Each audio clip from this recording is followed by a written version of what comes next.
You're unmuted. Great. Hi, everyone. This is the, we're going to start it in just a few minutes. So this is the Manhattan Community Board 2 Outdoor Dining Working Group.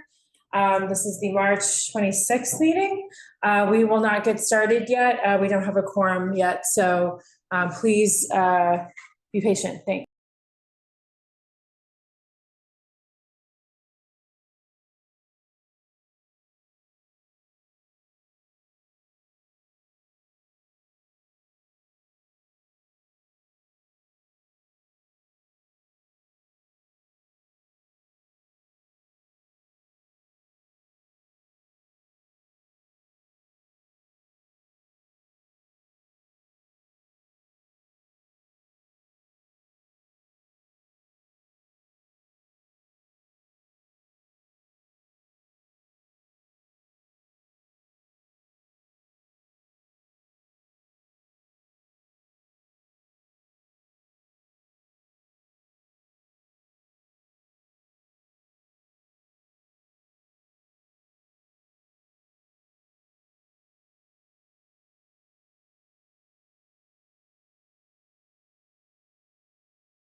All right, welcome everyone. It is 5:37 p.m. and I'm going to call the March 26th meeting of the Manhattan Community Board 2 Outdoor Dining Working Group to order. We have a quorum here in the room. So in the room, I've got, hello, welcome. Hi, how are you? Hi, good. There's a sign-in sheet, so we'll point you to it. And are you here as an applicant or to speak on an application? Speak on an application. From the public? Okay, great. Yes, thank you. Great. If you'll also show him an agenda. Thank you. Okay, great. Welcome. Okay, so can I please have a motion to adopt the agenda? So moved. Great. Arturo, can I have a second, please? Okay, great. So What I was going to quickly do is introduce the committee, so I'll just go within the order clockwise that I see. So right in front of me, I have Arturo Fernandez, who is our Community Board 2 member. We have Stella Fitzgerald, who's the Vice Chair of the working group. We have Donna Raftery, who is also on the working group and a board member. Donna is also Chair of the CB2 SLA1 and SLA2 committee. And then we have Brian Pape, who is on the working group and the board. I am Valerie De La Rosa. I am the chair of the outdoor dining working group. Online, we have Carter Booth, who is a former CB2 chair and is likely going to be joining us in person shortly, but we're going to get started. So we'll have someone put the agenda into the Zoom chat shortly. We're going to go in the order of the agenda. If you're in person, as I've mentioned to Gina and Oliver, I will give you an opportunity to have your applications heard a little bit earlier in the agenda. Thanks for coming in person.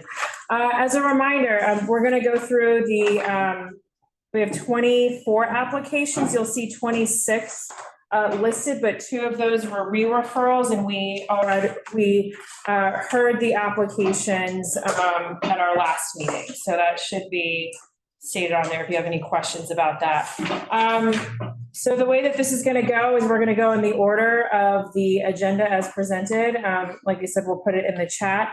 We're going to go in that order. What we'll do is we're going to call up each application separately. If there's a roadway and a sidewalk cafe for that application, or for the same location, excuse me, we will take them in one by one. So they should be grouped together on the agenda, but we'll go through them one by one. They're 2 separate applications. For every application, I will call it up. I will ask if there's anyone from the public who wishes to speak on the application first. After that time, I will ask if the applicant or applicant's representative is here. And then that person has an opportunity to make a statement. They can choose to answer questions from the public or address anything brought up by the public. That is up to them. And the committee may have questions for the applicant or applicant's representative, or they may not. So that's kind of how that's going to go. There will be no back and forth. Please address the working group members in your dialogue. Everyone will have 2 minutes to speak. And once we're gone through all of the 24 applications, and we will go into business session at that time, there will be no more testimony from the public. So if you do have something to say about an application, you are going to want to say it when it's called up. During business session, we will take a vote on each application. As you know, the community board vote is just one part of the overall process. So if you hear words like denial or approve with modifications, we are just one part of an advisory opinion on these applications. Other than that, it is optional for everyone to be here. For applicants are not required to appear. And so we thank anyone who has voluntarily joined us this evening to speak about their application. We welcome it. We enjoy having the dialogue and appreciate it, as does the public. If an applicant is not here, it is not held against them. This is all optional. It is also optional for applicants or applicants' representatives to take into consideration any modifications that are proposed. I don't know how much more I can say that.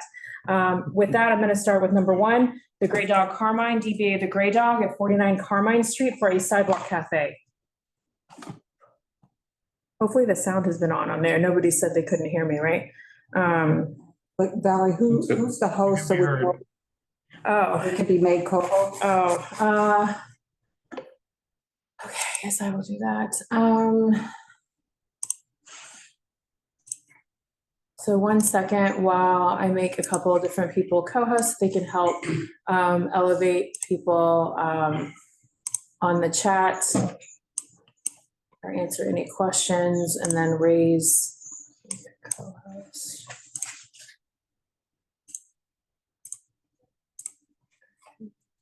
Did I get everyone? Oh, I guess I could do myself. You know what they say, if you can't promote yourself, who can you promote? Okay, I see I have 2 people with hands. So I'm not sure why I have hands, because I haven't asked for any hands. Because you call it Gray Dog. Oh, for Gray Dog, yes, of course. So Leaf, if we can promote Leaf, and then agenda. Okay, great. The agenda is in the chat. And is the applicant here? I'm assuming it would be Michael Kelly, and I'm not certain if he is here or not. So if someone sees him, I think he's the applicant. I'm just pulling up the RSVP sheet, so if people could be patient, I will see who we're expecting.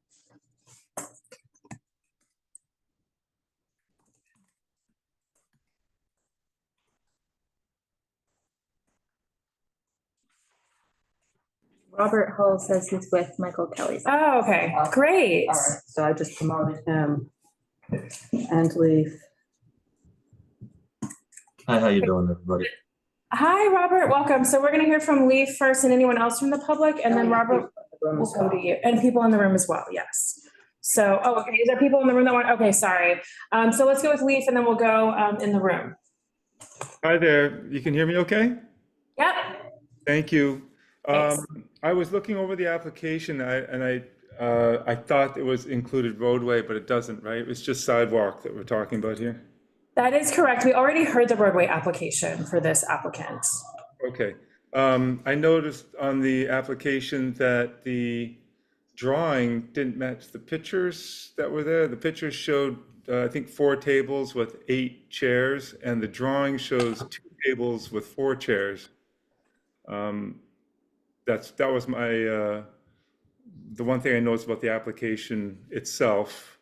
And I understand we're not talking about the roadway. I don't know what the outcome of what that was, but that was why I initially came on here, and I just noticed this on the application. That was it. Okay. Thanks so much. And in the room, if you could come up to the table and have the microphone, if you could state your name. Okay, my name is Andrea Meyer. So the drawing has 4 tables? 2. 2. It has 2. Okay, on Carmine Street. All right, that fits. Can I make any comment about them in general or the roadway? Yes. Okay, Sure. okay. So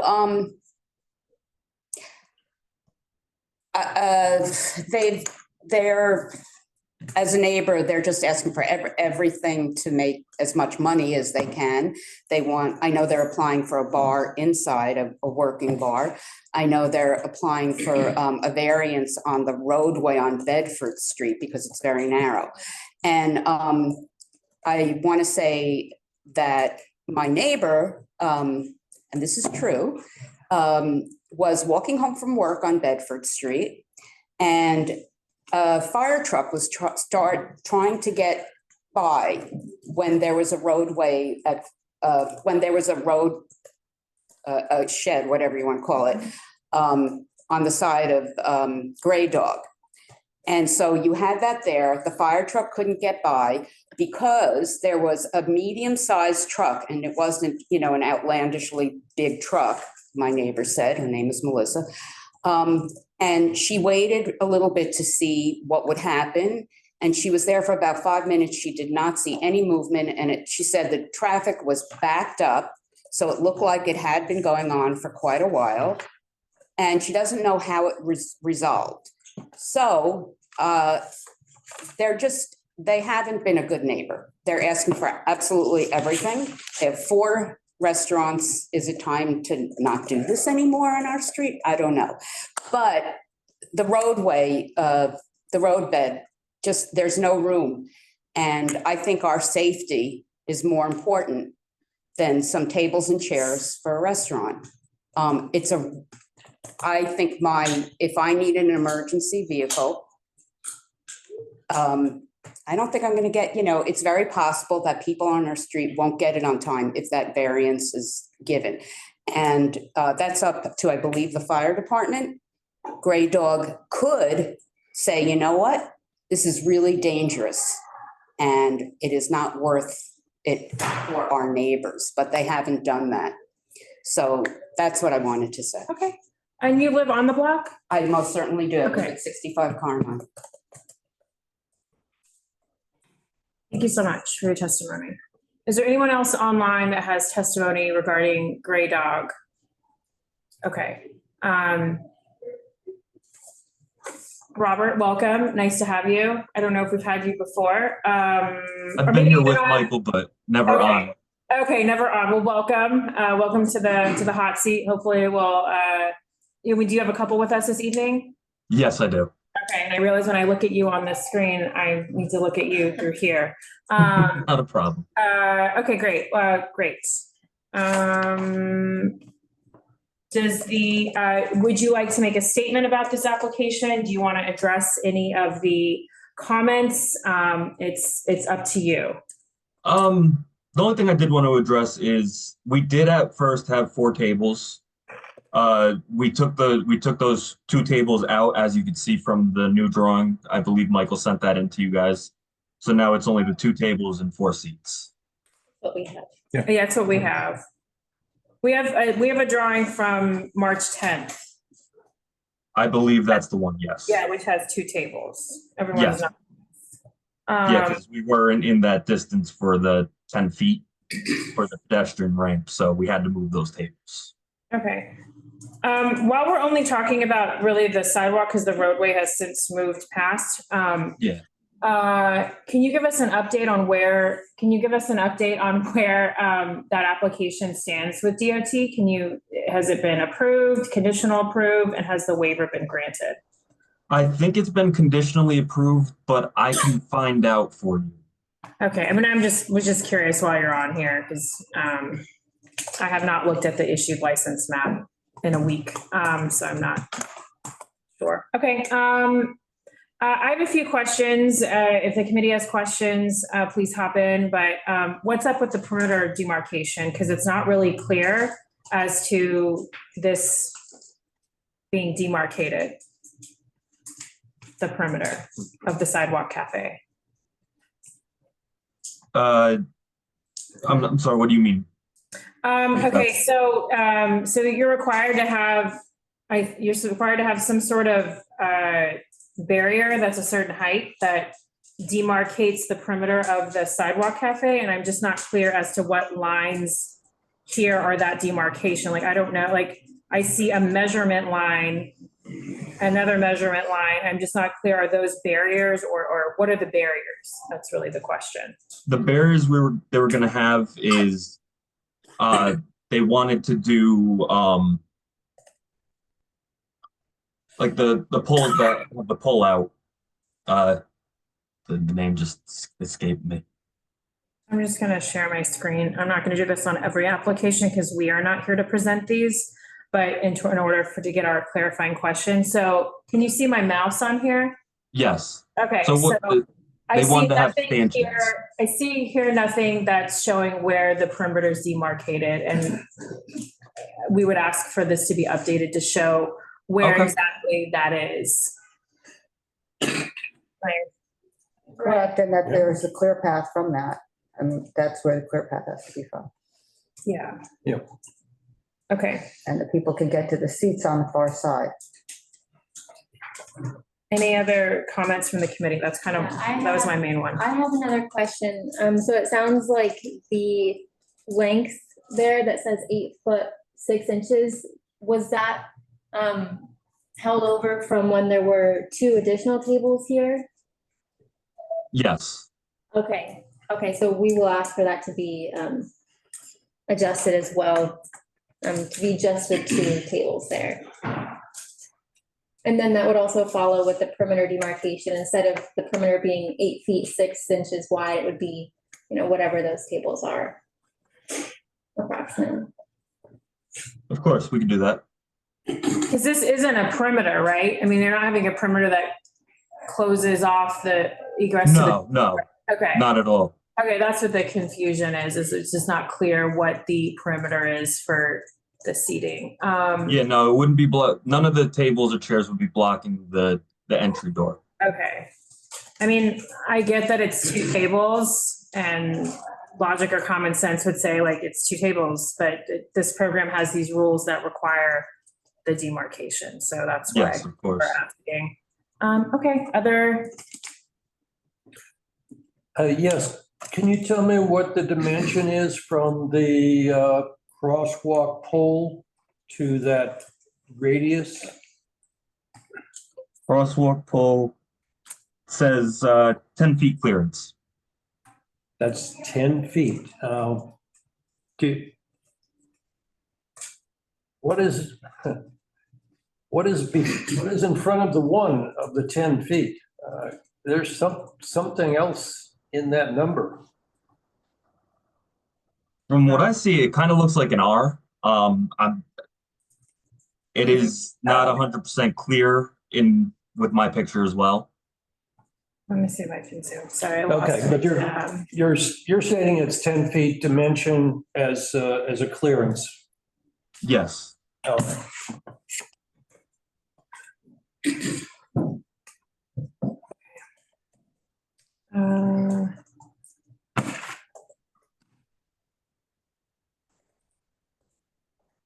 Yeah, I mean, the confusion on the 8 feet 6 inches, because it's saying like that's the length of the sidewalk cafe. I mean, I guess it could. Can we just be clear on what the expectation is? There's supposed to be a barrier on the top of this plan? Like, what are we expecting? Something that shows a barrier here and here, and that's it, right? Because it could be Correct, open on the that side. sides of Okay. the seats, not Okay. blocking the entryway. Okay, And then the clear, the measurement from that perimeter to the curb. the measurement from the perimeter to the curb. What about the measurement within, I guess the measurement we're saying, I guess on here, I don't see where the 4 feet is. I guess this is 3 feet, 4 inches, but we're saying with this, that this is 4 feet, right? So if you could just put that on the plan, so it's just clear that as to what you have here, that the width is 4 feet. Okay. Because it's just because but I'm confused because if the table I'm reading right says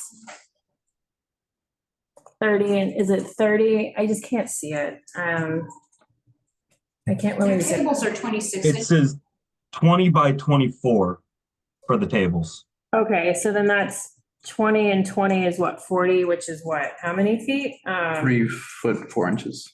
Oh, hence the 3 foot 4 inches. Okay, got it. Yeah. All right. So then that's 8 inches between the table and the proposed perimeter.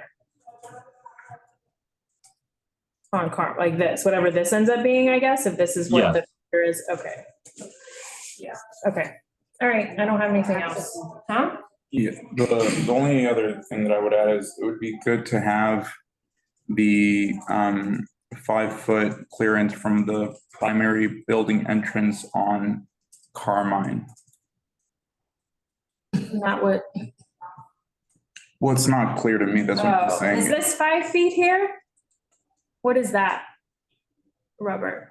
Yes, that is the 5 foot clearance. Okay, so I guess what Arturo is saying is, can you write 5 feet there and Okay. And yet demarcate the PBE. why it's, that there's a primary building entrance as to why it's there. Okay, Okay, so 5 feet from the primary building entrance. yeah, because you've got it marked, it's just not labeled. Both things aren't labeled. Okay. All right, does anybody have anything else on this one? Carter? Okay, I'm gonna stop my share. Okay, I'm gonna close the public. Any other comments, Robert, on this? No. Hi. Hello. Are you here for the outdoor dining working group? Yeah, Okay. is open to the public? Yeah, Yes. come on in. Are you an applicant or just a member of the public here? Are you an applicant or a member of the public? No member of public. Okay, just sign in. Thank you. I can give them attention. All right, so I'm gonna close the public hearing on this one. So Robert, what's the next one you have with us? I'm sorry? What's the next application that you have with us? Just so you know.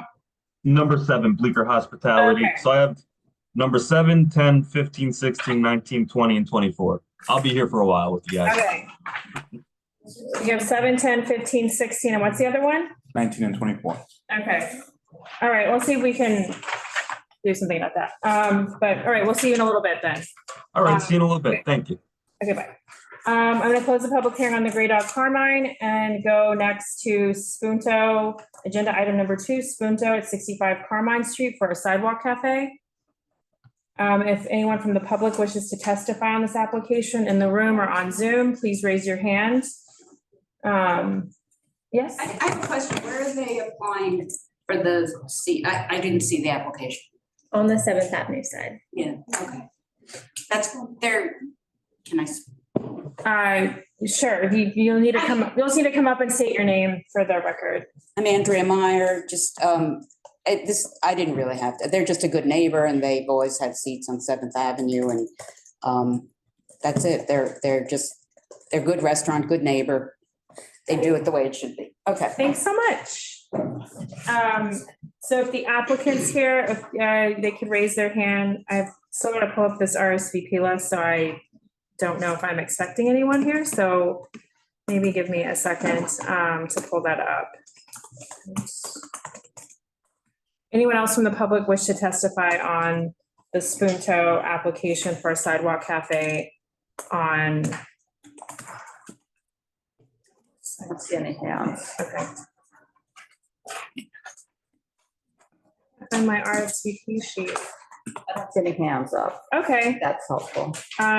Would you guys like to start talking about it while I find this? My only question was just about two notes on the site plan where it says E1 and E2. Maybe it's egress. I thought it was egress 1 and 2, but Egress from what? Oh, I found the application. One is along the curb. I don't know that. Maybe I can Google it. Otherwise, are there any other issues or? Not that I noted.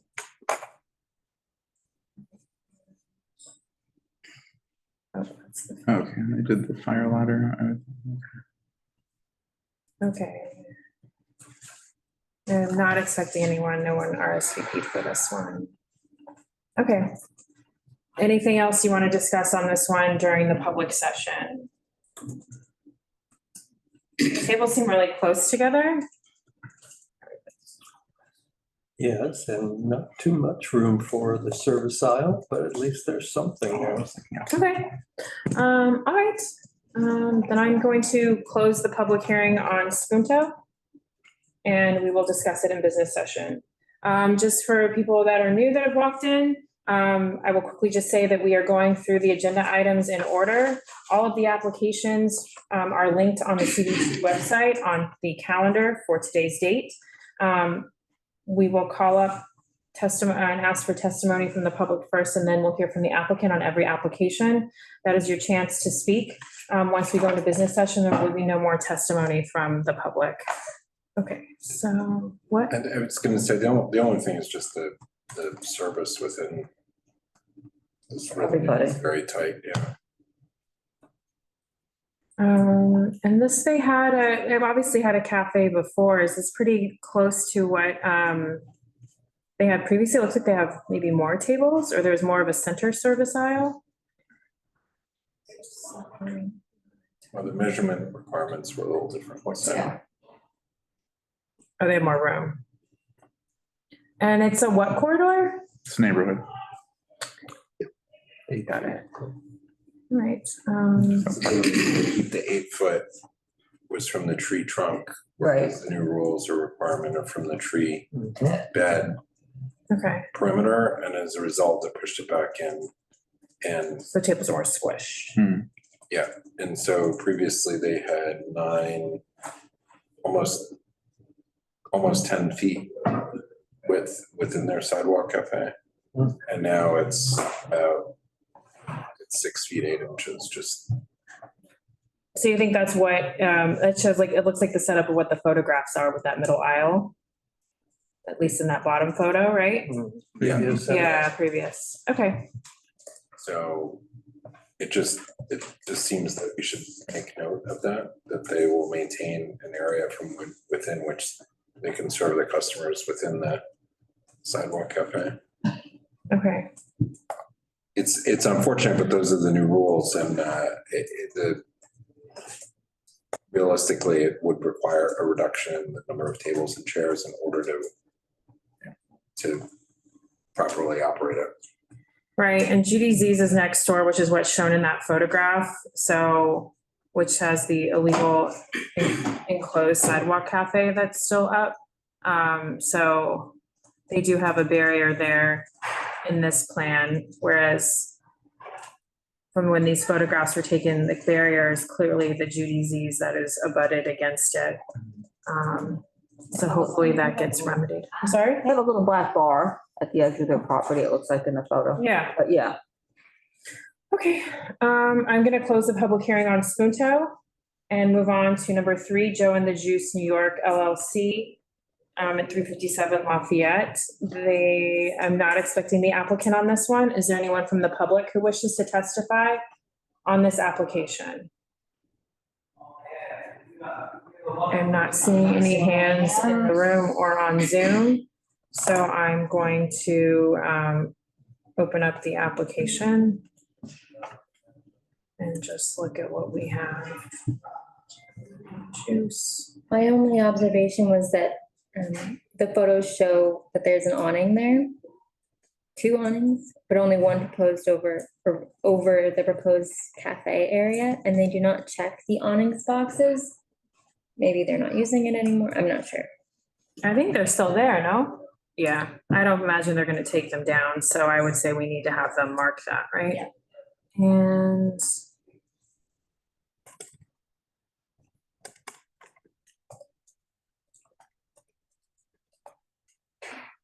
And it doesn't show the perimeter, any of the planters and stuff that are here, which are still there. oh, yeah. You mean like the wheelbarrows or what those are? And then the Cast. planters in the furnishing zone? Right, so Well, the those like need business to go. improvement district has Oh, that's the bid? the planters. Okay. So I guess we can't say to remove those. I see And- now that. And also, That manhole is already on sometimes, there? I mean, not that, whatever it's worth, that these, there's a line here for Kith, when Kith reopens, Hmm, when they have any big product drops. But also this abuts a driveway, which is not indicated on here. I don't Because that's understand. an alleyway, which is a New York City street, even though there's a fence on it.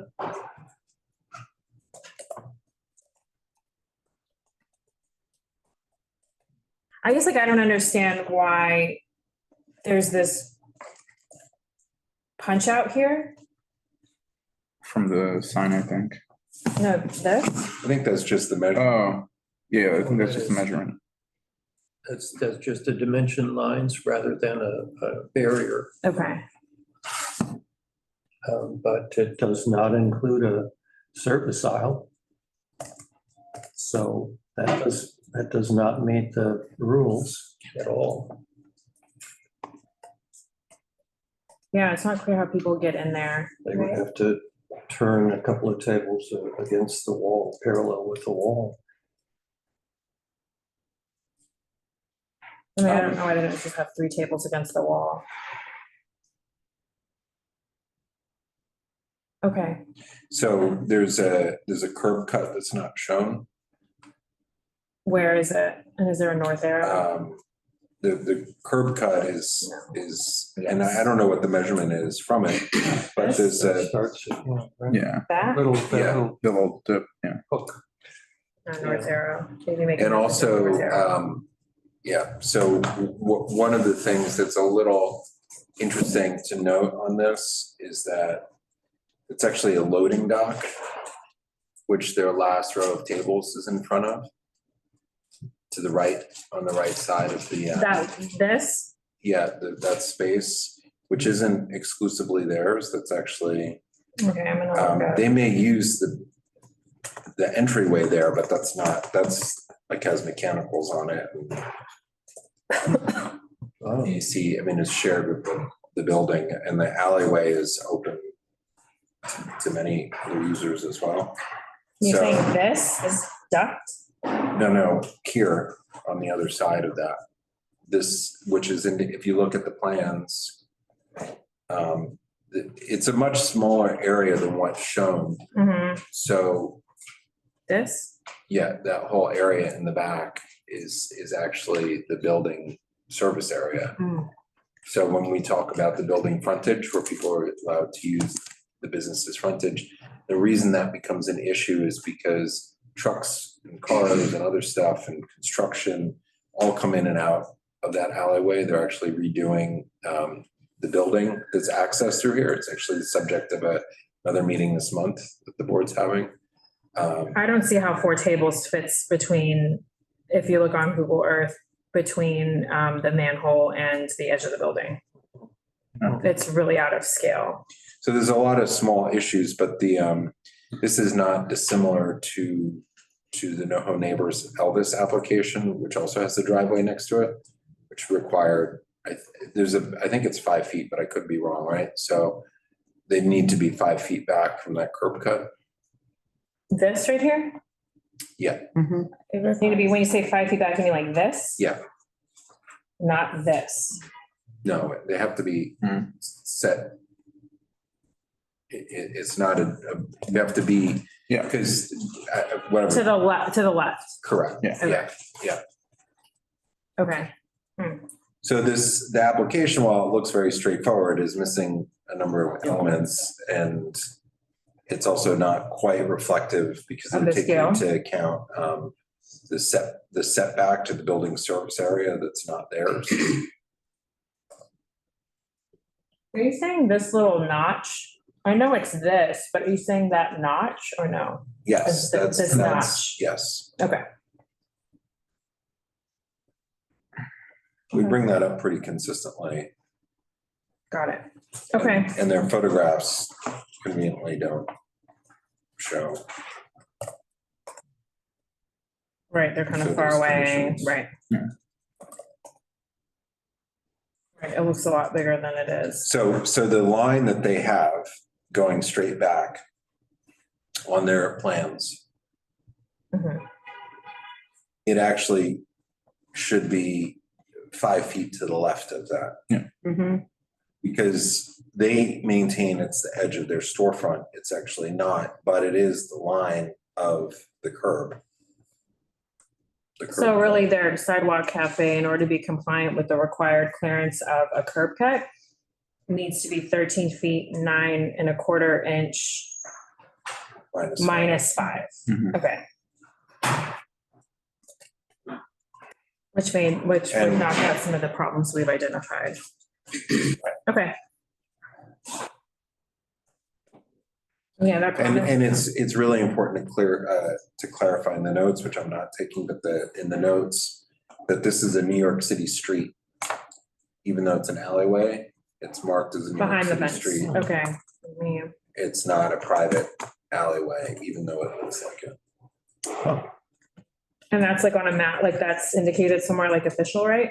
Yeah, does that have a name? Yeah, Jones Alley, Okay, no, I'm just What asking. alley? Jones Alley. Jones, oh, that's Jones Alley. Oh, okay. Jones Alley is a zigzag. It's also, I think there might be a sign, but I don't think it's incorrect, but or I think it's not official, but it's also Shinbone Alley there. Okay, so.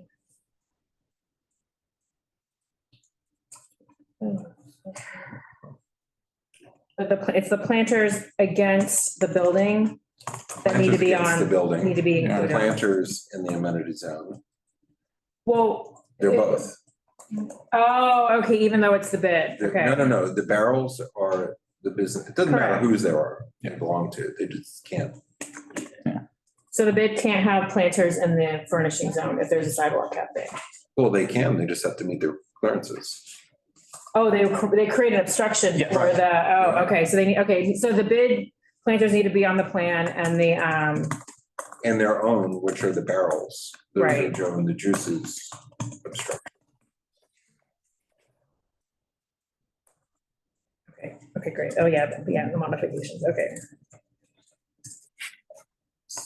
Okay, And this was actually, we were just talking about this stretch of this corridor has become significantly higher traffic by pedestrians since COVID, because the storefronts have had a pretty big transformation in the area. So there's a much higher traffic load or pedestrian load on the sidewalks and lining up. Almost all the businesses here have lines except Joe and the Juice and J. Crew, but almost all the other buildings have lines, so becomes,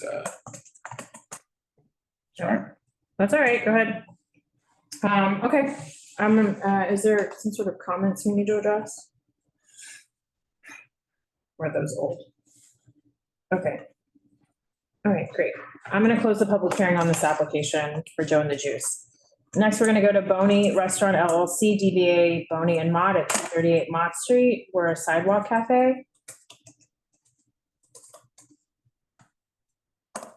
And You have the applicant here, I'm promoting him.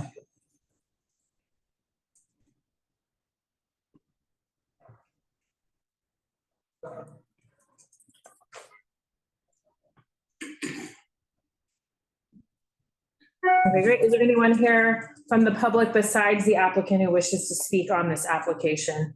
Hi, Mehdi, if I'm saying that correctly. Let us just, before we get to you, let's see if there's anyone here from the public who wants to speak. Sorry, I forget. I don't see any hands raised or on Zoom or on the room. So, hello, you are welcome to make a statement about your application if you'd like. And I will see if the committee has any questions, but you're welcome to make a statement if you would like. Thank you. Yeah, I think everything is pretty self-explanatory on the drawing. I don't have like a specific things to say, but I'm open to hear from the community and if they have any question. Okay. Thank you.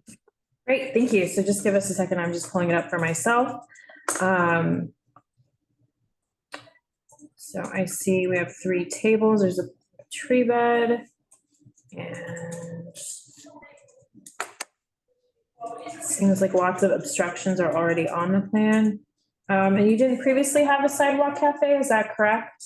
No, that's the first one. We just opened a few months So ago. that's what I thought, right? Because you applied, I think, beginning of November, I see. Okay.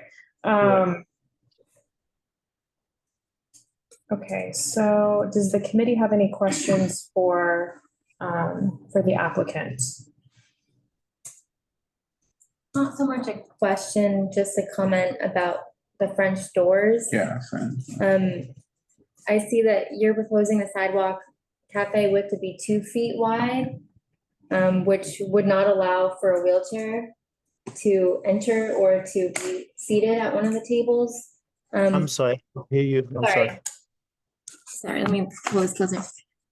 Is that better? Can you hear me?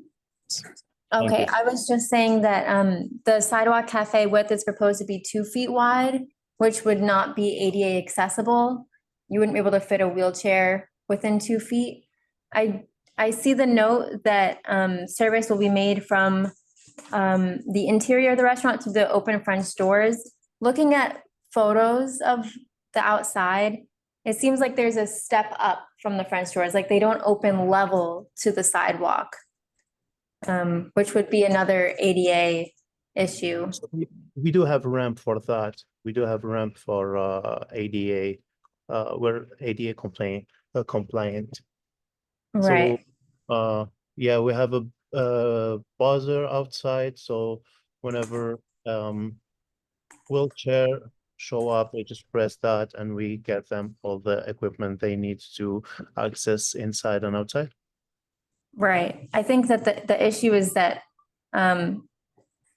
for accessing the sidewalk cafe, you couldn't really have a ramp that would help in that situation because 2 feet is not wide enough for a wheelchair to enter and be seated at the cafe. And then to have, if the wheelchair user were to go inside and then come down the step from the French door, you couldn't have a ramp that would still fit within the 2 feet cafe. But they can get in and out from the main entrance. That's the one can be in the 2 feet. I understand. I think that the sticking point is that a wheelchair is wider than 2 feet wide. And that's where there's an issue. Wheelchair is wider than 2 feet. Right. Okay. Okay. But I'm sorry, I'm not sure I do understand what's the difference of, like, so I'm guessing we won't be able to host wheelchair outside or the sidewalk cafe that will be hosted only inside. Right. That's in violation of Yeah. the Americans with Disabilities Act. And DOT's rules state that the cafes have to be ADA accessible as well, in addition to the interior restaurant space. Okay, does that make any difference while we applied for the curbside when we will have the ADA complaint accessible seats? You mean the roadway? I'm sorry? I'm sorry? Oh, the roadway, is that what you're referring to? Correct, yes. They're all treated as like 3 separate spaces. Okay. I mean, I don't really think there's, I don't know if there's much more we can. No, and there's also, I don't know where the demarcation is. So, The perimeter demarcation? yeah, I mean, I see a line there right next to it, but how does, and it looks like the door swings right open to where you would go in. So if the door is open, how do you get in to wherever this seating is? Oh, yeah. Aside from the fact that a wheelchair can't. Sorry to interrupt. This just came in Okay, and I emailed it to 3 or 4 of you thank you. for later. Okay, perfect. Okay. Thanks. Thank you. Okay. Donna, are you talking about how the entrance to the restaurant, the door swings out Swings right out where onto the sidewalk cafe is, so I don't see, you know, if that's open, how you Access it. So, in addition to the fact that it's not ADA accessible, and if the perimeter is there, how you access any of these tables that, aside from the one that's right next to the door that swings open. Does that make sense? Do you understand what I'm saying? Yeah, yeah. I'm sorry, what was that? What was the concern? That you can't, that you need a demarcation to separate the sidewalk cafe from the clear path of the sidewalk. And I'm not sure if that's indicated. I see a double line on here. Maybe that's the demarcation. Once that demarcation is there, I don't know how the people access the table because they're supposed to be able to access it from within your sidewalk cafe. And it looks like your door opens to where that sidewalk cafe is on the right side. No, the doors open to the inside of the restaurant. Is that what that's showing on the architect? Well, it's not what it's showing on the architectural drawing. It's showing that this one main entrance door, your French doors may open to the inside, but it shows that your one main entry door opens to the outside. The main entrance door, that opens all the way like 180 degrees. Right, so Is it swings to the right or swings to the left? So from outside, it swings to the right all the way. To the right, which is what I think what you're saying, right? right. Is that it's blocking the sidewalk cafe. When you open that, it blocks access to the sidewalk cafe. Yeah, but that open all the way to the, like completely. It doesn't block it. So you're going to have that door open all the time. I mean, once the outdoor seating, when the sidewalk cafe, it's outside, yes, the door will be open. Once we. And then I think there are rules about having air conditioning going and having doors left open. I think that's not permitted. Okay, I'm just raising all the issues with the 2 seats there. okay. Yeah. All right, I don't have any other comments or questions. Does anyone else? The only other thing is that the umbrellas, Seem to go. yeah, they seem to extend beyond the perimeter of the cafe. But in In section, the building? Into the building. in both directions. Yeah. Yeah, I'm not sure if the way that they're depicted on the site plan is how they actually will be, but Can I share their screen just so we can speak to something? Because, I mean, I'm assuming that these 3 lines are the perimeter. So I just want to get clearance on, or clarification on that. Can you zoom in more? I can't zoom in. can't zoom in more than this. Which is, Pinch. Keep pinch. I'm trying. Oh, no? Yeah, it doesn't match. I think that the perimeter line is right here. Yes. It's a solid black line, and then I think that this, like hexagon shape is Oh, getting here, umbrella. let me share my screen, because Yeah, open an yeah, Acrobat. it needs to be an Acrobat web browser. Because you can't read anything, because this is like the rendered. I mean, if that help, I don't Okay. think, so. Okay, this is like much. So question one is, oh, how do I get that to go away?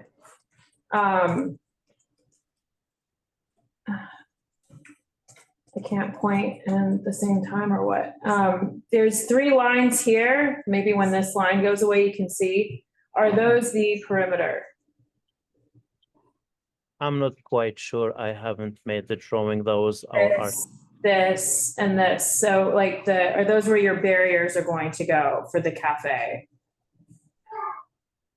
I think those are just the measurement lines. Okay.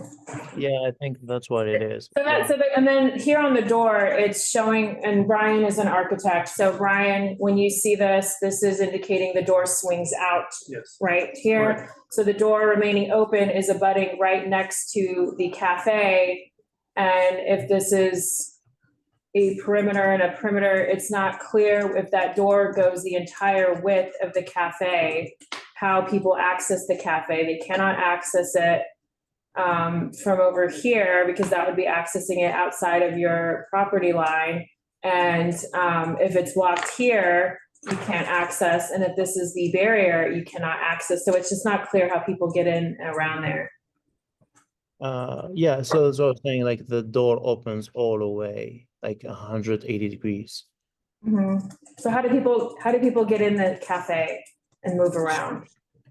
He's saying the door will be flat Oh. against the building, but as I said, that's not, you can't have a door. So it's open going and to close.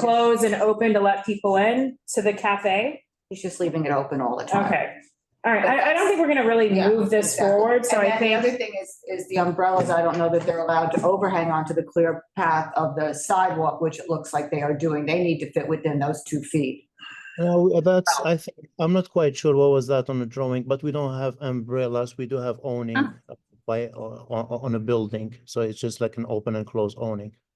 yeah, so I guess Okay. now I see what you're saying. So so now I see that I can see this clearly is the perimeter demarcation is this line. It is not these lines, because then it wouldn't meet the 10-foot clear path. So there is really no, it also is not I just don't see how this works, the more I keep looking at it, because again, I now see the question answered here. I'm answering it myself. If this line is the 10-foot clear path, it's going right up to the edge of the table. And so this right here is the perimeter of the Sidewalk Cafe, and there is no room. So I don't think we're gonna move this forward anymore. I think you've kind of heard our comments, Mehdi, and I don't know how much further we can take this in a discussion, because it's hard to see this being in compliance. And now I understand the comments from the committee about the umbrellas going over the clear path.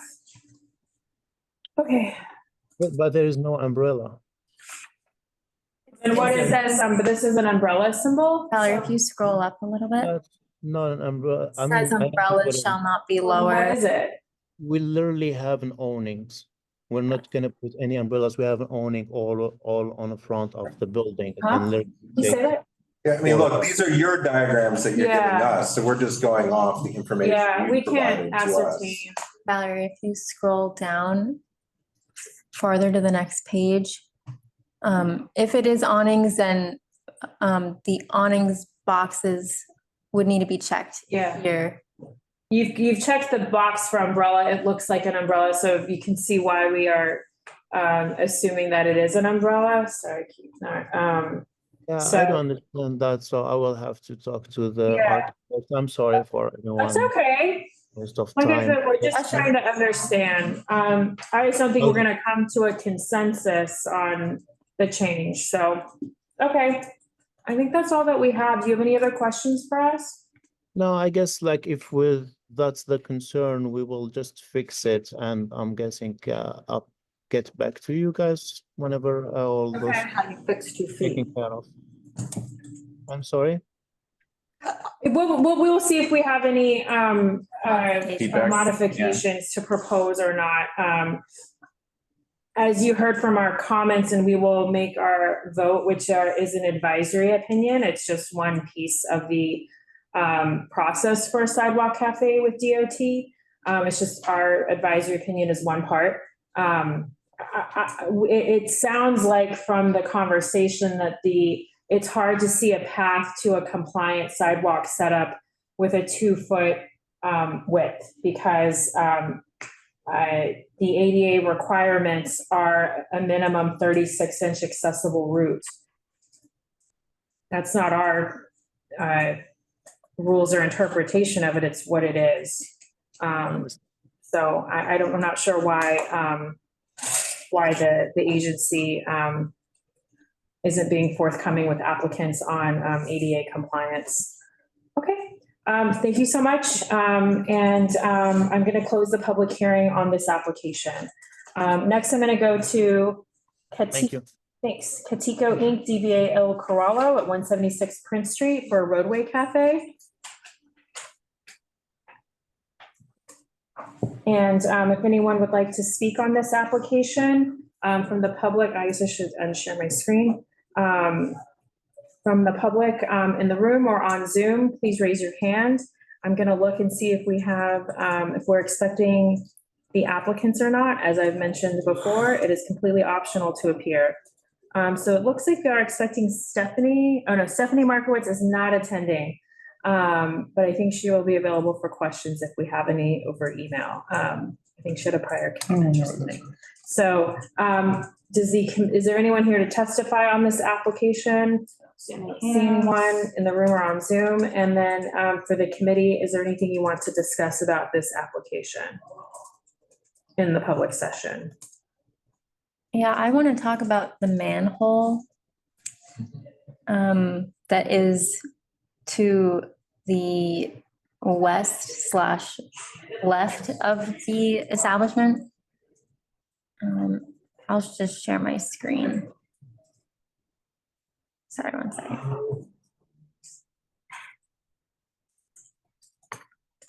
Okay, so here it says that the restaurant frontage is 22 feet 5 inches and the proposed roadway cafe is 22 feet. So that means only, what is it? A difference between 5 feet. I'm sorry, 5 inches between the cafe and the frontage. It shows that there will be a 1.6 inch clearance from the manhole cover, which is what's required. But looking at Google Maps, this is the best picture that we can find. You can see that the manhole practically lines up with the storefront there. Let's zoom in. This line here corresponds with the edge of the storefront. Mm-hmm. And so if there is only a 5 inch difference between the storefront length and the roadway cafe length, that would also seem to correspond to only 5 inch from the manhole cover. Oh. So we would need so we would need the cafe to come in a little bit more in order to have the 1.5 feet. Yeah. Yeah. It's upside down, right? Is it? Yeah. Yeah, because you would need to turn it for the. Right, yeah. You need to be standing at the top looking down. It's like throws me off.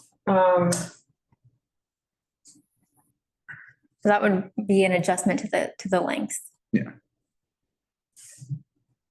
So is it 22 feet 5 inches or is it 22 feet? The frontage they're saying is 22 feet 5 inches. The cafe is only 22. But the manhole cover is really right up against the edge. Oh, okay. And it needs 18 inches. Right. So we need to go in a little over 18 inches if it goes into it, right? It's not right at the edge. Okay. There is a possibility if the manhole cover is near the curb and you have the 18 inches around the circle of the manhole cover, that if they arrange the tables in such a way, they might be clear of that. But they can't have They can't have their barrier on top of it. The barrier, yeah, right. Then they're not showing the barrier and they're not showing ramps or anything like that. Right, I think that there's no flooring as well. They've marked the barriers. Also, does this not need a, Not flooring. They haven't marked any flooring, so they're gonna have to be a ramp. did this not require a FDNY waiver? It doesn't because there's a bike lane on the other side. And they have, how much? So that can count towards the travel lane. Oh, it does. Like my Oh, yeah. okay.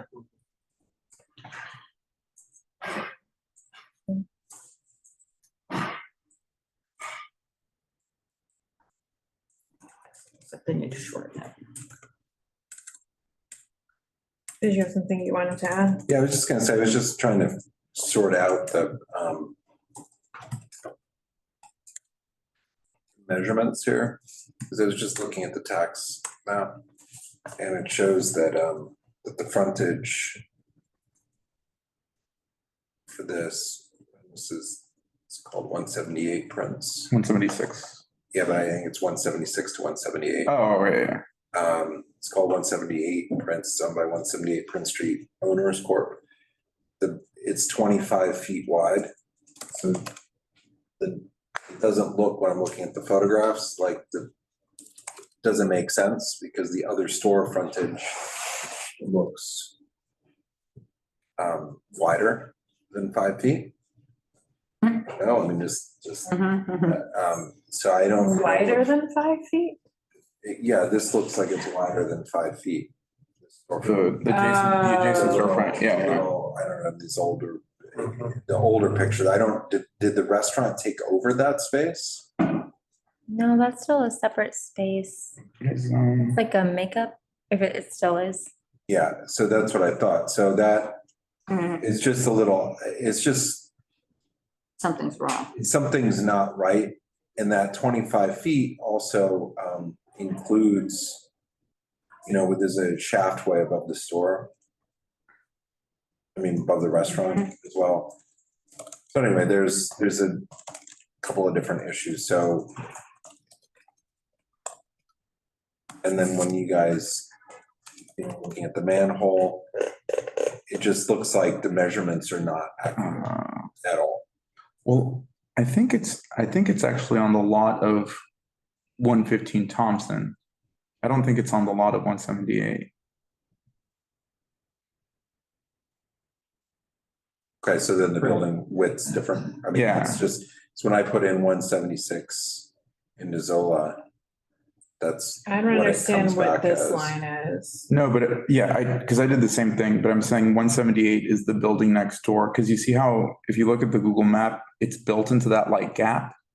That Yeah, gap is next to yeah. 115 Thompson. Let's see, I'll tell Well, you in a also second. 1 foot 6 inches is the same as 10 feet and 5 feet on here. And then 10 feet's different here. I mean, all these, it was like, Yeah, I'm 'cause gonna refrain from. the building addresses for that address. Yeah. Are 170 to 174 Prince, 115 to 117 Thompson. It's not mapped to, Yeah, but also like on Google Maps, you can see 178 is next door to it. no, I understand, but it's not a legal address. Oh, So that's what we can go by. So what's the ask to the applicant? Get correct measurements. yeah, and meet that 1 foot 6 inch clearance from the manhole. But the Carter point of. Right, because they're showing that it starts in the middle. Measurements are off, right, Carter? That's your point. I mean, if it's Yeah. 5 feet on the other, and they're saying this is 22, that other storefront, that's part of the 27 feet of that looks bigger than 5 feet. So one questions whether that 22 feet is accurate. Yeah, 176. 78 Mott Street. So that is, I think that's a separate building on the city's record. So I think the tax map for that. I'm just, to me, it looks like it's part of the How do we 115 Thompson communicate lot, this? but I'm, Business. if I have to write these modifications, I don't know what to say. measure the frontage correctly and make sure there's a 1 foot 6 inch clearance for the manhole. Right, they're just gonna say we did. Well, no, I mean, it's obvious, I think, from all of this that they don't have the 1 foot 6 inch clearance from the manhole based on just the Google map inspection. Okay, so maybe can we put a screenshot of that Yeah, Google map in the drive and we can send that with? yeah, sounds good. I put the link. I'll put a screenshot Oh, is it, is it in, well, I mean, in the, is it in the form? I don't have the Mhm. form open. Okay, And it looks like they're using an incorrect address. It's for a different building if that's the case. is that something that needs to be in the modifications or? Well, it actually creates a significant nightmare for them because everything they've registered is under Do a they wrong have, address. and it's not is this in like the an building. SLA issue? It's across you gotta have your space marked properly with the right address. I mean, it's just a requirement, because if there's an emergency, that's where all the city records point to when you put an address or whatever it is. Okay. Anything else?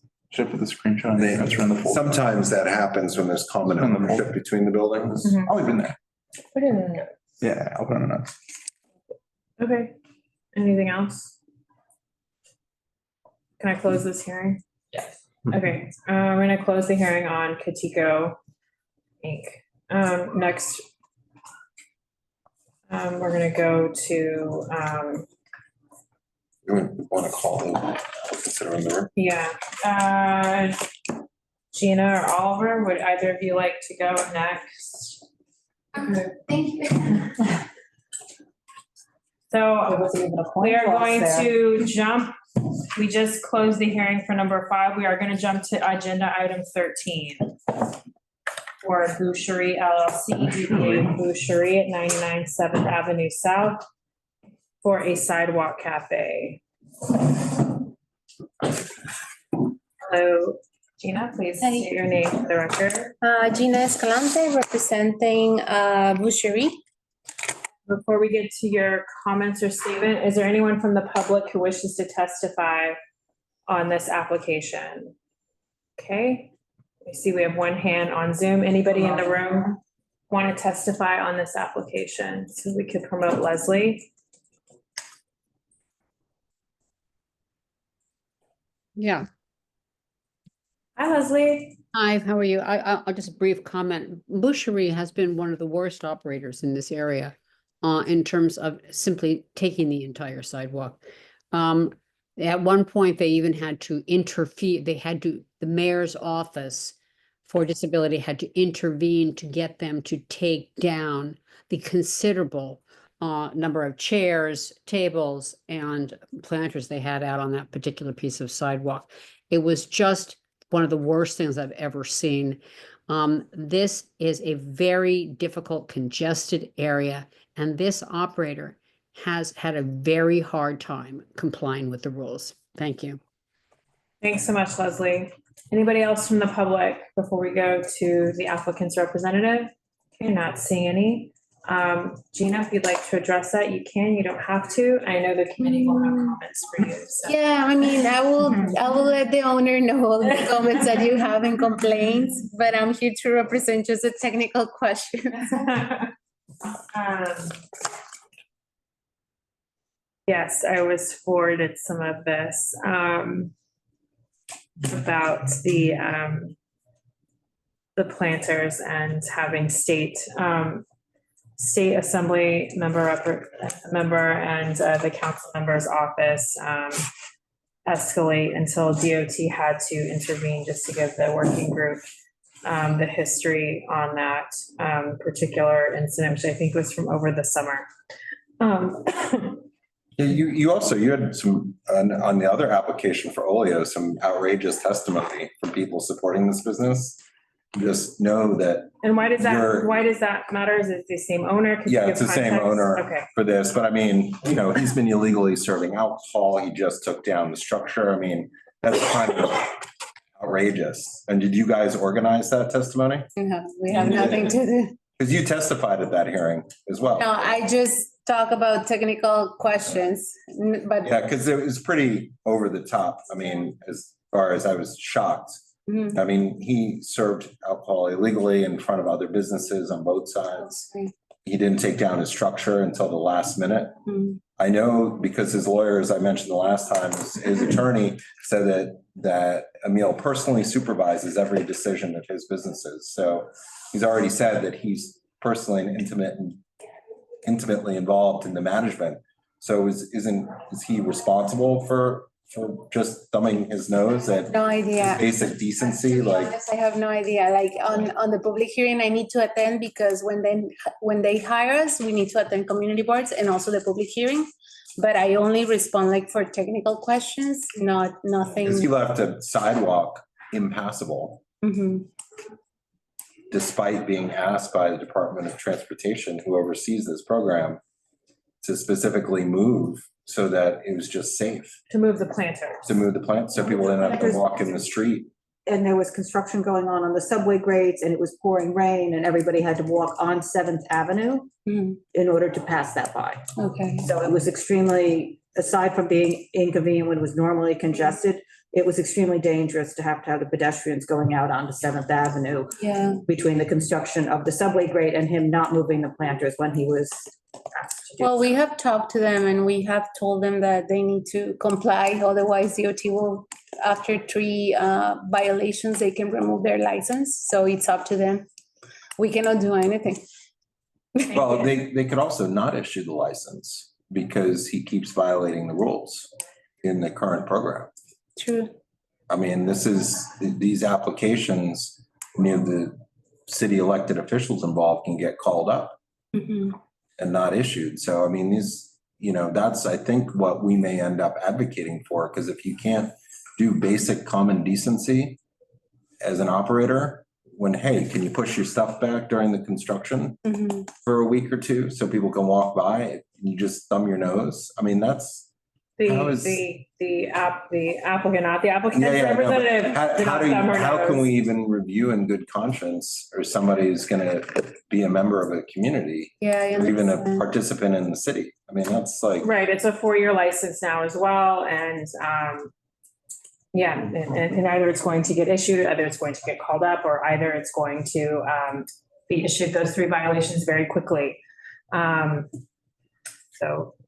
Do we have any technical questions for Gina? She's obviously Yeah. going to take the behavioral feedback back to her client, as she always I always beautifully The bad does. comments. And then the next day the email is super long. But do we have any technical questions about the drawing? We can continue to tell her more of the behavioral. She will pass that along, but I want to make sure. Yeah, I have a technical question. I mean, I think just on the manhole cover, so I think now you have the demarcation or the perimeter above it, Mhm. can't be on top of it. It has to be, everything has to be around the radius. So Yeah, we can cut it in. you have to cut in and out. Yeah, at the very minimum, that's the one thing that I'm looking and seeing here. I noticed you did that on the far left where there's a standpipe radius and you actually show the barrier following that radius. So that's the sort of thing that would have to happen with the manhole. Okay, I would make the comment that the actual dimensions given for the street width and the sidewalk cafe width with the 10-foot clearance, I'm looking at that and it seems to comply. Besides those other details we've just mentioned. And so the drawings are clear.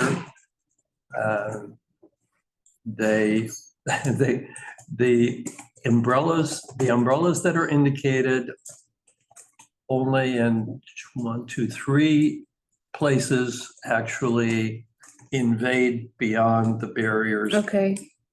Demarcation line. So that would have to be recentered or something. Yeah, we can move those. You know, And this one's okay. Good. And just to confirm, based on this design, like there aren't going to be any plants or planters or anything like that? There's no final design yet because there are still like having proposals for contractors on the perimeter demarcation. But in case they put a planter, they will be the ones that you hang on the perimeter, and they have minimum dirt and rectangular, so they can put some flowers on it. It It's doesn't, gotta be within that. On their side. Okay. and it doesn't I mean, look it's like. unfortunate that it's not blocked in here because we're now kind of going to make a decision speculating on this, not knowing.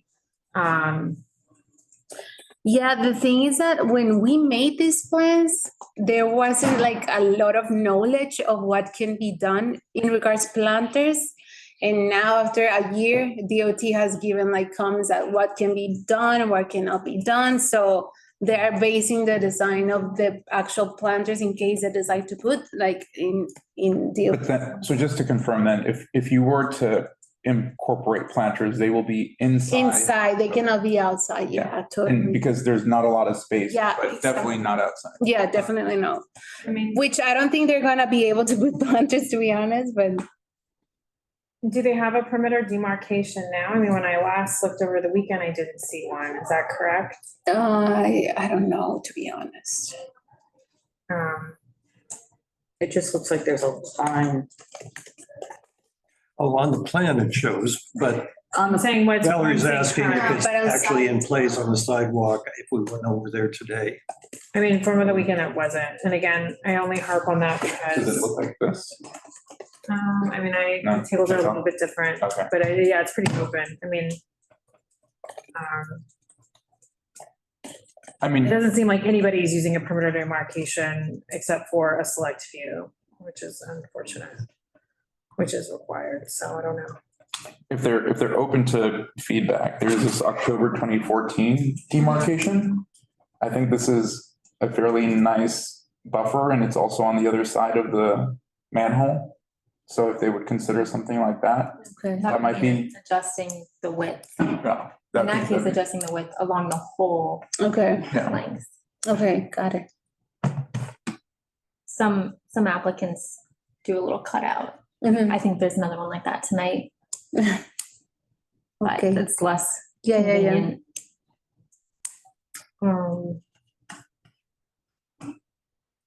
Yeah, I mean, okay, any other comments? Gina, do you have any questions for us? No. This is your only application. Lucky. Yeah, I know. Okay, I think we'll close the public hearing. Okay, perfect. Okay, Thank you. Thanks so much. Good evening.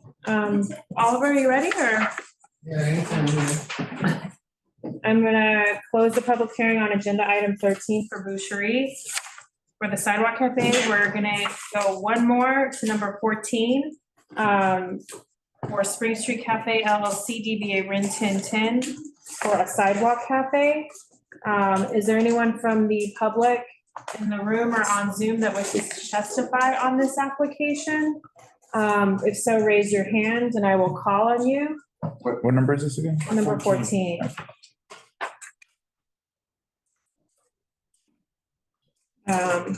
Oliver, I'm not seeing anyone, so if you'd like to introduce yourself for the record, and then we can talk.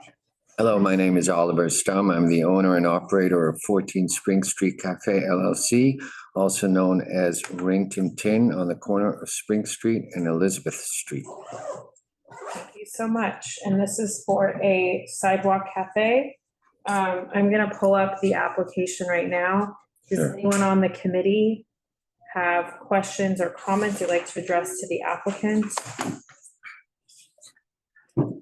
I would like to talk. Yeah. I would like to talk about the cafe width. Yes. So right now it says that the width is 2 feet 8 inches. Yes. And then there's a note Mhm. describing the ADA standards, which I appreciate that that's in there. Question about how that is how the exceptions met here. Okay, so it says that the exception, the clear width shall be permitted to be reduced to 32 inches, which is 2 feet, 8 inches, minimum for a length of 24 inches, maximum.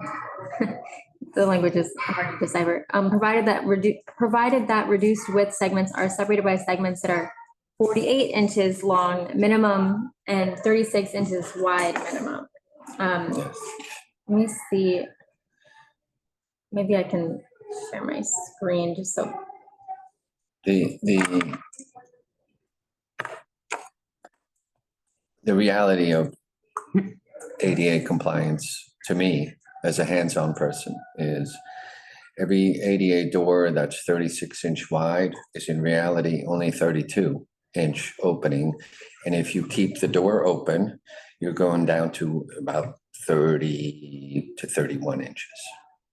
So if you look at a standard 36-inch door frame, that means you only have about 31 inches to pass through. Right, so that's in a And, separate section about That's in the doors. Right. yes, This I'm one's just about saying, the that's what I'm saying, accessible hands-on. And yes, that's Sure. Yeah, so the this is- graphic Yeah, this from that is rule, yes. the diagram that the ADA has Mhm. for this exception, where you can have a width of here just 32. Mhm. If next to it, only 24 inches away, you have a width of 36. Yes. So then if we look at I need to stop my share again. Sorry. This refers to an accessible route. You might have an accessible route, and this doesn't need an accessible route because you're not going anywhere. You know what, like, when we keep saying that 36 inches is to get down the whole route of the tables, this is. I'm saying I don't need a hallway in that sense. And my friend who's paraplegic, his wheelchair, those are the biggest wheelchairs, is about 26 inches with his side mounts. It's 26 inches wide. A regular wheelchair is about 24 to 25 inches wide. I've never seen a wheelchair over 26 inches wide. Everything's possible.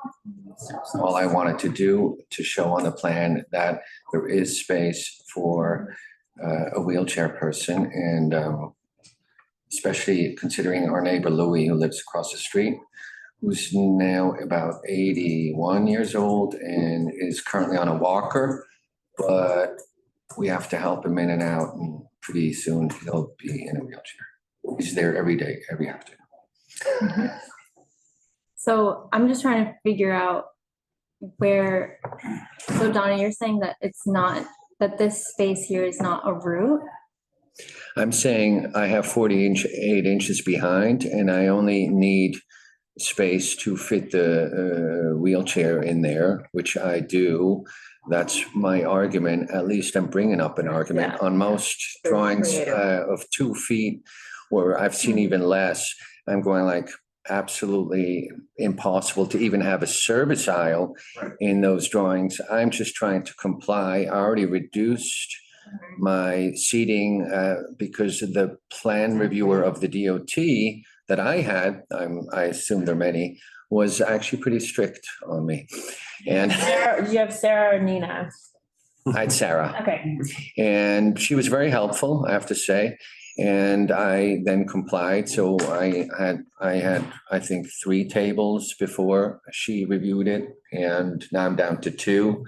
I'd be down to nothing, and all the fees would evaporate in air. And before, you used to have. Which the city shouldn't have charged them. Yeah, before. I know. It should be Yeah. After, Right. Exactly. because it's not fair. Totally Yeah. agree. Yeah. Before you 'cause- used to only need 8-foot clearance. When you clearly hired someone to make this drawing, right? You In the old DCA, I had only needed 8-foot clearance. Right. And the roadway for me was not an option because there are too many obstacles. So it's impossible for us. We have a fire hydrant on one side, the crossing on the other side. And it's at this point, if I would have known this at the beginning, I might have not even applied anything. It's like, But symbolically, It gives a presence out it there. gives me a presence to show that we're open. And, but I agree with you in the sense of that wording is a very complicated, and you could claim it does not apply here. I can claim where the word waiter service aisle is, I do have 36 inches. So. Yeah, I guess just to clarify that further, I mean, if we really wanted to get into it, then I would ask, like, what is the perimeter demarcation and what is the length of the area where, you know, the person is sitting and where does that end? Yes. And then we could Isn't go that down on- that road. And is that not the demarcation here? We're just using a No, simple. but we're talking Right about now, we're just using technicalities of going through a 32-inch clearance next to a 24-inch zone that has at least 36 inches in clearance. So I'm just saying that's not clear actually from this design. Yeah, I guess one thing that I was looking at is that where it says waiter service aisle here, this line of the property line extends here as well. Looking at this. Yes. And so the distance from the edge here to here of 32 the is the step, yes. same to here to You're here. right. Correct. So there could be an argument that, Worst case scenario, I'd have to withdraw the whole application because if Because it's the ADA necessary. requirement is so stringent, then it would be impossible. However, I believe, I don't read or look at every application, but from Mott Street, Mulberry Street and so forth, probably 95% of all applicants would have to withdraw their applications for the sidewalk side at least. Mhm. But, you know, we try. We try to make it possible for ADA people to enjoy outdoor dining. I would have to say that's a good point. And the diagram that you just, I think, put up there, Stella, which does show that for a certain distance and for certain situations, the 32-inch passageway, or in this case, we're talking about a seating area, would be sufficient. I think there's probably other diagrams that show what is considered accessible for a table or a counter or an appliance.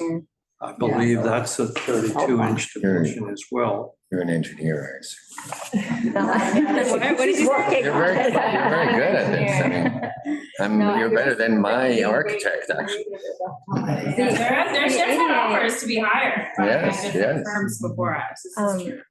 The ADA rules are really, really confusing. Extremely So, confusing. And I really appreciate that you cited Yes. this here so clearly, and then I just was able to find the diagram. To this day, I still don't know which template to use for an ADA bathroom in a public space. I still don't, there's so many templates and I'm still confused. So. Okay. I know nothing about that, but I believe you. Yeah, until she has to. All right. And I can attest to the fact that when the law was written and passed in 1990, it was written as a civil rights rule or law. Yes. It was not written like a building code. Yes. Those guidelines came later to try to comply with the law. Yes. And that's why to this day, we're still trying to interpret those details. So that's what we're doing. That's what we're trying to And do. please remind us how you have this knowledge base, so we just have it for the record. Well, I'm a practicing architect and a licensed architect for many years. It's a federal law and an ADA person can make a complaint and file a lawsuit regardless of building codes. He has to, you know, he has the right to be treated like any person. And he has the right to sit at a bar, at a table, inside or outside. And we had to learn the hard way that not have a section in the restaurant say, well, that is ADA. But if the person wants to sit in near the window, that's not possible. Then that's already in violation of the federal law, apparently. Great. I think we've had our questions answered. And a scholarly and academic discussion of things as well as general principles as to how the process is being laid out by the agency. But I think we have all of our questions answered for you. Is there anything else you have to ask us? Me, no. Yeah, okay. No, thank you. That's it. Thank you for your Thanks so much. Thanks for coming. All right, so I'm going to close the public hearing on 14 Spring Street Cafe, DBA Rin Tin Tin. And we are going to move back up to our agenda item number 6. Thank you so much, Oliver. So next we have Little Ruby at 219 Mulberry LLC, DBA Little Rubies at 219 Mulberry Street for a Roadway Cafe. Thank you for your hard work. Thank you so much. You're welcome. Let me see if I'm expecting the applicant on this one. I am not. This is the Wish You Were Here group. So not expecting the applicant on this one. Is there anyone here from the public to testify on this application? I don't think the agenda got updated, but Stella, if you could just kind of report on the FDNY waiver ones, what we discovered. 219, right? 19 Mulberry, yeah. For all of the applications that we were referred the past 2 weeks, not including this week, the application packages did not specify if there had been a waiver in process or if the FDNY had been referred the application. Reaching out to DOT, they confirmed that this application is under review for a waiver. Yeah. Or This is for Little Rubies. It's on Mulberry Street, which is 24. Agenda item 6. Yeah. did they say why it wasn't identified as such, or? We did not ask. I did, so it has been referred to FDNY. Why it was not listed on the application, I'm not sure. Okay. Yeah, and I think that puts us at 92 referrals to FDNY to date, if my records are indicated as such. Thank you for looking into this. Okay, is there any? Yeah, this actually, this kind of got, are you looking at the application? This is actually 2 separate businesses. Is it still? It's 219 LLC. And 219B LLC, sorry, I'm just coming back. And 219 Mulberry LLC. They're both separate storefronts operated as Rubies, but they're 2 separate businesses. And the storefront and the roadway dining spans both of the businesses, but they're actually separate.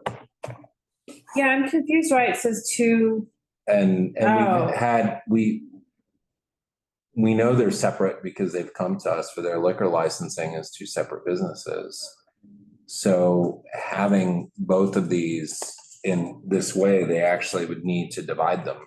Right. And have the space between them. So another thing is that it seems clear from the site plans that they originally submitted it as a 40-foot wide cafe, and then revised it to be 20 feet wide when they had discussions with DOT about the waiver requirements. But the scale is off? Yeah, they appear to have made the numerical changes in the dimensions, but not revised the way that the site plan depicts the cafe. So it's possible that when the site plan is adjusted to be only 20 feet wide, 20 feet long, that it would only be in front of one of the storefronts. Is that possible?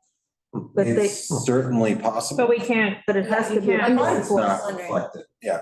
also, So- why does it say 20 feet equals 40 feet max?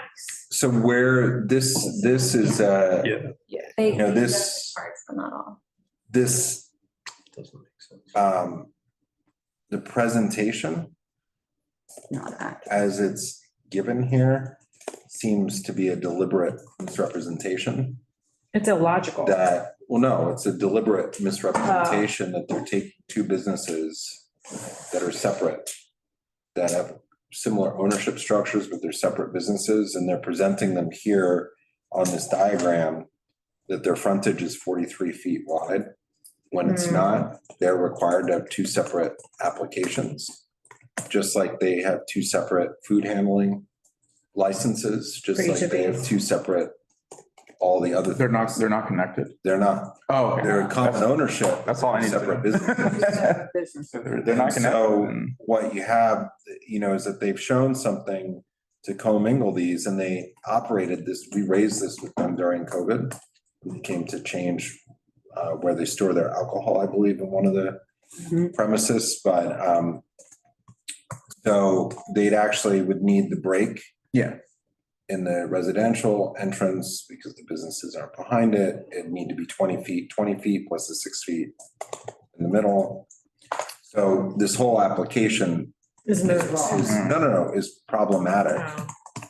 It could be, as Stella pointed out, okay for the southern storefront. Mhm. And that, whatever those, I mean, we don't know what the measurements are, but at 20 feet.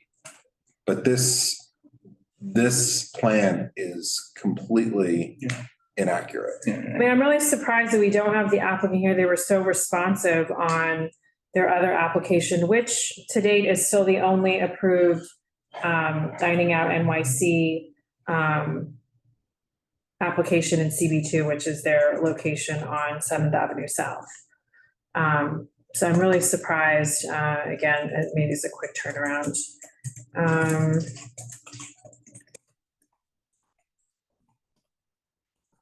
So do we just make these comments to DOT? Do we try to tell this to the applicant? It just seems so unwieldy without them being here, which they're not required to be here, but this is all very complicated. I don't know what it is we want to communicate to make them change. we can say that we recommend denial because the application is misrepresenting the design, and so it's unclear how to make recommendations, or we could say reduce it to the storefront of just one of the businesses. Can you look up FSEP numbers?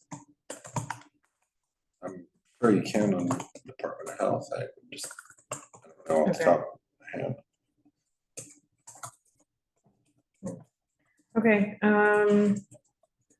But we've seen separate businesses have that same, via Port and Lip, like there are two. and the same thing with, wasn't it the same thing with, But that was clearly transparent though.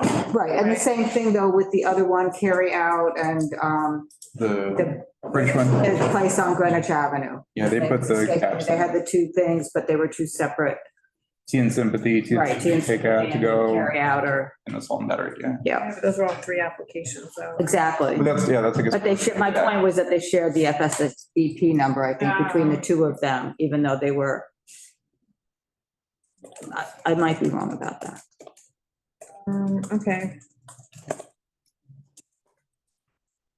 All right, anything else on this one? I mean, but also, if they're not connected and there is a residential entrance, then it definitely shouldn't be blocking that residential entrance. That's not part of their frontage. Okay.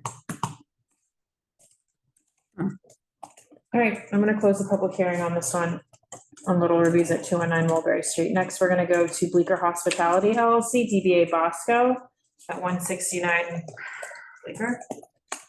For a Roadway Cafe. Is there anyone here from the public that wishes to testify on this application?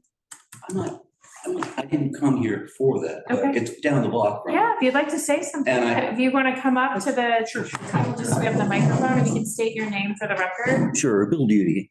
And just quick, the pictures, the photographs are 3 or 4 years ago. I mean, the entire sidewalk arrangement of things has entirely changed. And you can see that the diagram has space for 2 trees, space for only 1 tree. And you can see that the pictures have 2 trees.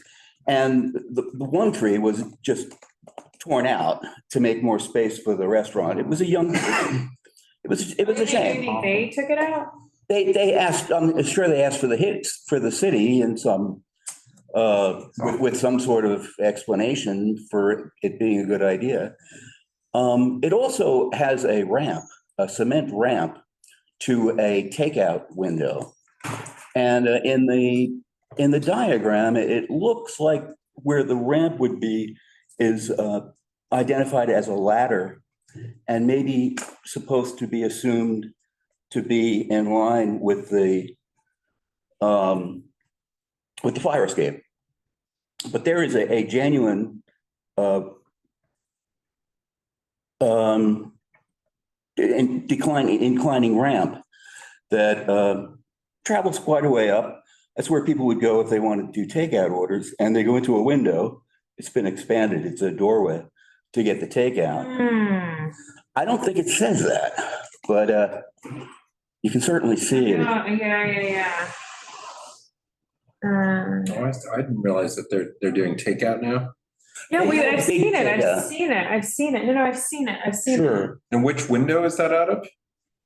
Um, Put that up. It was out of on the Sullivan side. Yeah. In fact, they got the work permit from the Department of Buildings saying, I saw the permit, saying that they were expanding the primary entrance. That's why they're doing the work, but the work was all done. So where's the?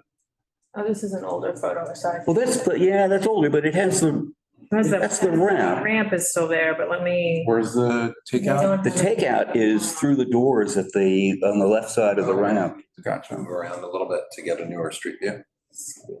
And it's a business. Can we promote Robert? This is his application. Oh, sure. Remind me your name.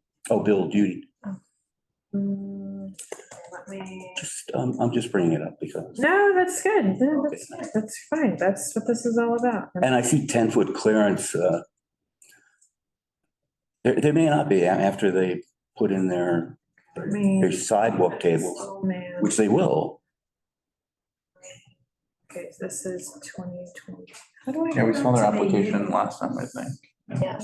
Yeah, but they did not properly indicate that there's a takeout window. Yeah, I don't think that on the sidewalk application. There was a bunch of stuff that, yeah. No, yeah, we had a whole lot of problems, right? But that was another one, because if that is the case, then, with what. It only goes to July 2022. Yeah, that's the only thing I'm seeing. So.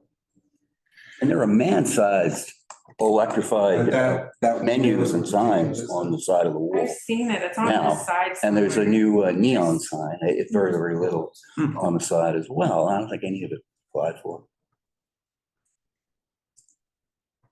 It's like right over here. Hey, Robert. It's like right over here. I walked by it because there's like, it has the menu on here because they have queso on there. So someone who.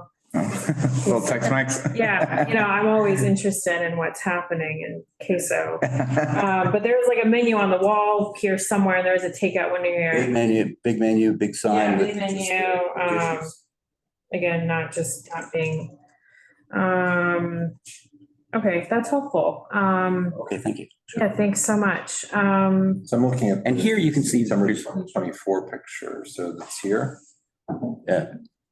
Oh, yeah, do you want to share that maybe? Well, I mean, that's. I couldn't get that's to it the when I same. did it. Yeah, I'm not seeing that. Well, if you go on to Bleecker Street and just do a corner view, it'll show. Oh, the pictures are all taken from a distance, a tremendous distance, giving you no idea what the corner really looks like. Right, no, it's fine. I think it's fine. I can look at. And it's a very old picture. all those pictures. Well, I mean, that is, let me see, what is this again? I have to always look it up by the, Bleecker Street Hospital. Why isn't the folder coming up when I type it in? Bleecker Hospitality? Yeah. Usually it just populates for me. Okay. Oh, it's under Bleecker, or no? What is? Hospitality LLC. Okay, so let me just pull it up. So, Do we have an estimate of the remaining clearance? Do you know? so July, so these were taken I can like look at it. July. That's when the application was submitted. Sullivan Street here is 24 feet This wide. picture was taken in July. Yeah. That's July 2022. Bleecker. No, oh, not this. I'm Yeah. talking about an application Oh, okay. from at least a minimum of July. So you're saying there was another tree there too? Yeah, there was another tree just to our right. Where that And- gray spot is probably now, Sorry. probably there, Yeah, I think so. where they put that ball. Yeah. And there's parking. And then where's the takeout window? The takeout window is right. Is that here, those double, I'm sorry. I'm looking at the ramp here, in here. in the ramp area? There's a, Is that right? I mean, there's an entrance Yeah. to Oh, actually, no. Is this the ramp? service house. That's the ramp? Yeah. Maybe. Okay, it says up. Yeah. It says ladder. It says up. So that must mean it's Oh. the ramp. It says that there is a escape ladder. Escape ladder.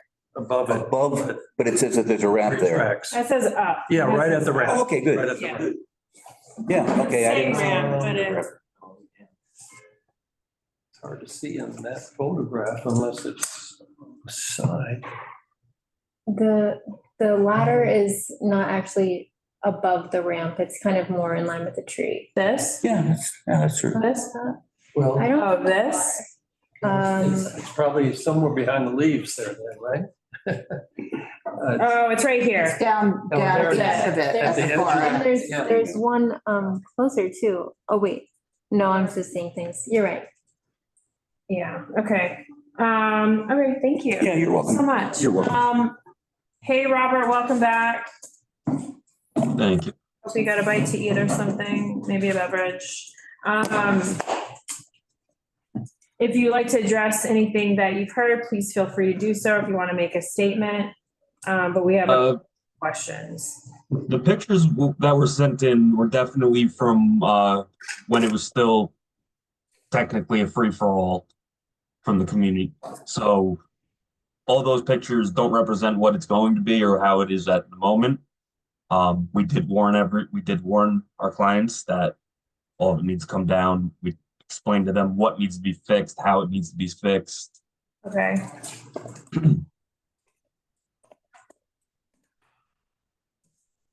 All right, Correct way of doing things. So just hoping everybody listens to us. yeah. Yeah.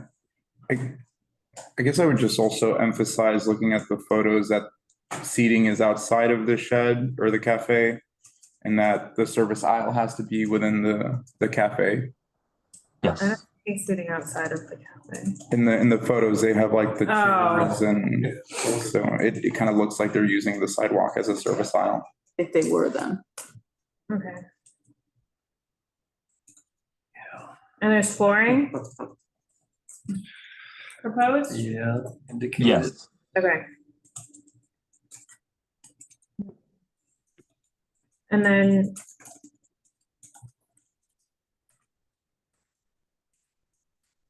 the placement of the takeout ladder and, the placement of the fire escape ladder seems off. It seems a lot further down. I mean, if it's not directly over the ramp. And then I guess Okay. is this, there's a rectangle punch out within the building. Is that the takeout window? You heard all the questions about the takeout window. Can you address it? Yeah, I don't know much about the takeout window. That's new to me, so It's we could like, talk to our client about that and find out. okay. I mean, I think it was likely maybe after this application went in, I don't know. Okay, any other questions for the applicant? One thing, on the site plan, there's a note about the bike corral, which is right in front of the roadway, the proposed roadway cafe. You can see it in the Yeah. photo too. Yeah. On the next page of the application package is the required clearances section, where it says that for a bike corral, let's see, where is it? There's a 5 feet clearance requirement. Now, I am not 100% sure on what DOT is calling a bike corral, whether it's a city bike station or if like a single or double bike parking, like that one there counts as a bike corral. But if it does, then that would require 5 foot clearance, which would take out a decent amount of, I mean, I'm not even sure if there could be, how much would be remaining for the cafe. Is the word corral even in the rules? I do not know. But I know that on page 2, it says bike corral, and then in the site plan, it says bike corral. Yeah, and it is labeled on our plan as well. Yeah, it does say 5 feet. And it says city bike / bike share stations, bike corrals, micro mobility stations. So Yeah, I believe what they consider the bike corrals are the city bikes, but I don't want to say, yeah, that's what it is, because a bike corral, according to the NYC DOT street design manual, is clusters of bike racks installed in the roadbed. Okay, so this would not be a bike corral.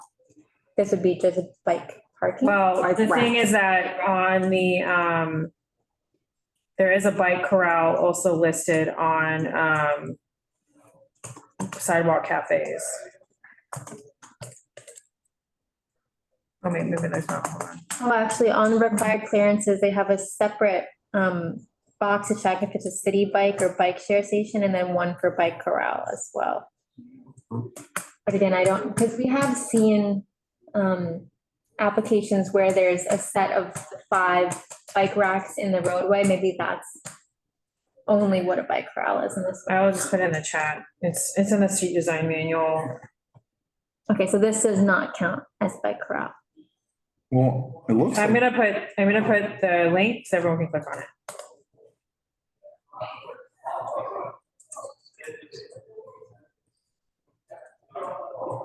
Susan Ginsburg, I see your question. We can address that in a second.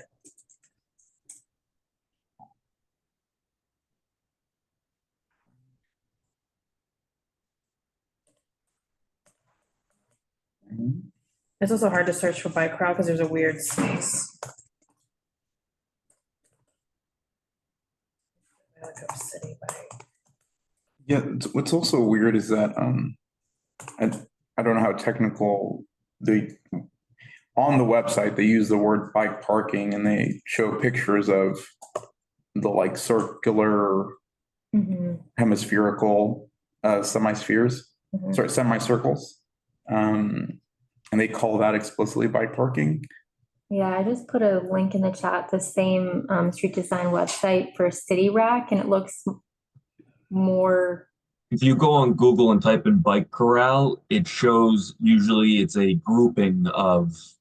Yeah. If there was, I'd say if there was like two or three more of those, then they would consider it a bike corral. That's just from what I'm seeing and what I'm reading.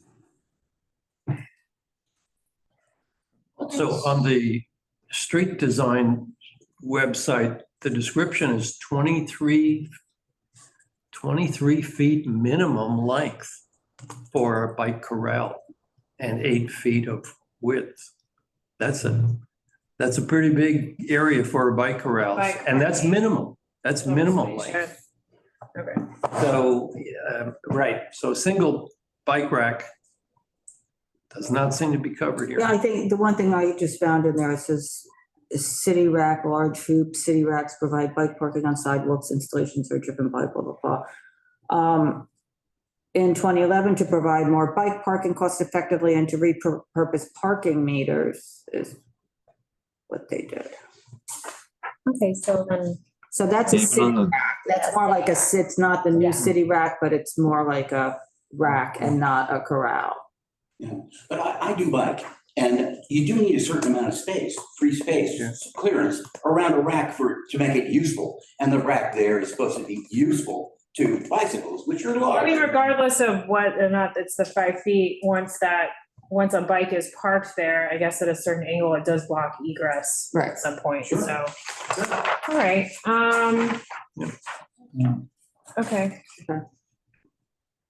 Any other questions for Robert on this one? I just think the city needs to update their website because it still says bike parking and that might be leading to some confusion. I don't think they've really updated much since the beginning. They've done little bits here and there, but This is bike parking in the rules, so their interpretation of the rules, I don't think they're gonna change it, this is their interpretation of what a bike corral is. So, okay, so I'm gonna close the public hearing on agenda item, what are we on? 7. 7. And then, I know you've got 10, so we could do 10 now. And then maybe when we do 15, 16, we could do your other 2 together. Okay. You want to, does that sound? Yep. Okay. All right, we'll see you in a little bit. Oh no, wait, what did I just say that we would do Yeah. 10 now? Let's do Yeah. 10 now. Okay, let's do 10 now, 10, Robert. 10, 16, yeah. Okay. So I'm gonna go to agenda item 10. We're gonna do Good Luck Ribbon Core DBA Braciola. And I see we have Marianne Pizza who would like to testify at 14 Bedford Street for Roadway Cafe. Stella, the FDNY waiver, could you speak to that? yes. This is another one where the application as referred to us did not state that there was an FDNY review for a waiver pending. We reached out to DOT and they confirmed that there is a waiver at this location. Bedford Street's 24 feet wide. Robert, can you tell us anything about the FDNY waiver as it relates to this application? yeah, so on here I do have a little note. It says referred to the FDNY by the DOT for a waiver already to cut it to 6 feet 6 inches width. Okay. They do have other ones across the street. Yes, Cotena is directly across the street. Okay, but you haven't had any communication with FDNY or anything, and nothing to your knowledge has been approved or reviewed yet by them? Not yet. We're in the midst of trying to get in touch with them, but as of right now, I don't believe we have anything. That's fine. What is that process for you to get involved while we get if we can make sure we promote Pete and Marianne Pizza? What do you have to do? Could you tell us about that? I don't know a ton about it, so I don't want to speak on it just because I'm still in the process of learning all of it. I don't want to sit here and lie to you guys and be like, no. this We're is not what trying you to have to do. We're just trying to understand the process. Yeah, no, I know trying to Michael's understand- been in touch with he's been talking to DOT and they've been back and forth with the FDNY, but it's just not clear what's happening just yet. Okay, I just didn't know. I didn't know if you were told to like reach out to a specific battalion chief, or I'm just trying to understand. That's all. Not a gotcha. Just trying to understand. That's all. Yeah, from what I understand, they do want us to reach out to the local chief in the area. Okay, the local battalion chief. Okay, perfect. Yeah. Thank you so much. Yeah. Again, this is such a non-transparent process. We're just trying to understand it more as. Yeah, no, of course. And I know that you guys are across a lot of these, so I just didn't know if you had anything to offer. So thanks for sharing that with us. I wish I knew as much as Michael because he'd be able to answer a lot of these That's okay. But like I said, I'm still learning it all. That's all right. We're happy to have you here with us. So let's go to that public testimony, and then Robert will go to our questions for you. So Marianne Pizza, and then Pete Davies, and we'll go to Leslie Clark. Okay, good. Yes, yeah, I just want to make sure. Hi, Marianne. How are you? Yeah, I'm Marianne. Thank you for taking the time. Sure. So anyone who knows Bedford Street knows that it's a narrow street with narrow sidewalks, okay? This is the fourth restaurant that's applying for a shed. What's confusing about this one, it says 14 Bedford Street, it says 24 feet wide. The restaurant is not 24 feet wide. It shows the same pictures as it did last month for 14-16 Bedford Street. So they're like double dipping or something. It's the same owners. I just don't know why they're showing 24 feet for this restaurant. So if they get a shed in front of this restaurant, the entrance to the building and 14-16 Bedford, that's about the length of 2 3/4 cars. Sheds don't belong on Bedford Street for safety issues, for, you know, emergency people to come down our block. Residents should come first. Plus, as the gentleman said before me, their other sister restaurant across the street at 21 Bedford Street applied for a shed as well. So now you have sheds across from one another, so they're not going to meet the mandatory 15-foot waiver. Right. And that's, I mean, really, residents should come first. So it's 3 restaurants by the same owner, and then there's 27 Bedford Street that also applied for the restaurant. And, you know, quality of life issues aside, the safety of the residents, I'm sorry, should be able, that should come first. And again, that 15-foot waiver is not going to be there if they do it on 21 Bedford and 14 Bedford. Thank you. Right, and you're referring to the 15-foot offset recommended when they're directly across. So Right, like, they're doing across from one another. But again, I don't understand why this restaurant is saying 24 feet when they don't have 24 feet in front of, the restaurant's not 24 feet wide. okay. Thank you for that. Okay, next we'll go to Pete Davies and then Leslie Clark. Pete? Yeah. Thank you. I'm gonna put something in the chat. This is in regard to the FDNY waiver. I think some people on the committee are aware of this, but the FDNY put out a guide in September 2024 called the Restaurant Fire Safety Guide. And there's a number of pages in there that are specific to outdoor dining.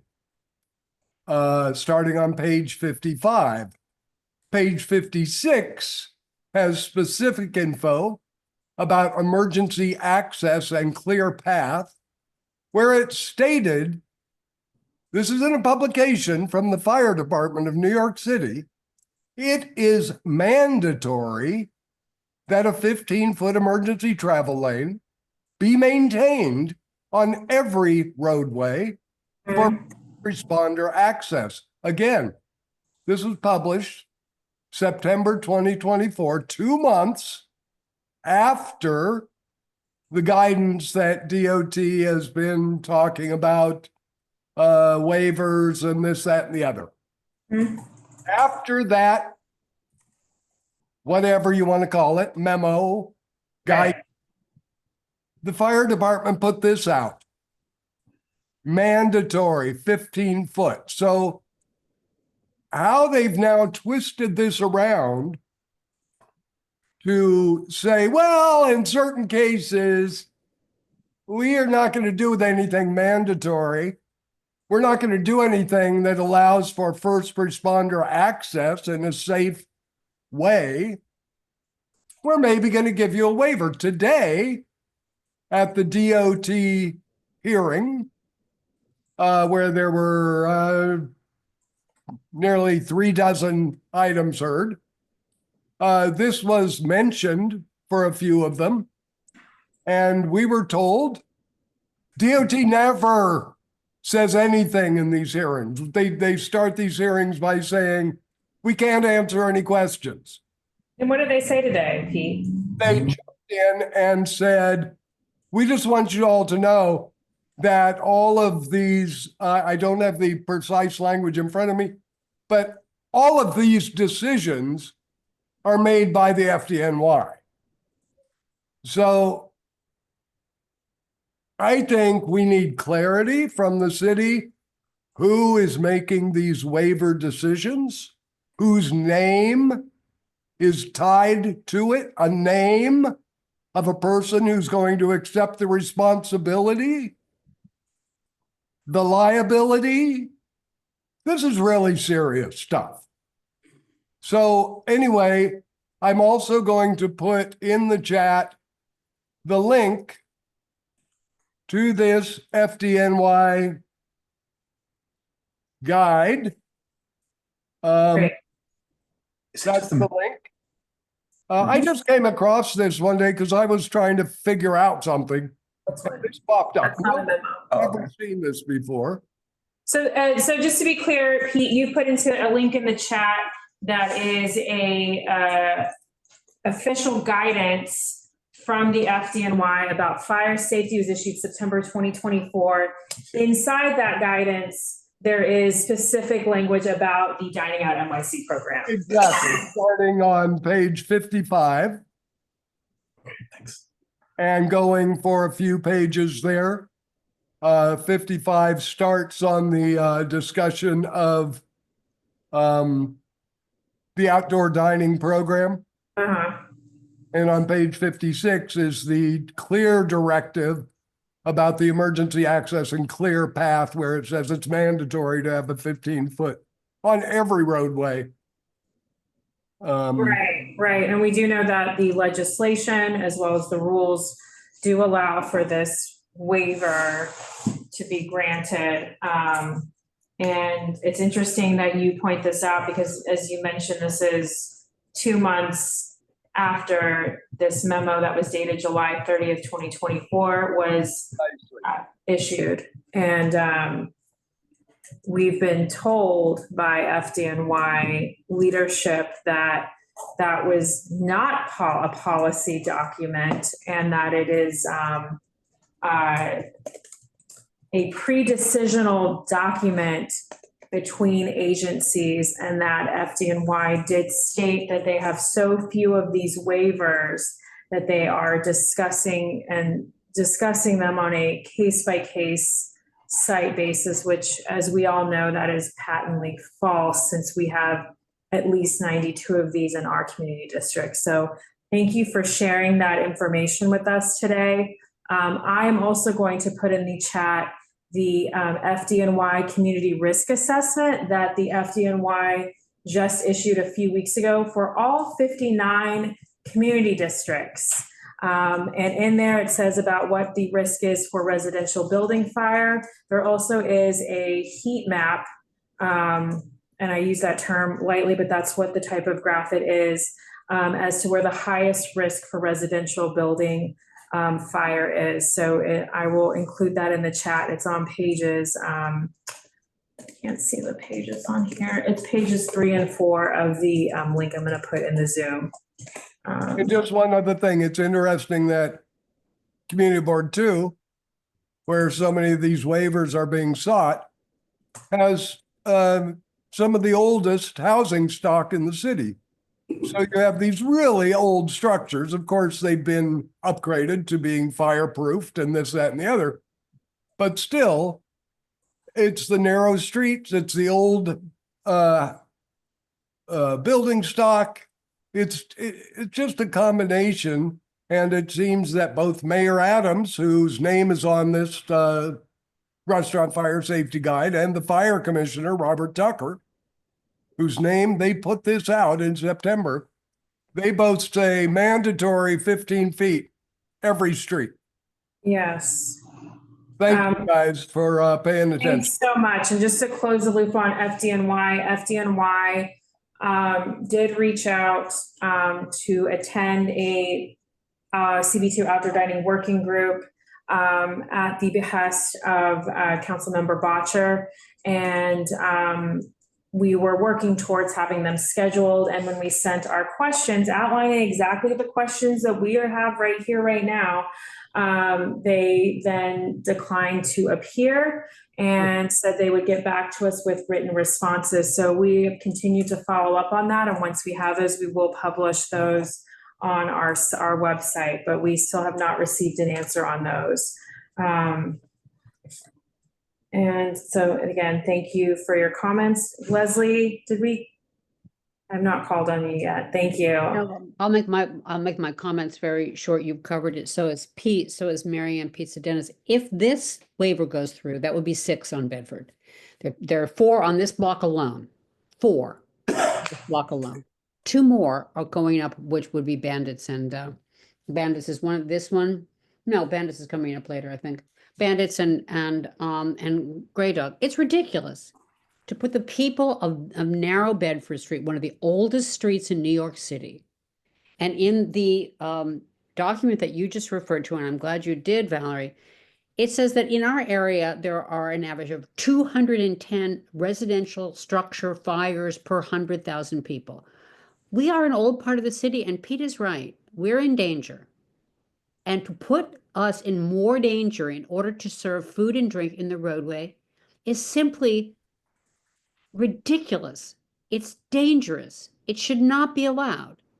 And we have repeated notifications from the fire department, including the one in September, but also the document that you referred to, Valerie, was issued by the mayor on their fire safety month on March 13th. Correct. That is less than 10, that's 15 days ago, 14 days ago.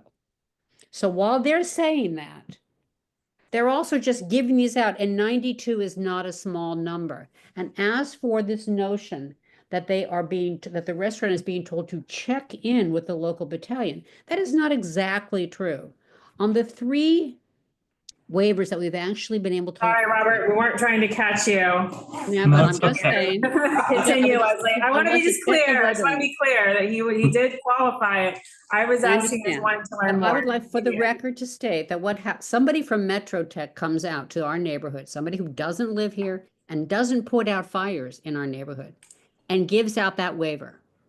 When Leif Arnson from Central Village Block Association walked around to 6th Avenue to the battalion and walked in, held up one of these waivers and said, "Did you know that this is happening around the corner from you?" And they had no idea.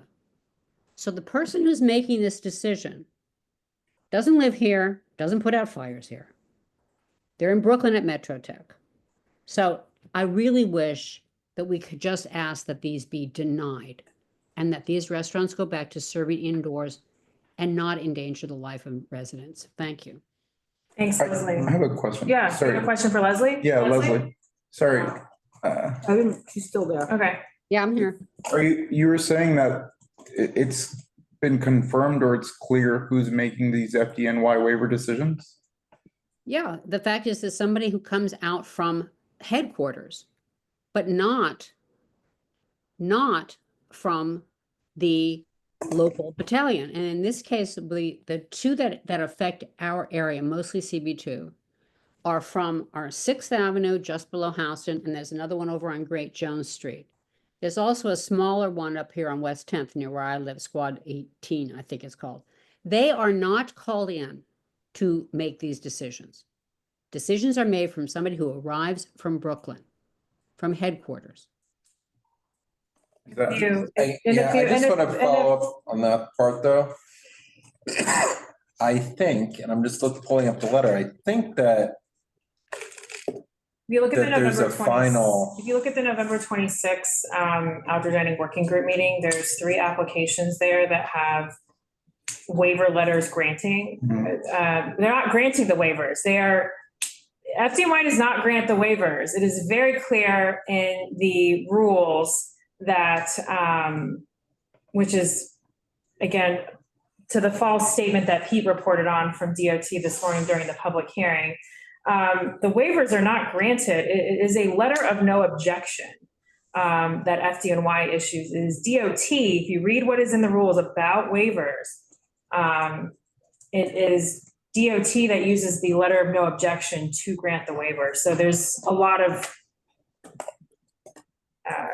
questions. So if you look, so to answer your question, Arturo, and I'll let Leslie speak as well, or Carter, is when you look at the like Kike Crudo, Pop-Up Bagel, and what's the third one? Lupa Osteria Romana, on the November 26th outdoor dining working group calendar listing, in those applications, there are the letters of no objection. At the bottom of each letter of no objection has an email for the local battalion chief that once the cafe is constructed, then they have to have the walkthrough with the local battalion chief. Is that? Well, it actually, Leslie, you bring up a very good point because you point out administrative, which is separate from the local battalion chiefs.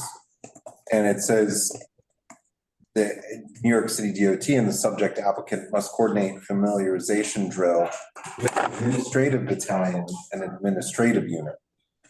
And you can't conduct those drills, I don't think, until the structure is built. And also,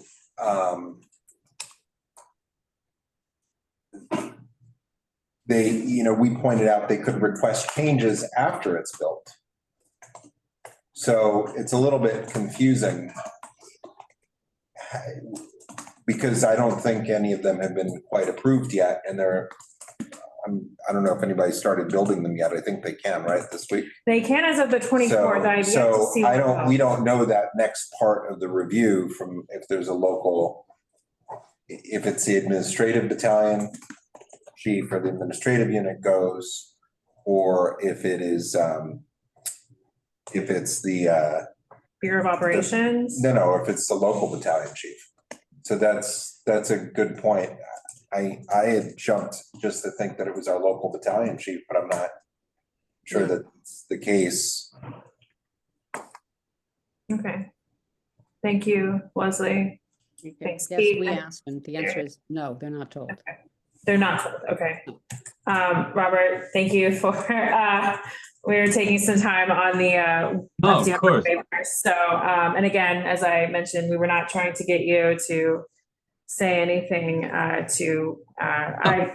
genuinely curious, and I know you guys see a lot of applications, so I know that you're not. Sometimes some people know things that we don't know, so it's nice to hear it. So I'm not upset about it. Okay. Just want to make sure. I was like, not a gotcha.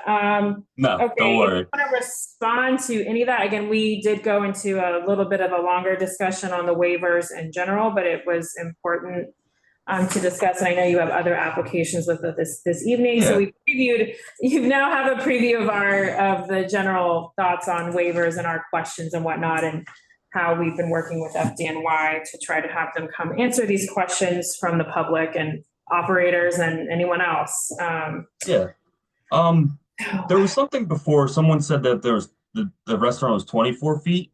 Yeah, can you address that? The restaurant's only 12 feet 5 inches. I don't know where the 24 feet came from. Okay. Might have been a mistake because we wouldn't use the 24 feet. Okay. Can someone that has the what he's saying is accurate. Okay. And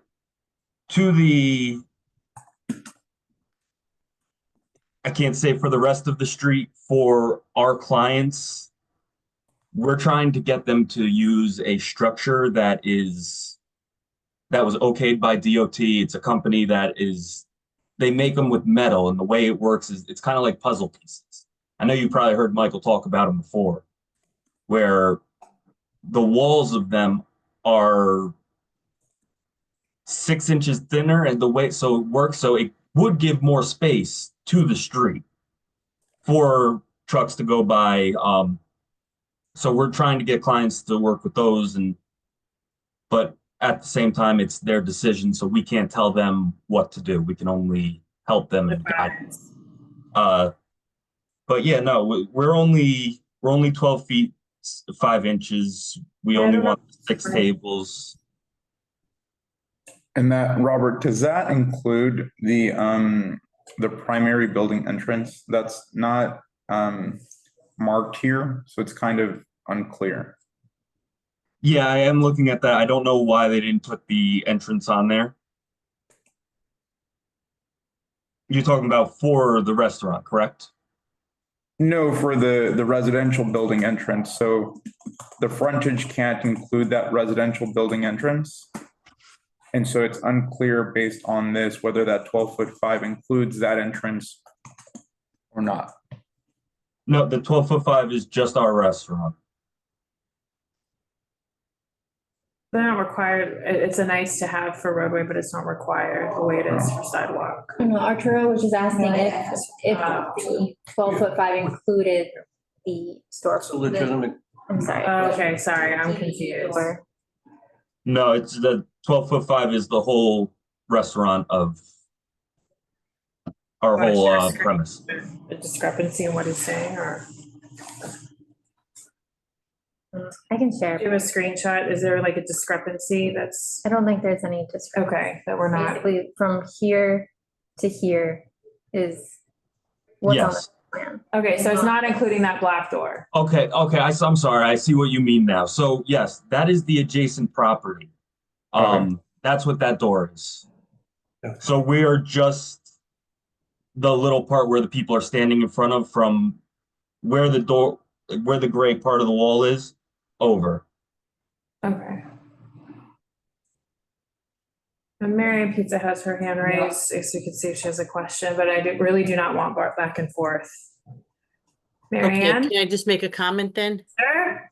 So based on how the shed was last year, it included 14 Bedford, the entrance to the building, and their sister restaurant next door. It did not, there was Got it. no, it covered the whole thing. And again, it's almost like I two see and a half that, car lengths. yes. So they're not doing a shed, leaving the door space open and then putting another shed next to their restaurant. They're looking to do the whole span, and that's where the 24 feet come in. Thank you. Yeah, I mean, I guess generally just what my kind of discomfort with this application, Robert, is that it's missing a lot of the sidewalk components, and that makes it very difficult to figure out what's where. So we're kind of just like guessing that these dimensions are correct, right? There's a sign, there's tree beds that make it, that if they were in the design, it would make it a lot easier to determine if it's in compliance. Okay. And Robert, while the, you know, I know that the DOT planners tend to ignore everything on the sidewalk as it relates to Roadway Cafe, it really is. The tree pits, when they're right at parallel to the cafe, it does affect the egress. And so we would like to see that on the site plan. And then what else did you mention besides the sign? The ped sign. Okay. Okay. Anything else? Oh, there's trees, railings to a step. That's street sign. Let's see that on there. Okay. Okay, so you want to see more of the, even for the roadway, you'd like to see more of what's going on the side. Yeah, More I of mean, the, we need, I mean, the tree bed's going to affect the egress, so we just want to see that on there. Okay. Okay. Anything else on this one? Okay, we're gonna close the public hearing on this one. And then, I think we have 11, 12, and then, so we have two, we'll go through the next two, and then we'll do your 4. Robert, is that good? yeah, whatever works for you guys. Okay, all right, huh? Okay, great, we'll see you in just a little bit. Okay, see you in a little bit. Thanks, Marianne. Okay, so next we have agenda, I'm closing the public hearing on 14 Bedford Street. Next, we're gonna go to agenda item 11. Wait, no, we need to go back to 7th Street Burger, right? No, and number, okay, so we have 8, 9, and then 11, 12, then we'll go to his 4, okay. So, we're gonna go back to agenda item number 8. We just closed agenda item number 10. So we have 250 Mulberry LLC, DBA 7th Street Burger. It sounds really good right now, 250 Mulberry, for a roadway cafe. And let me just see if we are expecting, I was gonna look on the tree map for another application now. I see no hands up for Bosco, right?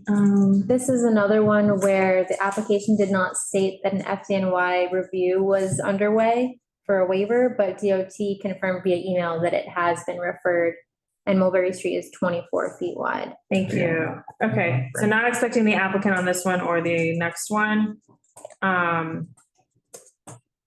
Or the next two, so maybe, I don't know, I mean, we could finish. the other four, because I don't have any applicants for the next four. So just maybe after this, when we go back and we finish the other ones, so the four of Robert. Yeah. If there's no applicant. There's no applicants here, or I don't, well, I mean, I guess we could look. I don't see anyone that RSVP'd for them, so not until Cafe Altro Paradiso, besides Robert. Okay, so, okay, let's do 7th Street Burger, and then maybe we go back. Is anyone here to testify on this application? I see Pete has his hand raised.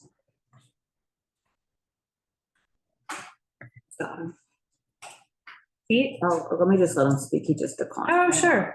Whatever people want to do. If you want to be on video, great. If you want to just speak, sounds good.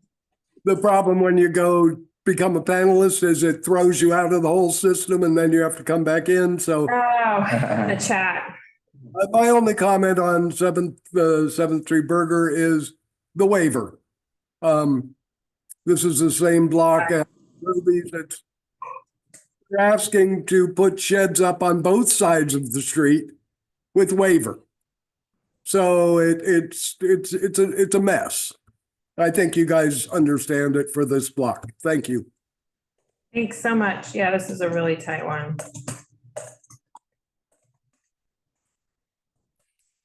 Okay, the committee. Anyone else want to speak on this application? Hi, welcome. If you'd like to testify on an I saw you walk in earlier, but we were talking. So if you'd like to testify on an application, you're welcome to when we call them up. Or if you have any questions, feel free to raise your hand. Thank you. I'm here for a class. I'm writing a paper. Okay, so. great. Well, hopefully I'll have some great material. Okay. Okay, so our next on 7th Street Burger, does the committee want to address anything during the public session? Just adding on to the conditions of the street, right next door to the south is Parm. Yep. And then on the other side of Parm is Grey Dog. So that's 3 cafes in a row, and they're all receiving waivers, and they need 6 feet between each one. This site plan only shows 18 inches from the edge of the storefront. And if they are to divide the 6 feet in half to be shared equally with the adjacent cafe, then it would need to be 3 feet, which would reduce their cafe length by another 18 inches. The sidewalk looks so wide in comparison to the cafe.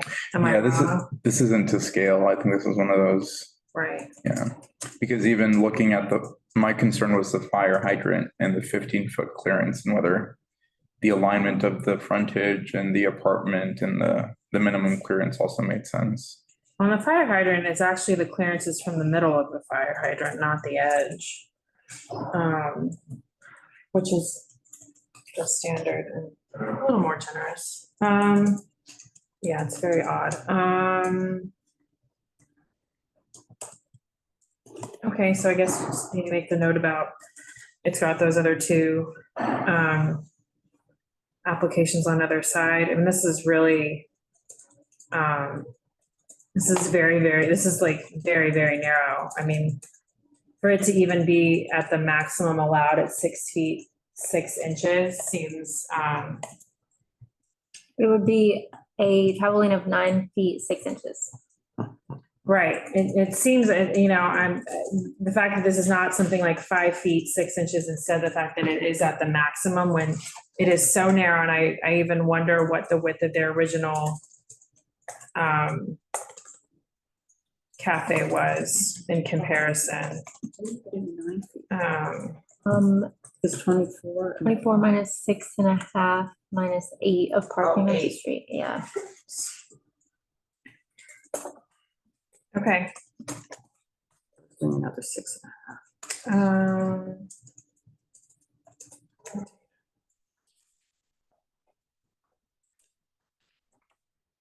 I haven't said the word temporary open restaurants for so long. It's like I can't even think about it. Yeah, I guess I don't have anything else on this one, so I think I'm going to close the public hearing on this one. So closing the public hearing on agenda item number 8. 7th Street Burger. And next we're gonna go to,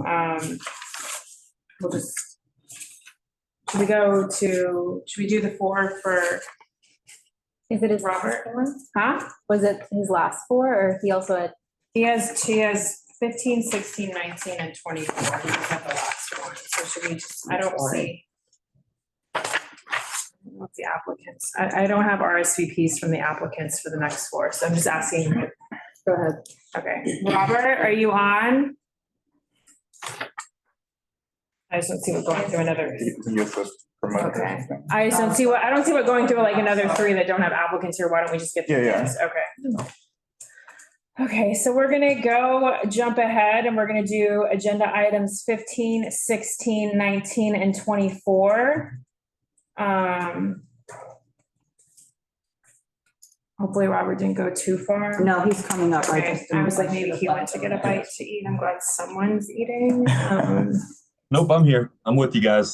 I was like, because when I say realized that we weren't expecting applicants until after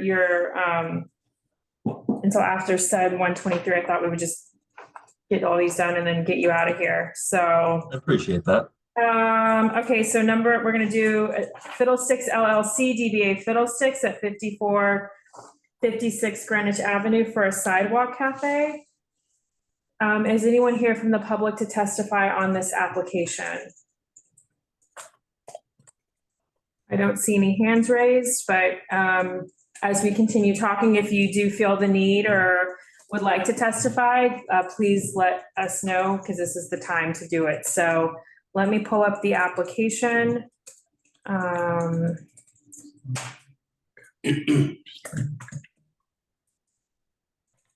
Does anyone want to start out with questions? It had a sidewalk cafe before. Really detailed elevations. I think that's the old one. Well, yeah, the old one. In the good old days. Okay, so I've got that open. I just have to open up all these tabs. Does anyone want to start with any comments or questions we have for Robert? Robert, if you have anything you'd like to state, always the floor is open to you. Okay, on the plan, there are 3 tables. There's 3 tables that are on private property. And what does that mean for us? Wait, what did he say? 3 tables? Closest to the building line? It's like 1, 2, 3. There's like a divot inside or something. Recess. So it's good that it's on there, right? But it's actually not part of the revocable consent because it is on private property, right? Yeah. I'm just trying to make sense of it, but I guess I understand why it's on there for transparency. Yeah, well, that's why I just wanted to let you guys know. So exactly for transparency that you guys know that those 3 tables. So if you look at them and think it's kind of weird where they are. And it will have to be there for when you come for your expansion of your liquor license. We'll need those tables need to be there anyway. So I'm sorry, but which of the 3? Oh, those the Tetris looking? Yeah, the ones that are closer, there's one, it's by an exit entrance. All 3 of them are by the exit entrances. Okay. One's kind of off by itself. Oh, okay. Okay, got it. It's not one grouping, it's one table. Yeah. Okay. Here, if you want, I could hold up the paper and show you. Sure, yeah, it's this one. Okay, so Okay. this one right here, Mhm. and then there's one right there and one right there. You can see them, they're all technically in the property line shown on the actual plans. Okay. But I just wanted to be clear and say it so you can actually know why it's there. Okay, got it. Yeah, that is helpful to know. There's a box that needs to be checked just to say that. It's right above the site plan. It says, please check this box if all or part of your sidewalk cafe is located within private property. Do you see that? Yeah, if the plans you have are outdoor dining located within private property. If so, indicate the private property line. Okay, and we did do that. That's Yeah, It just it is check. on our plan that it is, says private property line. It's all the way to the left-hand side of the plan. Oh, Yeah, I see the, I see. oh, okay, got it. Yeah, Private maybe property just check line the that goes box. across. Yeah, and just check the box at the top. So, Okay. I had one question about one of those tables, and now I don't know what our place is to talk about it. But one of them, the one in the middle, is within 5 feet of the Siamese connection. What does that mean for us? Because DOT requires that it, that there's 5 foot clearance, but. That middle table? But it's not part of the revocable consent. The rules only apply to the revocable consent, am I correct? So, that's a good question. No, that's a good question, though. It's a valid question. Robert, I don't know if you want to add anything to that or not, but that's my interpretation. No, it's a great question because the only thing I'd say is the fact that it's in the private property line. That's the only reason it's not affected by the 5 feet. Right. If it was outside the private property line, 100% we wouldn't be able to have that there. Yeah, okay, cool. And then I had another, That's the right word. Oh, I don't know. Is Greenwich Avenue really a neighborhood corridor here? Yeah, that seems really off. It's a very busy avenue. I mean, it surprises. There are pockets where it is surprising where that falls. There's a lot of restaurants on that. Yeah, it's one of those weird spots, but it is. But remember, it's not just restaurants, it's a retail, it's all these different. It's everything, yeah. can I comment on the primary building entrances? Sure. Okay, so there's 3 on the site plan. There's 2 within the storefront, and they're all noted. But so there's 2 within the storefront, and then there's 1 beyond the storefront on the right. Yes. We don't have 5 feet clearances noted on the site plan. And in some places, it looks like there would not be 5 feet at these current dimensions, especially for the rightmost one, which is the perimeter is right up against the residential entrance. And that is 52 Greenwich Avenue, which is 5 stories, 9 units. And then the other 2 entrances correspond to 54-58 Greenwich Avenue, which is 5 stories and 18 units. So we don't have the 5 foot clearances noted there. Okay. Okay. Right, and at least for, So you want us to mark those off as the 5 foot distance? right, and so it looks like for the rightmost cafe, that would shrink the length available for the cafe.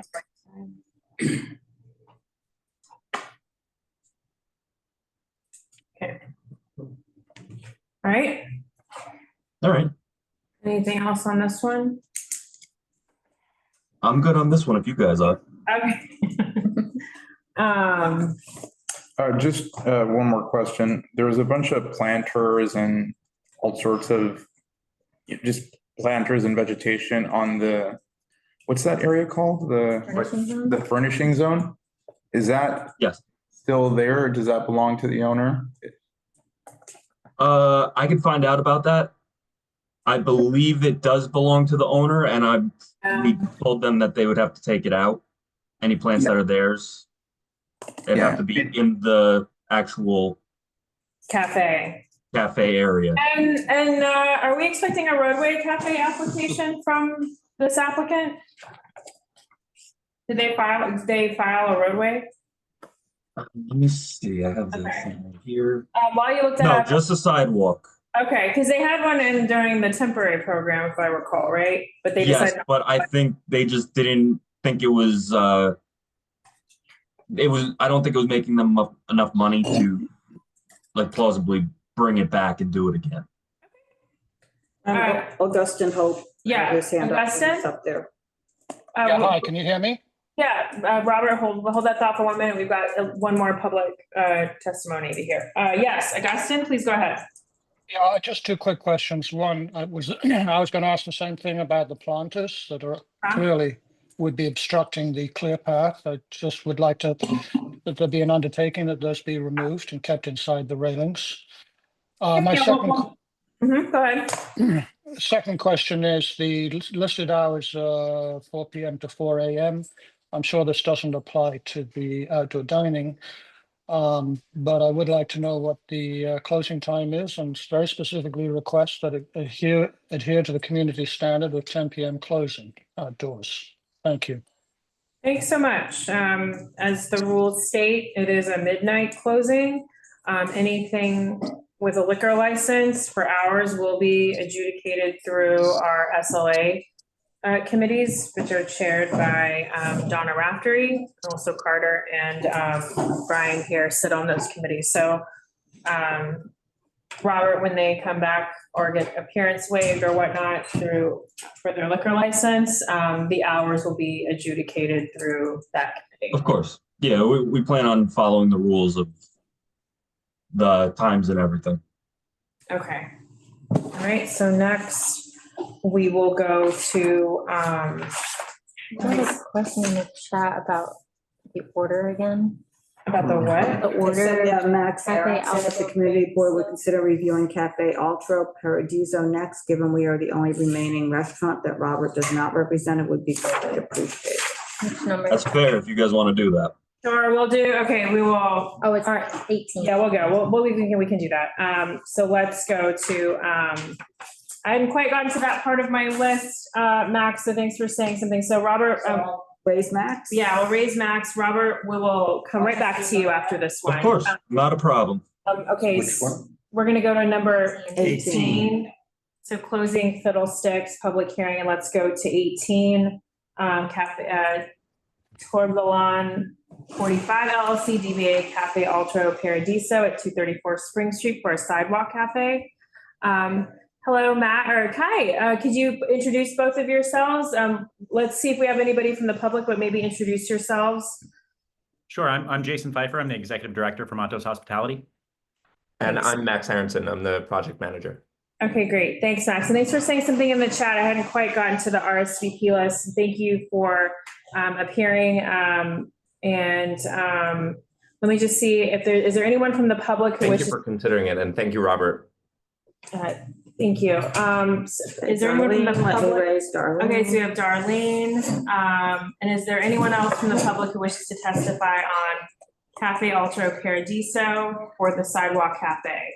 And I think, so Darlene had sent in some, that Mark, our district manager, printed off, and they're also in your email regarding this application. So I will just pass this. Was that extra? Okay, that's for me. Okay. I didn't know if you had one. No, yeah. Okay. So let's hear from Darlene, and then Max, and tell me your name again. Jason. Jason. Okay, so Max and Jason, then we will go to you. You're allowed to make a statement in general about your application. You can choose to respond or not respond to the comments heard, but please, everyone, address the working group. So, Darlene. Hello, good evening. Thank you. Again, my deep appreciation for this committee and the community board. My name is Darlene Lutz. I am a long time resident of this neighborhood since it was industrial and now whatever. This particular restaurant is fabulous. Altro Paradiso, chef's kiss all the way. But there have been many challenges with this location and operation during COVID. I am not going to drag it out. My points tonight here are,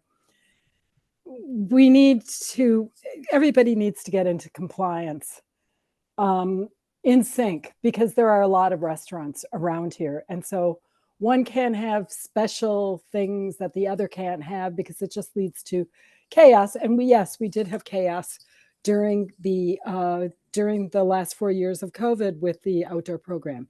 I'm going to be quick. The rendering itself is very nice.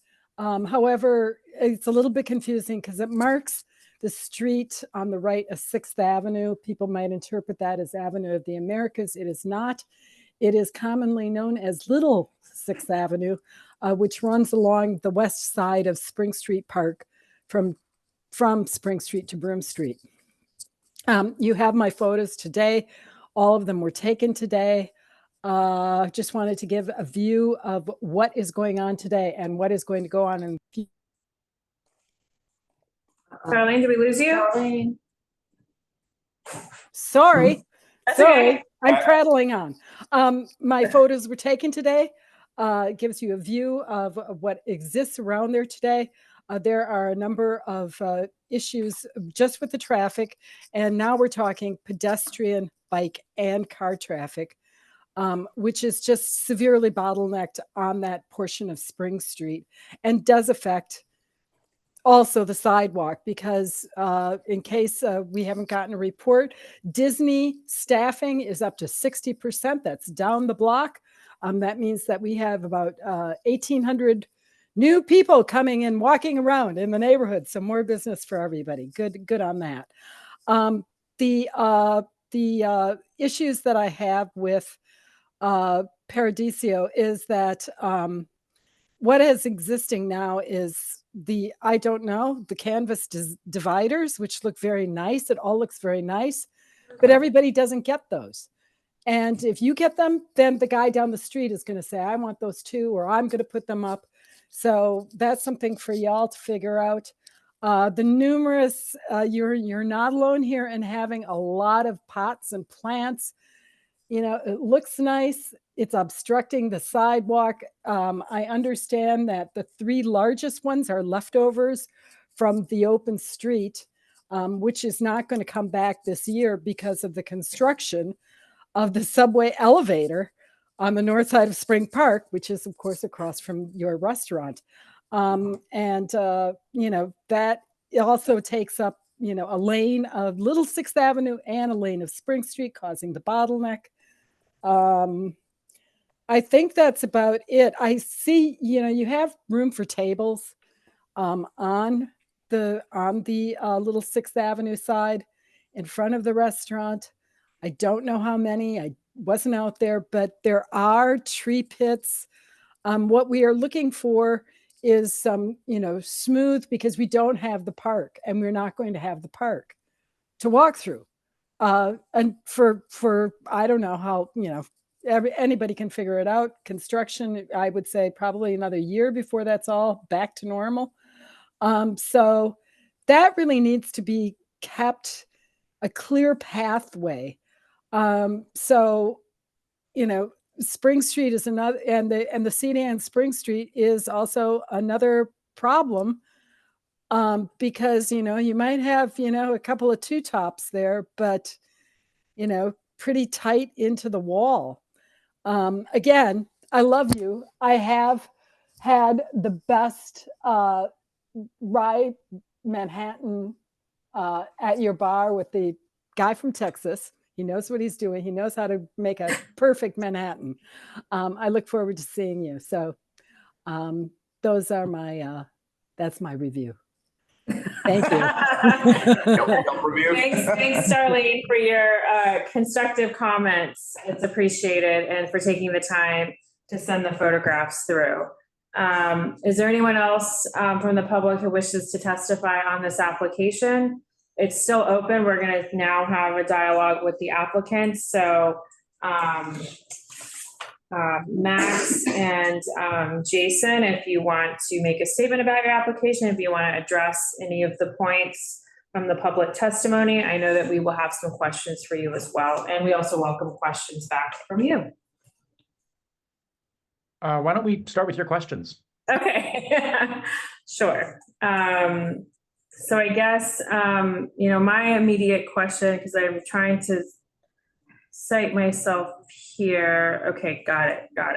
So I don't see anything depicting the awnings that come out from the walls, which again are beautiful. I see them when I go to Trader Joe's, but are those are not part of this plan, is that correct? They're not depicted on this plan. Okay, they're not depicted. Are you intending to keep them up? Yes, we are. We did check down on section 3 that we have the awnings physically attached, but we did not include them in the rendering.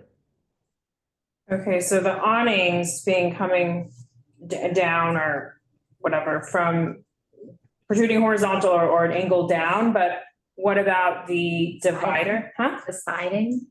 The side, what do you mean? That's kind of what I was calling it, like the dividers that go from the awning to the sidewalk. Like a storm, those? it's almost like a storm enclosure Yeah. without it being enclosed. Right, are you intending to keep those? Yeah, the intent is to keep those. I don't think Is that's that a- legal. I Yeah, don't I'm think not that's sure that permitted. that is, We've had other applicants come in that have had the things attached to the building in that way that they have been asked to take them down. So we Like would. Finellis, Like Finellis, yeah, or other, I was thinking of Due West. Yeah, there's nothing that can be attached to the sidewalk.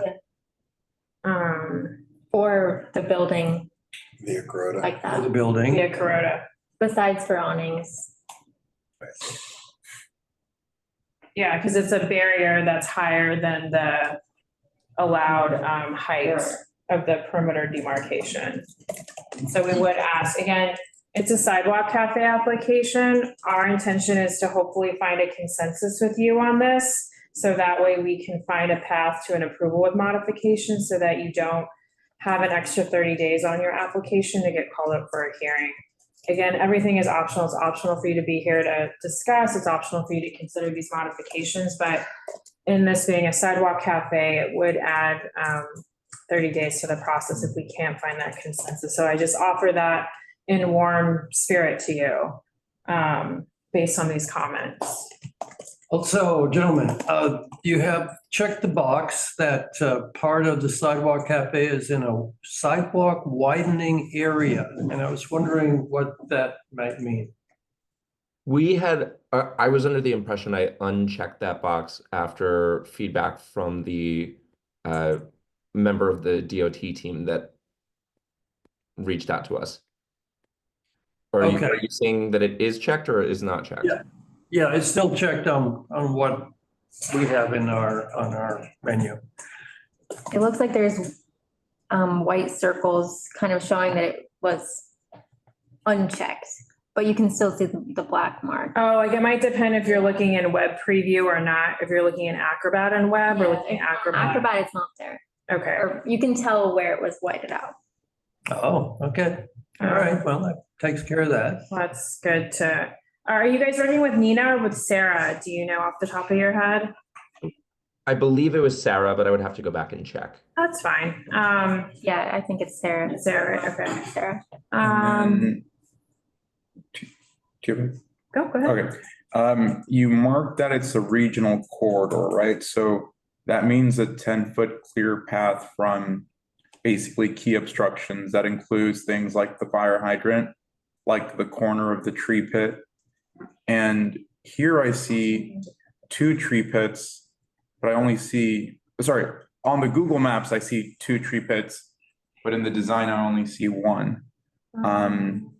So, and that includes the corners. So I think you have some corners where you have 8 feet.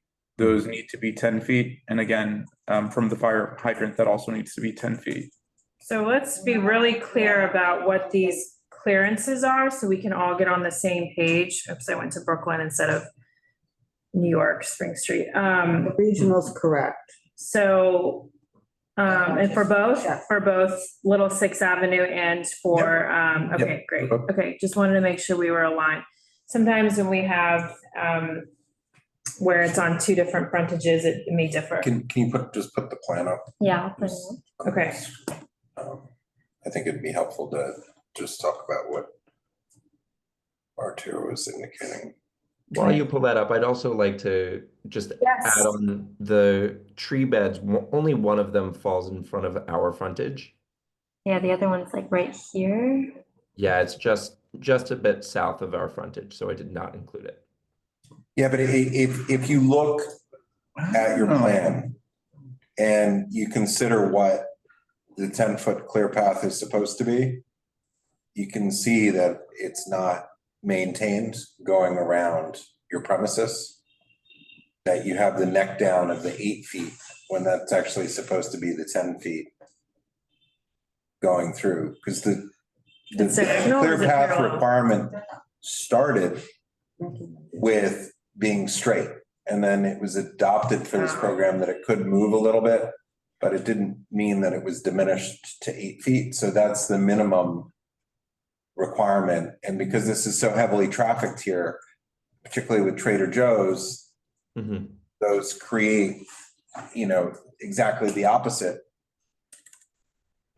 impact, which is creating a bottleneck for the pedestrians as opposed to the clear path.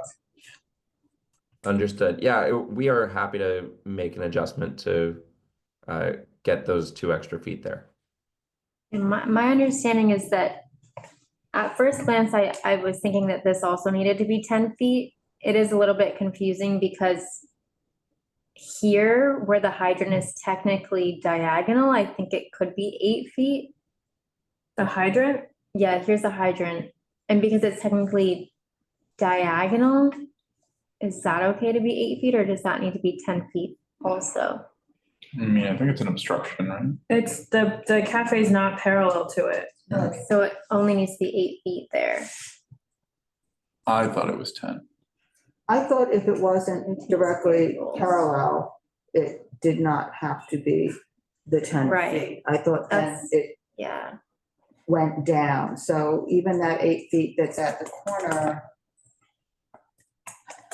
I'm not sure. definitely. That's within the sidewalk cafe. I don't understand where the 8 feet comes from, because it's 15 feet for a fire hydrant. So what is 8 feet? Roadway. Road. Yeah. Yeah, I mean, the minimum is 8 feet. It's always a circular radius. We haven't been doing. It's when they're out. So I think the examples you and I are thinking of is when the tree pit was, let's just say, right, exactly, was down there. Then it would only be. Then it would only have to be 8 feet. Right. Okay. I think when it's within, it should be like if you were walking with a 10-foot stick, you should be able to have that 10 feet. So this should be 10 feet as well. Well, I agree. I think it makes sense because this should be 10 feet because it's still, because it's within the cafe. Yeah, it's diagonal to this part of the cafe.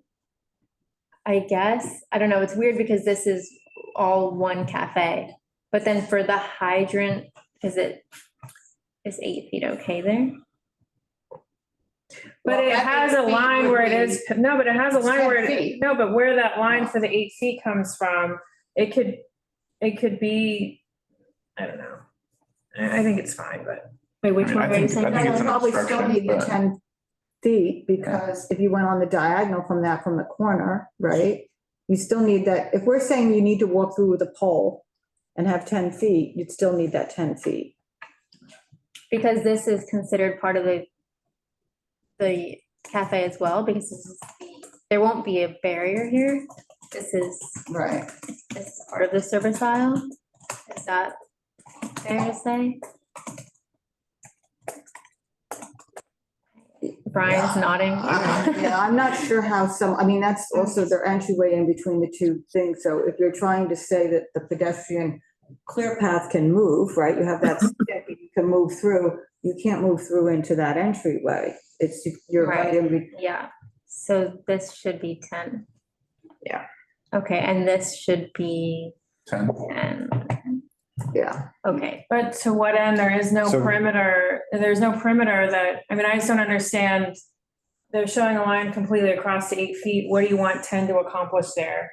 There's no perimeter to the corners, don't you need? So just, what it says in the rules is you must maintain 50% of the sidewalk width or the following, whichever is greater is clear path, 12 feet on global corridors, 10 feet on regional corridors, 8 feet on all other street types. So this is a regional corridor, so it's 10 feet.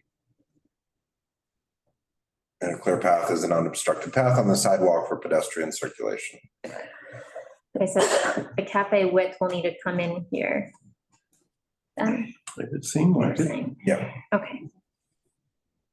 And here as well. And the other corner. Write it down. I don't know what it is we're communicating. The other corner. Yeah, to the tree. Well, no, that one, This that one is okay. that one is the one that we think might be okay because that's when DOT has said if it's not directly Right. across from it. And it can be can eight. be- It doesn't make a lot of. It makes no sense. It makes no sense. But that's how they apply it. Right. I was told that it's diagonal. Yeah. I was told if it's parallel to the clear path. If it's diagonal, it's the. But I think obstruction. the point that we're trying to make, No, the fire hydrant is fine because that's, There's nothing there. no, it's not on, I don't believe that those are measured on the angles because there's nothing there, but the other ones are because they create yeah, but the neck down. I mean, the guidance is clear. They're supposed to be 10 feet clear. right, but they haven't been, okay, that's not the guidance that we've been given on these. All right, can you pull it up, anybody? Because that's, Well, we can pull up the letters they've sent. I mean, I'm telling you, I agree with what you're saying, but that's not what DOT has said. It's Yeah. not that I disagree. Yeah. there's not. I mean, it 8 foot looks like clearance. it's on the frontage, so I would just assume that it's 10. It's not like, because I think we were saying earlier, well, if it's a tree pit outside of the frontage, then Yeah, I mean, it still Parallel, but makes no that's- sense. but that's Part of the it. frontage. It's Not zero not sense. out of the frontage. Actually, to Arturo's point, this is the entrance. but then you This could is just not like some arbitrarily shift in it. space. I'm not saying So- I would give this guidance, but this is, I think, what DOT has told us when we have asked them about this. Well, it doesn't look like a 10-foot clear path to me, so Exactly. Okay. I wouldn't. All right, can we move forward with this? It doesn't, Sure, this is important because it's heavily trafficked. There are a lot of Yeah. options to go, but this is sort of the point of. Right, so we So they should all be are 10 feet. making the statement, we have concluded amongst ourselves that the 10-foot does apply for All the the clear tree path. pits. All the tree pits, And yeah. so we would want them to apply that 10-foot clearance on the site plan, and that's would be the way to proceed. I'm gonna stop sharing. okay. Do you have any other questions or comments for the applicants?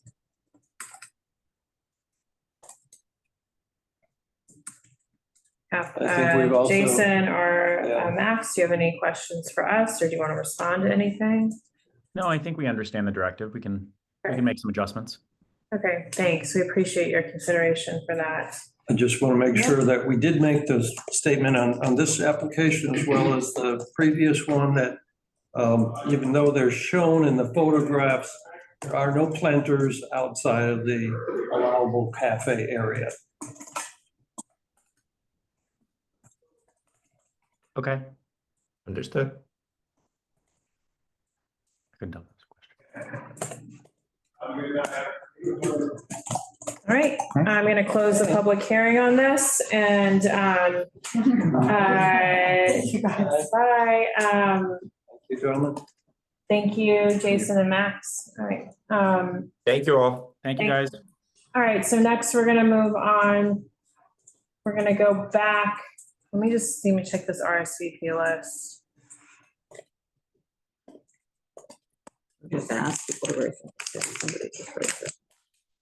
In this little package. and Okay, there who might is be a Eric couple Bronstein? pieces for everybody. They just raised it. Oh, yes, let's do that. Let's Okay, so- do banter. Yeah, thanks, Eric. Then we'll go back to, okay, so Eric. we're now going to go to agenda item number 21, and then we will go back. I'm sorry? Nothing. Oh, so I'm gonna open up the public hearing for Banter West Village LLC, DBA Banter at 643 Hudson Street for a roadway cafe. We do have the applicant here. Hello, Eric, welcome. Thanks for joining us this evening. Is there anyone here to testify on this application before we go to the applicant and to the committee's question? In the room or on Zoom, please raise your hand. I don't see any hands raised, so we'll continue our discussion and in the public session. And if people hear things and they want to comment, please raise your hand and I will call on you then. So Eric, do you want to introduce yourself? Good evening. Thanks for having me in. I'm the president of Banter Hospitality, New York City. Great, welcome. Delicious food. So next, does the committee have anything for questions for the applicant, for Eric, on this application? I'm going to pull it up myself while people gather their thoughts. Remind me, Eric, did you guys also apply for Sidewalk? Are we expecting a Sidewalk Cafe application? We did apply for Sidewalk as well. We heard it already? Oh, he's showing it, it's on. Oh, okay. Okay, great. You did apply for one. Okay, I was just to ask. Sometimes things change or sometimes plans change, so you never know. So just wanted to check in on that. Okay, so just give me a second while I pull this up. Was there another Banter or is it? There's other locations. Oh, okay, that's what I was like also. Yeah. We have another location in the same district on Sullivan Street. Right, where a bunch of them are Roadway cafes. So let's see, let me just zoom in. Okay, oh, I see the sidewalk. Hello, it's right here on the plan. Sorry, I've looked at a lot of these. I don't have them memorized. So, wait, where is the, bless you. Is the key just have the subway entrance on here for some reason? Just from another? Where's the subway? Well, it has it on the legend. It's like probably the most beautiful legend I've ever seen. Okay, that must be just extra. Right? No, our architect just sort of shows all of his same things and all his legends. It's great. It's quite lovely. I was just like, wait, I was like, I know where this is because I've eaten there. Okay. Okay, so it's a pretty small footprint. Can you tell us about that or just? Yeah, so we obviously when I guess rules were a little more lax, we had a larger footprint and we had sort of the cutouts around the manhole to be compliant with all code. We just avoided the manhole and provided the clearance accordingly. We are unfortunately, maybe sometimes to our detriment, quite a rule follower by our nature. So we are steering clear of the manhole and just opted to do the maximum we could do with the remaining space. Okay, that's fair. And you'll have flooring. That's great. And we'll see you separately for the sidewalk cafe, but it's really great. You have all the obstructions on there already. Regardless, anybody have any questions on this one? It seems pretty straightforward. I have one question just about the place where the Roadway Cafe connects to the sidewalk. Is it proposed to be on top of the sidewalk at all there? It's just hard to tell. No, there's a 6-inch sort of ramp there for the water egress and obviously for ADA access. Okay. Thanks. Oh, no. Okay. I don't have any other questions on this one. I mean, sorry, do you? No, I don't have a question. I live around the corner from you. I see how much that roadbed has always been occupied. So it's great you're conforming to the rules and I appreciate though that you're going to lose seating that's occupied all the time. I mean, it's, Yeah. We'd love to have more seats, but I just think challenging the DOT and or the community on it probably is not in anyone's best interest. Yeah, no, it's nice to see that you're complying with everything. It's a really nice site plan too. Okay, I think those are all of our questions. Do you have any questions for us? No, I don't. I think so. Just so I'm clear, I know there's been some updates in the last day or two, sort of from the DOT on the more on the sidewalk side. So we'll probably be circling back on that for our application regarding that. But as I understand, that is issued conditionally already as of yesterday. I mean, you can be operating a sidewalk cafe right now. Yeah. As long as you're following the rules. Yep. So that's where the conditional for sidewalk cafe is. That's what's been happening We just have the same 10 seats we've probably had there forever, which is really just that little bit of space outside adjacent to our building. Well, the sidewalk cafe has to comply with the new rules, so it has to conform with what your diagram has. Yeah, no, yeah, we've altered that as well to be compliant with the new rules. Yeah, no, but I mean, that's what you have to be following. Yes. Is it tables? It's just the 2 tables out there, not the old ones. So anything that's as of November, I believe, right? November 1st. November 1st, all sidewalk cafes could continue to operate, but they had to follow all the rules of the new program. Understood.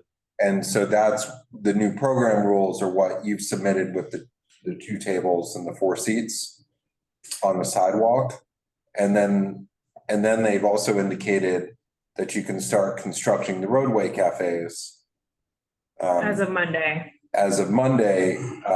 However, I the encourage condition. everybody to make sure that they're all compliant first before anybody starts construction, because no one wants to waste money or time. and we've caught a lot of errors, and and that's the correction of an error is to reconstruct, right? So that's why I'm just bring that up. So no, great point. And also for both areas, in order, liquor service is not allowed from our understanding, and there's some conflicting viewpoints, and there's been no clear guidance from the liquor authority. But our understanding was their guidance was you can't serve liquor in a space if it's not on your diagram at the liquor authority. And if you've had a sidewalk cafe before, so that's a bit of a gray area, but the roadbed is not. So as soon as you receive that permit, you need to file an alteration application to add. But with the SLA, we're aware of that. So, yeah, add the municipal property and also the sidewalk cafe to provide the updated information. And what we've been the SLA is called the hearing for April 2nd to actually address that. So we're waiting to hear what they have to say. Yeah, and we'll see what they say, but they had said before, just so you know, and everybody else knows, the reason. It's a mess from the SLA side for sure. No, it's not a mess from the SLA. Well, it's really the DOT held them up. That's right. That's Well, right. the issue, and just so everybody knows, is that one of the biggest enforcement points the liquor authority does, as well as one of the biggest violations, is an improper extension of your premises. And if you don't have on file with the liquor authority what your premises is, that you can't conform to that. So they have no records of what the new program allows for, so they can't determine whether or not there's an extension of the premises. And what the chair of the liquor authority had said is that I need to know where everybody's serving alcohol. And that's, and unfortunately DOT's taken too long. And so it's still unclear. So we'll see what they have to say. It is a confusing gray area for now, for sure. And I know all operators and folks that want some answers. That's right. That's right. Okay. Augustine Hope is. Oh, okay. Had his hand up. Oh, okay. Did you want to call on him? Go ahead, Augustine, you should be able to speak. Augustine Hope, West Village residents. Just a clarification about the drawing. It seems to indicate for the sidewalk 2 tables, 4 chairs, and appropriate railings around, but there seems to be no serving aisle, 3-foot serving aisle. I just maybe worth inquiring of the applicant as to whether they realize that you can't serve from outside a railing. Thank you. Thank you. Well, this is a roadway cafe application. That's all that we will be opining on to DOT at this time. Eric, you have heard. Withdraw that. Thank you. Yeah, but we will have Eric back to address the sidewalk. Eric, you're now hearing some public testimony regarding the sidewalk. Sure. In general, we've sidewalks that are cafes that are at least 3 feet are ADA compliant to this group. But again, we're not, so if you want to address any of that, Eric, you're more than welcome to, but it will not be part of our comments for the roadway. No, for today, I'll wait, but yeah, totally acknowledge. Okay, and then just, you mentioned you've been back and forth with DOT on the sidewalk, so it sounds like we're probably gonna have that referral soon, since you're in touch with them regarding the sidewalk cafe, correct? We hope to have that sooner rather than later, yes. Sooner, yes, sooner. That's right, because I think you applied back in July 31st. So again, we're all wondering, not from you, but from the agency, as to why it's taken so long for us to have you before us, and your application seems so clean and clear cut. So 8 thanks months for that. almost. Yeah, 8 months, so wild. And this is probably one of the most clear and compliant site plans I've seen. So thanks for that. I don't know why they waited so long, or also why your sidewalk cafe application wasn't also referred to us at the same time. So I have no idea why. I'd love to, as much as I'd love to attend as many of these meetings as possible, we end up being in a bunch. Well, we'll try to call on you at the beginning of when you come back for sidewalk, if you'll remind me. If we can get preferential treatment towards the top next time, it'd be amazing.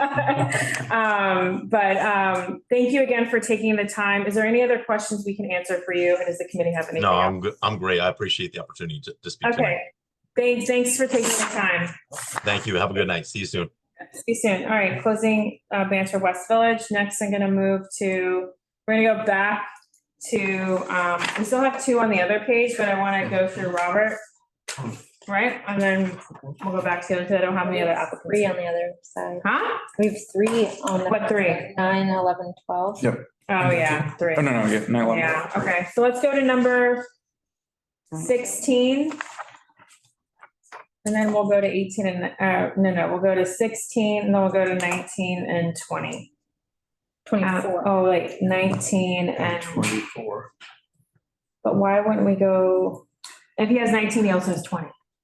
Does he? Oh, that would make sense. I didn't mark that. Yeah, so Well, we'll you didn't say that Yeah, 16, 19, 20, and 24. Okay, all right. Okay, so next we're gonna go to agenda item 16. Said 123 Incorporated DBA Marcelino at 178 Mulberry for Sidewalk Cafe. Robert, anyone from the committee who has things to say? So, Right. for- Yeah, I'm sorry. go ahead. Okay. So for this one, we are trying to find out from the DOT if this application can be transferred over to Davide One Inc. Because that's who the new company is going to end up being. If not, the new owners will file their own application. And it says either way, we'll remove the one table on Mulberry Street as per the stipulations signed by Davide One Inc. Wow, okay, we're getting some stipulation citing here. I know that corporate name change will be an issue for the liquor license. I don't know how that works out here. Anybody want to? Yeah, well, that's why we're trying to be in touch with Okay. All right, I mean, that is going to impact things too, because this is a sidewalk. Okay, so you said you were gonna remove the one table. What does that mean? We don't see it. Do you have 2 site plans? Yeah. So, One. let me. Okay, yes. So on Mulberry Street, here, I'll show you guys. Maybe it's, Yep. Oh, you look, there is a table right there. oh, No, we do not have that. We don't have that. I think you probably don't have it because we're removing it. So it's oh, not gonna okay. be part of that one. Okay. So we're And good. when, But I just wanted to be clear with you guys so you guys know as well. can you tell us when that removal happened? Like, when did you talk to DOT about that? Was it before the 17th of March? I'm not 100% sure about that. Okay, because it was referred to us on the 17th. Okay. Yeah, no, I'm not 100% sure when that was talked about with DOT, but it's No. something that's in the works right now, especially with I don't know, they're not. No, trying no, to switch it they're over. saying it's off, that it's not a part of it. Yes, so we're only gonna have the tables on Broom Street. Okay, got it. The 5 tables? Yes, 5 tables. Here the proper clearance from the light post. 10 feet? Right. Just pointing at it. I think the I other, mean, it does kind of go just a little off that corner, but And I did talk to Michael about the waivers. So the waivers, they reach out to the big boss, okay, the yeah. fire department. They don't, yeah, they don't reach out to the locals like I thought. So I just wanted to correct that. Right, during the process of the waiver being considered. Yes. I have a comment on, you have a clearance from the light post of 10 feet to your barrier. And by turning a right angle with the barrier around the tables and chairs, you're actually not able to get into the tables that are around the back. But you have the clearance of the 10-foot radius, so you could turn the barrier pretty much following the radius line, and then you're allowing people to get in behind the tables. Okay. Just a suggestion. Okay. Well, I was told with that one, I will definitely take that suggestion. I'm going to write it down. Say I just was told with these ones, the way they want to do it is they're going to have stanchions and they're going to unclip them so people could get in to make it easier for them. But yeah, I will put that. Do that. We do, I'm making this suggestion because we don't want operators to be moving their barriers. Once they're in place, that is meant to be the limit of where they can be placed. Well, no, the stanchions won't move themselves. They're going to be like the clipping ones. So it unclips, someone could sit. So the stanchions won't move themselves at all. They're going to stay right there. Well, anyway, it's not the way. But that doesn't count as a service though, yeah. Okay. What's the point of them then? They access. All right, so you'd like us to turn the tables then Or to make it easier. Or put the stanchion on an angle. The stanchion would be on an angle, in that suggestion that I'm making. Because we definitely don't want operators to be moving the barriers in any position besides what's shown on the drawing. We don't want them to shift or open them up in some way so that people can walk on the sidewalk around it or through it or anything like that that's in the supposedly clear pedestrians pathway. All the patron and wait step access has to be from within the sidewalk cafe. Yes. The perimeter. All the time. So that means access, going into it, leaving it, everything else has to happen within the perimeter of the sidewalk cafe. So we see that this layout could work, but, move that stanchion barrier so that you can access behind the tables. And you've got the right space, in each one of them. Yeah, we want to find a path to approve this as modification so it doesn't get extended for 30 days. yeah, and the only other call out I would make is there is a fire escape right there as well. And so it'd be Where's right there? right above, or I can't tell. That's if it was included in the design, it would be easier to identify whether or not it is sitting above what are the, I guess, northernmost tables? If there's a westernmost tables. An arrow on here? No, there's no arrow. Yeah, so maybe say left or right side. It'd be on the lower. On the bottom set of tables, yeah. Do you see that fire escape? Maybe sure. You're talking about the right side of the entrance, correct? No, it's actually on the corner of the building. I'll share. Someone could share their screen so they can all know what we're talking about. Oh, yeah. Yeah, I You see. see the fire escape drop I see down? what you mean. And this was actually you can see it's right over the umbrella and the tables. Yes. Non-compliant there, but it's also why I think in the previous sidewalk cafe program, they didn't have tables and chairs there. Yes, and that's why we made it very clear to them that they need to follow the rules. So Carter, are you saying that they would need to remove the tables? Well, I no, my point is that they didn't have tables and chairs in that location in the past, is all I'm saying. It was removed under the last plans that were from 2011 that were submitted.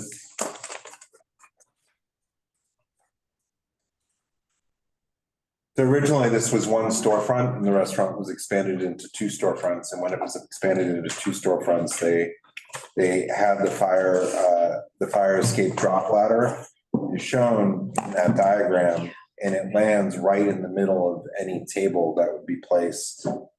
Okay. For patrons, right there. So There's no awning there, right?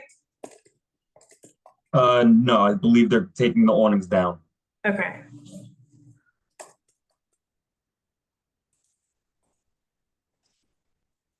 Okay, anything else? Okay.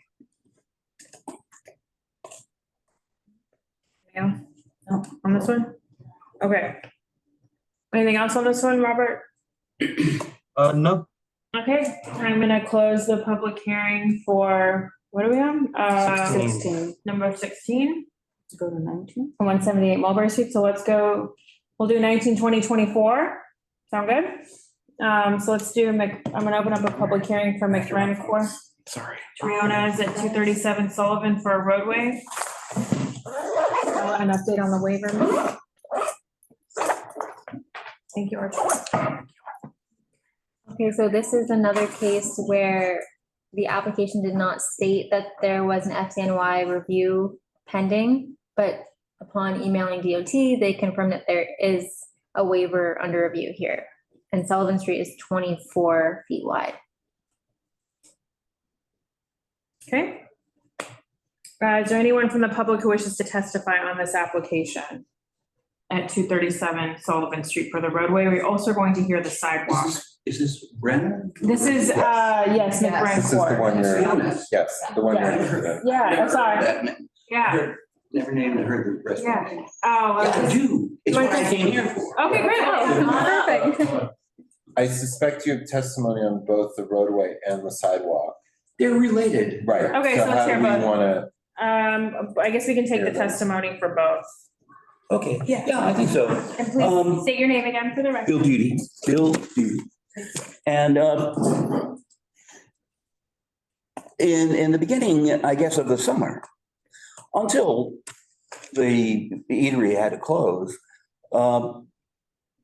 Fiona's had 2 large screen monitors standing out in the sidewalk, facing not the bar, but facing the eatery. And there was the eatery, which had like 4 different picnic tables full of people. And then there was a second level on the ground that was the sidewalk tables. So you had a collection of about 50 people screaming their lungs out, the girls screeching, the men like they're going into a war in a Mel Gibson movie, like Braveheart. And it, these noises came, first of all, the tables were very noisy because they were all used to yelling and screaming and making a lot of noise out in the street. But the actual screams themselves, they came, every 10 minutes, 15 minutes, there's a score, there's a move. Everyone wants to prove to each other that they're as rooting for their team as they can be. And it's a competitive kind of screaming match. Well, it goes on until about, whenever the game started, maybe like 8 o'clock, 6, 7, 8 o'clock, until 11. And that could be any night, and it might be every night. And it can be Saturday afternoon and Sunday afternoon or evening when there are the football games. And it's just stunning. It's just astonishing that anybody could make that much noise for their neighbors and think that they can do it or get away with it. Shade, Sullivan Street, Shade. Shade has a very small profile. It has a very small width on Sullivan Street. And it's on the corner of Sullivan and West 3rd. And then there's Fiona's. It's practically on 3rd Street. The shouts, the screams are very, very audible and clear on Bleecker Street. This is, that's all the way down the block. And that's what I'm here for. I mean, the police have been called and nothing's changed. It's not about how many people are in the dining shed and how many people are in the eating, but on the ground tables, but that's a factor. Because if you get to 30 or 40, that's when people really start yelling and screaming. They'd look like an idiot if there were 3 people screaming on a table in the middle of the sidewalk on Sullivan Street. So and then I guess that's all I can say. It's terribly loud.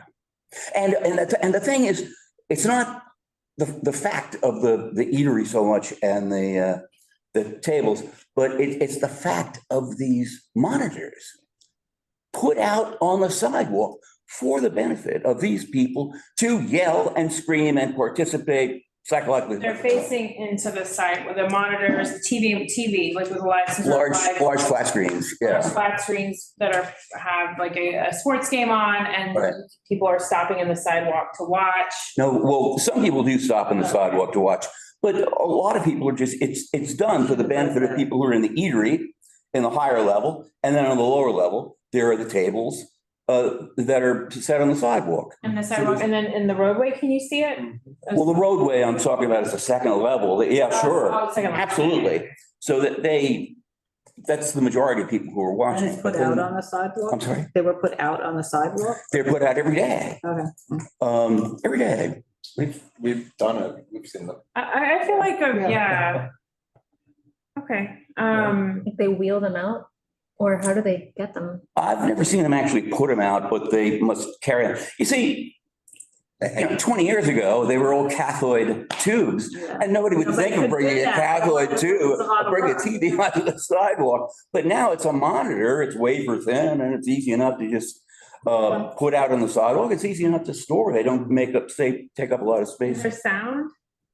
They have sound, of course they do. They have sound, and they have to be pretty loud to be able to communicate the events of the game to everybody in the eating den. Sharing that with us. I'm sure Robert's hearing all this and will tell his client all of this feedback as well. So just so we're clear, monitors are not allowed in the permanent program. And so they will be cited for that if they do continue that. We will have that in our modifications to them to say, as you know, we are,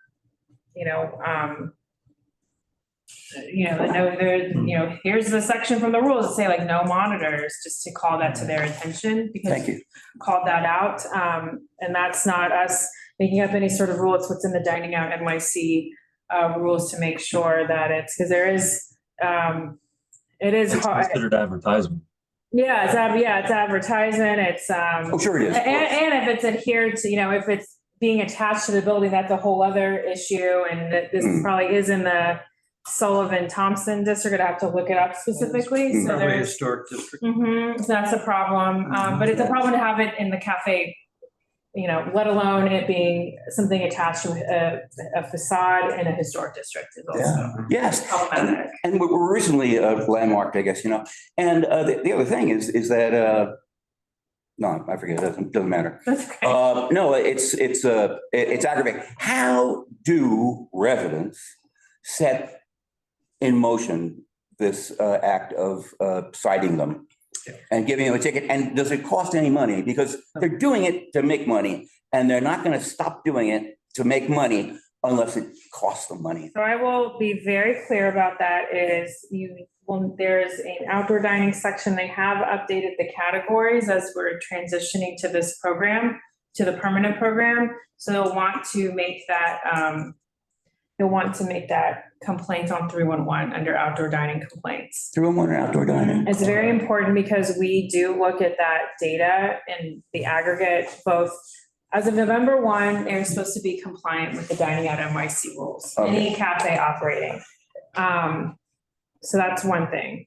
So like any monitors now, not in compliance with the rules. Great. We look at performance from June 2020, if they were around until November 1st. We look at 311 complaints, and we look at the noise, commercial noise, and then any outdoor dining related. Great. So, we will have that in our feedback. But the 311 complaints are very important. And when you ask, what are the punitive damages? So your first offense, and it's on the Dining Out NYC website. I believe it is 500 or the 250 and then $500 and then 500 for the second, every subsequent. I was reminded from another, as I'm sure you heard from someone else who said 3, I think it was Gina, who was an applicant representative, that 3 or more violations, you are primed to be kicked out of the program. Wow. They could take the license. They could take the not the liquor license, Good. but the revocable consent license. The liquor license, I don't know, that's. Okay, but I think there's a similar process that may eventually take place with the liquor license if somebody is repeatedly offensive. But for instance, the pictures that we have on this application show those tables and chairs on the sidewalk that you mentioned. Yes, they do, right. And those are illegal. Those would not be allowed in the future. Yeah. They should not have them out there now, and they should not ever have them in that location along the curb. They have been down for the last, say, month or so. I don't know how long you probably have an idea of when this, but I just guess that they're going to have them right back out on April 1st, and they're going to have the monitors out there too. And it's a terrible thing to put people through. Oh, well, yeah. Well, interesting enough, I just want to say that they have restrictions on their liquor license, which they're violating, which says that they have to close all their doors and windows from the inside. Yeah. At 9 p.m. during the week, at 10 p.m. on the weekends, and during all major sporting events.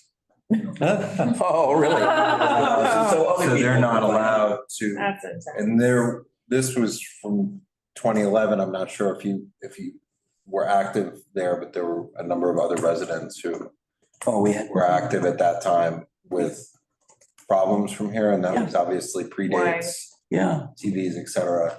So I know that our previous district manager had quite a few conversations with the owners. Yeah. There, but he's not here to have those conversations, but there are some complaints that can be made. But more importantly, both of these areas have to be added to their liquor license. And that's something with these complaints, that those are significant enough that I think that they can be raised during that.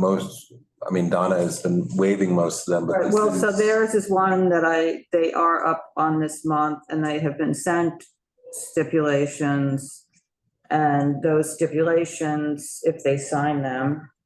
we should rescind that because I won't support that. That's fine, Carter. We can ask them Well, to yeah, call like, in. I mean, this this new is why we have a list, information. and this is why it's good to have people come in. It's just hard to know these things. So those stipulations do say that there will be no exterior music, TV, speakers, or any other sound reproduction devices in the outdoor area. And there will be no speakers or TVs inside the premises pointing outside through any doors or windows. So that's in the stipulations, but hearing this, whether they're signed or not, they will be called in. They're gonna require them to come in. We're gonna person require them now to come because in. of your testimony, so you'll also wanna watch the calendar for that if you'd like to come in. That's next week. Oh, there you go. Oh, next week, and that's gonna be a meeting on Next Tuesday at, stipulation? they have applied for outdoor roadway and sidewalks to extend their liquor license out there. So that's where the hours are adjudicated. That's where the hours, specifically. and it will be, There are already limitations on the hours outside there as well. Oh, what are they? 10 and They close at 11, I 11. believe I'll- it was. It's supposed to be 10 Sunday to Thursday and 11 Friday and Saturday. Yeah, it's about 11 o'clock that they close down. I can Well, tell you they're that. supposed to be closing down at 10 the other So day. I've got 41 complaints during the, all noise complaints. Now, these are people who. From June 2020 to November 1st, 2024, I've got 41 noise complaints, one phase reopening, and then I have 4 complaints since November 1st of 2024. I see on file, they're all for noise, so. Yeah.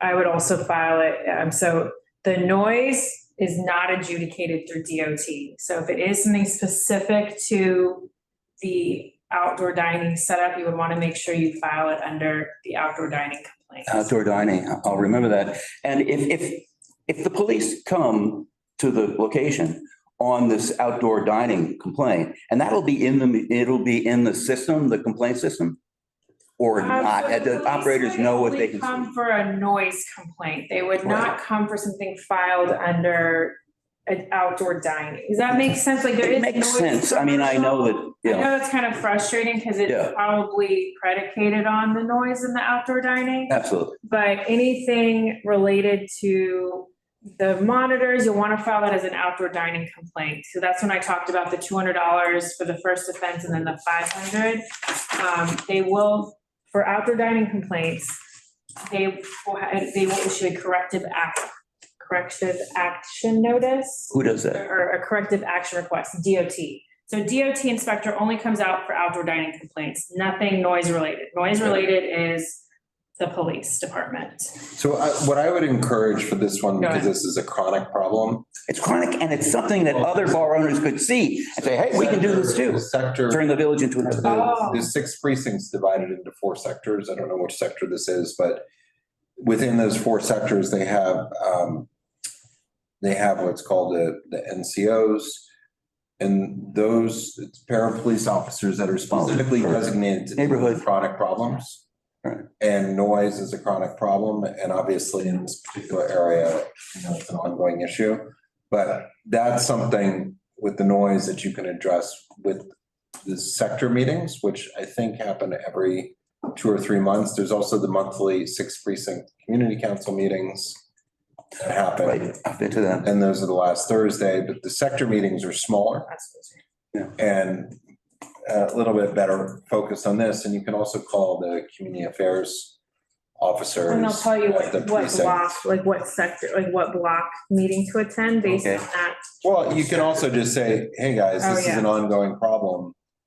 Let's take care of this before the weather's warm. Yeah. And have the discussion with the operator. Yeah. Yeah. So that's really what the way to do it, because you can also say, look, I don't want to be making a 311 complaint every single day about this. And you should, if they are causing problems. Yeah.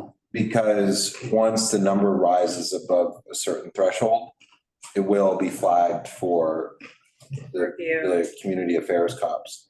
They also get copied on every single 311 complaint on their phones that comes in for noise. So just so you know that. So while there are many in this area, it's the total number that causes it to be flagged and put on a list. And that's when they get the ticket. Well, that's for the money. That's not an outdoor dining violation. That's a noise violation. All right. So the outdoor dining, I call 311. That's the people Both are screaming. 311. Both of them are 311. They're 311. They're just different. You can also enter in the noise complaints using the 311 app on your phone, which is. Outdoor dining will take you to the mobile website to do it. Okay. Yeah. That's nice. I've not used the app yet. I do it at home on the computer all right.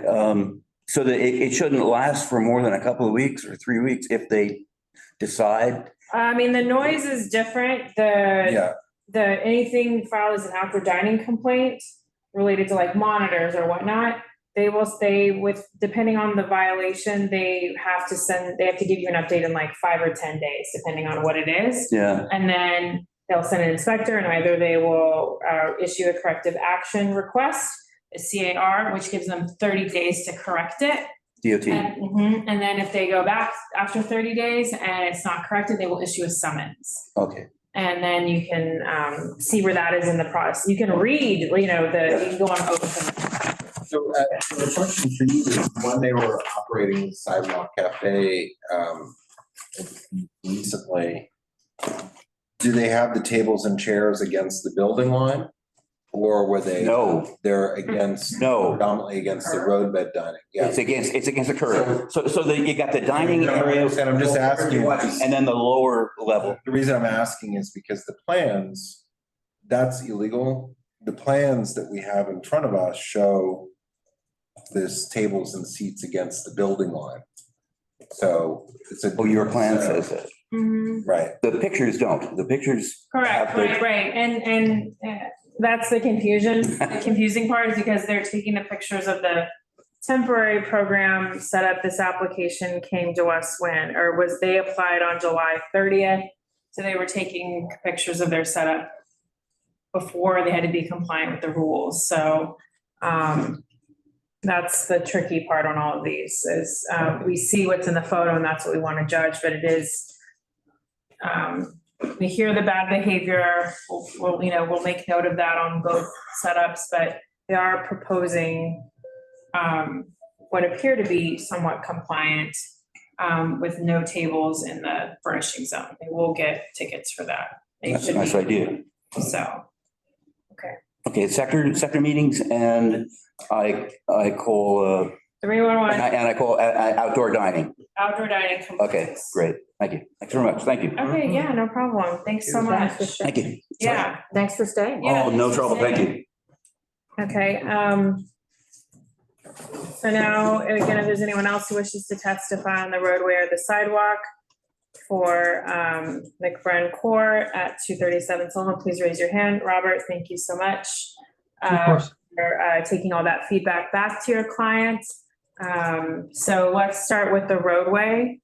Or if you want to address anything, you're free to address any of that if you'd like, or well, like you said, the photos that were taken, they were done when the old things were out. I don't know anything about the TVs or the complaints, but we will say something to them, especially with the liquor license. That's pretty serious. Yeah. They should know that they're not supposed to have TVs, speakers, or any of the things outside. But and I guess it do what sounds they like. want, but we will remind them and let them know again, like, hey, you can't do that. Yeah, because it sounded like they were on a pathway to possibly get waived for the liquor license appearance. So and it sounds like that's not going to happen now. I wrote down that they're in violation of their liquor license stipulations. So thank you I'm so gonna much. let them know. Okay, thanks. Okay, that was a good discussion, a long discussion though. It was needed though. Yeah, it was needed. Is there anything you want to ask the applicant about this application for the roadway, and then we'll go to the sidewalk?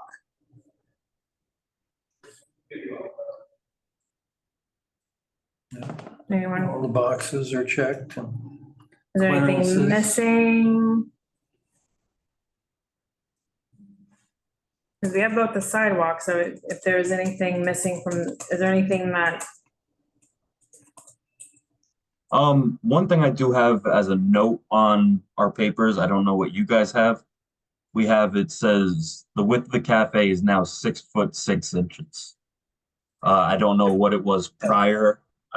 So that's why I'm asking maybe if you guys have a different one that says something different. No, We have that's that what we one. have. Yeah.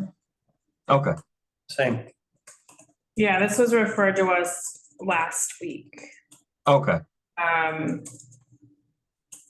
So Yes, always glad to check when we're online, because sometimes they left out a plan that Michael showed us last time on another application. another frontage. So we, which is not your fault. It's not sure why they would send us an incomplete application. It happens sometimes though, so I understand. I guess. You're kind.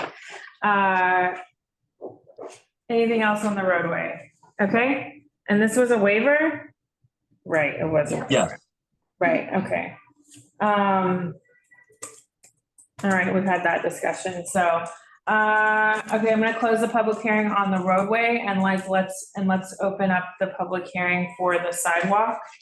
So if anyone wants to speak on that, or respond to what they heard earlier. So on the sidewalk, any comments or questions from the committee? I'm reconnecting. Can open it up. I was a little bit confused about the depiction of the southern door, just the entrance to the restaurant. Okay. Because looking at Google Maps, it looks like the door is more so located in the middle of the establishment and not so far to the south. And that's actually that door is only on the sidewalk application and not on the roadway site plan, application, which is confusing. Do you see what I'm talking about? I'm looking it up right now so I can see exactly what you're talking about. I have too many tabs open, otherwise I'd share my screen. I can share my screen. It's just gonna be. I'm one tabbing, so they all go. Then maybe it'll get. Okay, so this is the. Thank you. The sidewalk, and this is the door that I'm talking about. Oh yeah. But when you look at this was from a few years ago. This is just the cleanest photo I can get. The door is in the middle, not so far over here. Oh, hold on. Like here, the door is right up against the cellar. I see the door, that's like, that door is missing on the roadway plan. Yeah, and then if you look at the roadway plan, it only shows this door. Okay, I see what you're talking about. Add that door. Cool. But also I think that the door might need to be relocated. That one next to the cellar door? Yeah. The sidewalk cafe plan? Yeah, it just doesn't look like it corresponds with what's actually there. It's saying on the site plan that the door is here, like right next to the hatch. Yeah. And then that brings up another question about the primary building entrance, which is right over here, neighboring the frontage. Yes. And this is a 5-story building. I have somewhere written down how many units it is. I can check when I stop sharing my screen, but looking at this, there's no 5-foot clearance marked here. And if it was marked, I think that would potentially, either cut into your cafe or the cafe would need to be pushed. Again, it kind of depends on what the space actually looks like. With the door? Yeah. You think the door goes further up? I think the door is more over here, so there could be space. So from what it looks like with the plans, it kind of looks like maybe the basement hatch is over a little more, or maybe it needs to be more to the southern side, because that's why the chairs are like that, because so it does give that 5-foot distance. The chairs would be closer to where the sign is, where that beer sign is. The Bud Light sign. The chairs and tables would be closer to that more than directly on the basement vault. Okay, so yeah, that would require doing a little bit of shifting here of the door and. So they're on top of it there, no? Yeah, we do require that you show that 5-foot dimension from that adjacent building's entry to where your seating is going to be. Okay. Okay, so you'll just kind of retool that, right? Yeah, so let's see if we could try and get the vault moved over so it depicts more of an accurate and we'll put down that there is the 5-foot distance. Right. Correct? Okay. Yeah. Yeah. I just want to make sure we're all on the same page. And then on the roadway, we'll also ask for that door to be added. Yeah, whatever Yes, you. I did put that down in my notes, add the Okay. southern door. Okay. Anything else on this one? Okay, anything else on this one, Robert? No, I'm good with this one.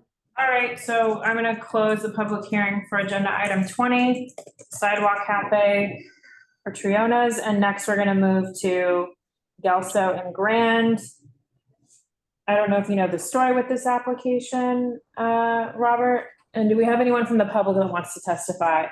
They included like the wrong info sheet, when they referred this to us. But it's since been corrected. It was like for something on Division Street. It was really odd. It had everything else. And then this is another one where the application did not state that there was an FDNY waiver pending, but DOT confirmed via email that it has been referred to FDNY. Okay. For Mulberry Street only. At least we have that it's not, oh, actually, let me open it up before I look. Yeah, I know. I was like, let me. Just trying to recall by memory. Is it in there or no? Is it in there? I don't. Oh, did we not put it in there? Yeah. I definitely put it in there. I saw another one earlier today where it disappeared, so I put it. It was like in another folder. This one is 161. Wait, what are you asking? Gelso, right? Isn't that? Oh, I see what it's named 161 Restaurant LLC, not Gelso. So what's on the agenda is. Oh, I guess. Oh, you know what? We didn't put the DBA. Yeah, it's 161 Mulberry Restaurant LLC. Yeah, that's because, like I said, we didn't have the info page. Okay. A little bit later when we did the agenda, I was like, well, got it. And then they sent us the application with the information, the correct information page. We had, like I said, something on Division Street, which is not in our district. Yeah, we didn't originally do these plans. Okay. Oh. Okay, let's look. So we only have the cafe on Mulberry Street. Is that what you have? Yes. Okay. Only on, yes, the roadway for Mulberry Street. Okay, cool. Got it. And have you heard anything about for cafes that are receiving a waiver or under review for a waiver? Any discussion about whether the gaps between the cafes need to be 3 feet or 6 feet? Yes, they need to be 3 feet. So Okay. how it works is it needs to be 3 feet, and then if it's another restaurant, you have to give them 1.5 feet, and the other person has to give 1.5 feet, so they get that 3 feet as well. Yeah, Michael had told us that you guys had submitted something to follow the FDNY memo with the life safety guidance that they had, FDNY recommending 6 feet between these cafes, and that when he sent that, or when you guys sent that in to DOT showing compliance with the recommended life safety guidance from FDNY, that DOT said, oh, you only need 3 feet, which is. Right. And that's why we did it where it's 220 or 320 foot. Right. Right. So Because that's that 3 feet in between for people to walk through and everything. Right. Not making a point about you, just making a point about that you guys were proactive for your clients and trying to adhere to the recommended life safety guidance from FDNY, and that DOT said that wasn't necessary. Nothing on you, just that's what. And it's also interesting, you'll see if you stick around, which no pressure, probably won't, but that's fine. There's another application, I think, nearby this one. Maybe it's the Mermaid Oyster Bar. I can't remember. Nearby on our agenda, not nearby in space. That has 2 cafes with 6 feet between them. So it seems like DOT is kind of giving us, or giving the applicants inconsistent guidance on if it should be 6 feet or if it should be 3 feet. We're gonna see another application like that. Yeah, okay. I'm Is there, gonna put that down just so I can talk to Michael about it. yeah, he was just, you know, hey, you know, if they say you only need 3 feet. I just commend you guys for trying to adhere to that, on the one he had, I don't remember which one, it probably was on Mulberry. Anyways, huh? It was it's Mermaid. Oh, that has the 6 feet, Yeah. yeah. Okay, is there anything else on this application Uh, from anyone?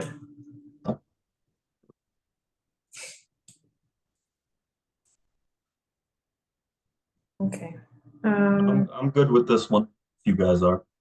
okay. I just wanna check one thing. Okay, I think Stella has something, 1 second. Sure. We almost got you out of here. I appreciate you guys letting us go. You know, a lot. Did DOT talk to you at all about if you're within 50 feet of a regulatory sign, that it cannot, that your umbrellas or your sidings cannot exceed 46 inches? Not that I know of. Okay, I just asked because I see that the boxes are not checked on section 3, material requirements. But because you're located on a corner, there is a one-way sign there. Or is there not? Oh, I guess it's not because it's not facing that side of the street. Okay, I'm sorry, never mind. No, you're fine. Yeah, I don't Good. see any in the photographs. It's because I was thinking that the direction of traffic went the other way. But yeah, we're good. Okay. Okay. All right, I think that's all we have, Robert. All right, I appreciate it. Thank you so much. All right, thanks so much for sticking around, and yeah. Well, I'll see you guys on the next one. All right, thanks, Robert. All right, thank you. Have a great night. You too. All right, so we're gonna close the public hearing on 161 Restaurant LLC, DBA Gelso and Grand. And now we're gonna go back to our order. So now we go back to the front of our agenda and we'll go to number 9, right? So NJJMJ Inc., DBA Danino's Pizza and Tavern at 93 McDougal Street for a Roadway Cafe application. If the applicant is here, we're not expecting them, but if you are here, please raise your hand. And if anyone from the public wishes to testify on this application, please raise your hand and we will call on you. I do not see anyone with their hand raised. I'm just trying to take a quick look at this. Something jumped out at me. Who? Oh, I'm sorry. I don't know. We haven't gotten to us yet. You wanted to ask who? No, I just wanted to, something had caught my eye on this. Oh, okay. I just couldn't remember what it was. I know that Susan Ginsburg had a really good question in here, so I'll read it from earlier. Will all of the cafes, roadway, and sidewalk be allowed to serve liquor outside, even though they have no permits to exist yet? Did we know That's that? only relevant Only relevant to when they roadway. start serving outside. Okay, only relevant when they start serving It's outside. Okay, hypothetical right now, and I think that there are a lot of open questions. okay. I think that on the, this, with Danino's, we still have the same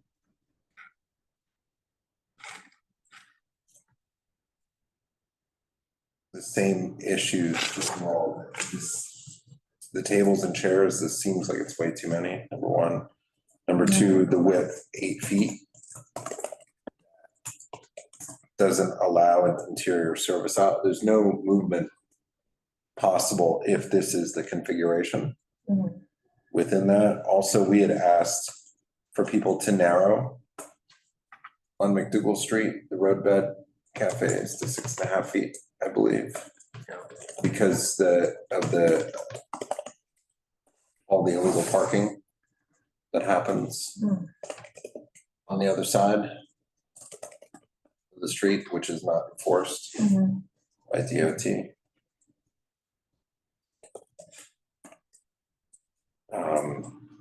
Then I guess the CD is the cellar door, right? Is that what the, on their plan? Well, I don't know, is that what that is?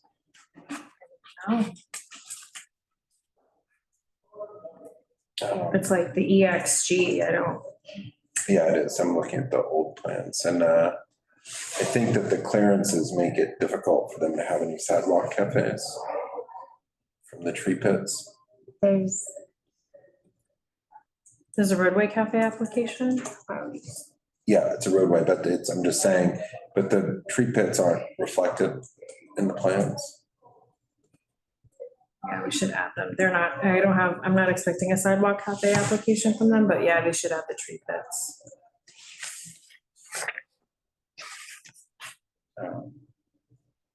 Oh gosh, this is like.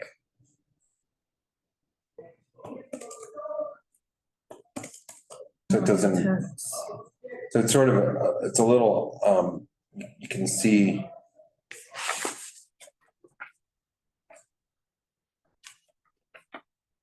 Go to 6.5 feet and lose a whole, lose one row of tables. Well, it's interesting too, because it looks like a tree bed has been covered up. Yeah. On there from the past, so. Oh, the one that's like cemented over? Yeah. What was the? I mean, that to me is what was the different. address again here? 93 McDougal. I mean, that to me is South of different. New York City. Yeah, yeah. I mean, that's different to me than, it's not an obstruction if you can walk over it. Whereas the one in the West Village that was taken out was still like a bumpy sand that was an obstruction, whereas this didn't seem like an obstruction, but I also don't know if it was illegally filled in or not.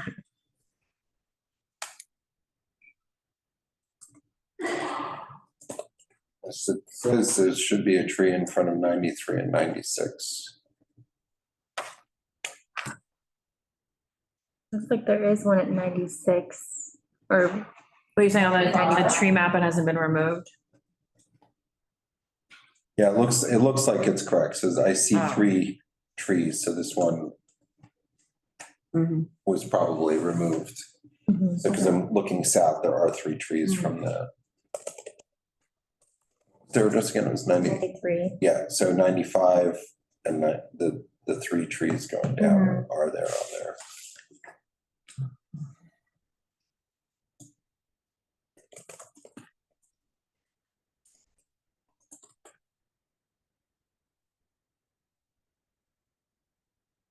And this is, you know, another just situation where there was no roadbed dining here, so. You know, and there's limited outdoors and now there's a pretty significant impact, but that's not.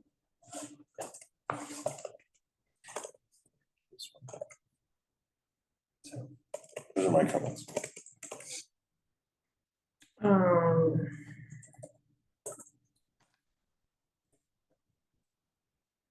Wait, did you say that there wasn't a cafe here? There was previously, but I think that because of the changes in the. Oh, why they decided to do a width. roadway? Yeah. I don't see anything on 311. Okay. Anything else on this one?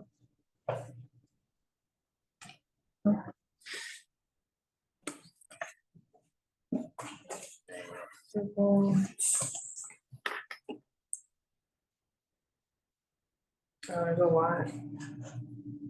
There's one.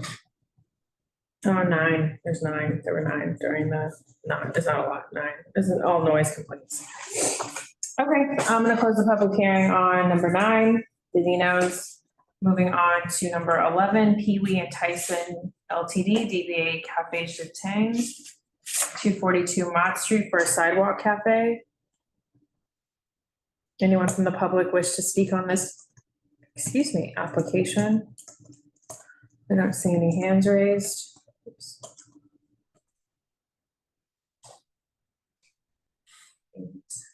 Would anyone like to start with comments on this one?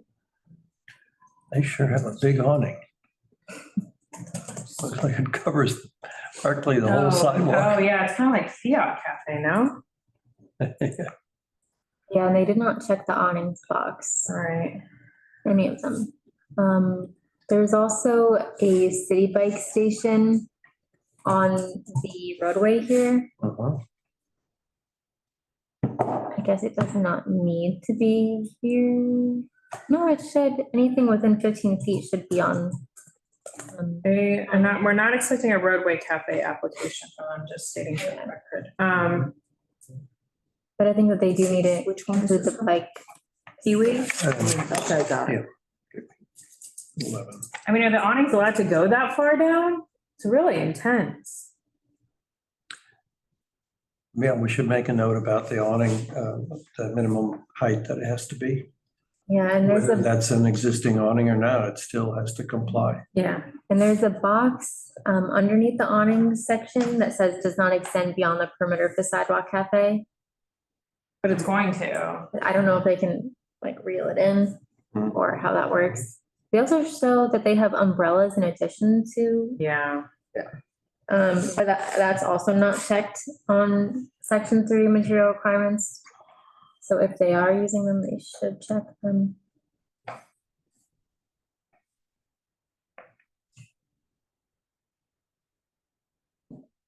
Oh, wow, there's a city bike station right there. No wonder there's no roadway.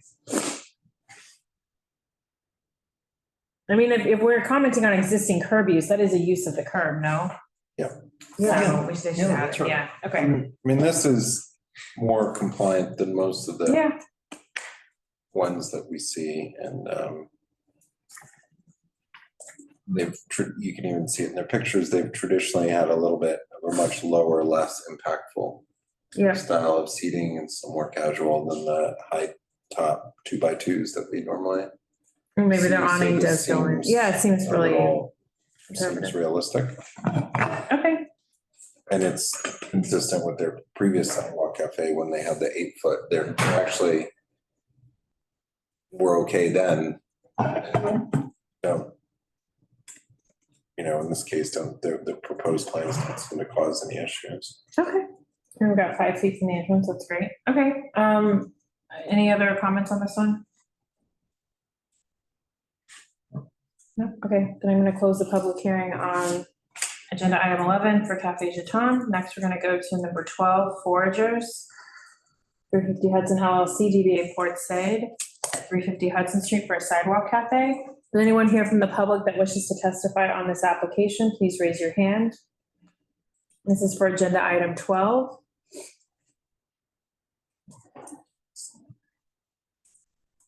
It would be helpful if the applicant was here because I was kind of confused just about where they were proposing on King Street and where exactly the entrance was.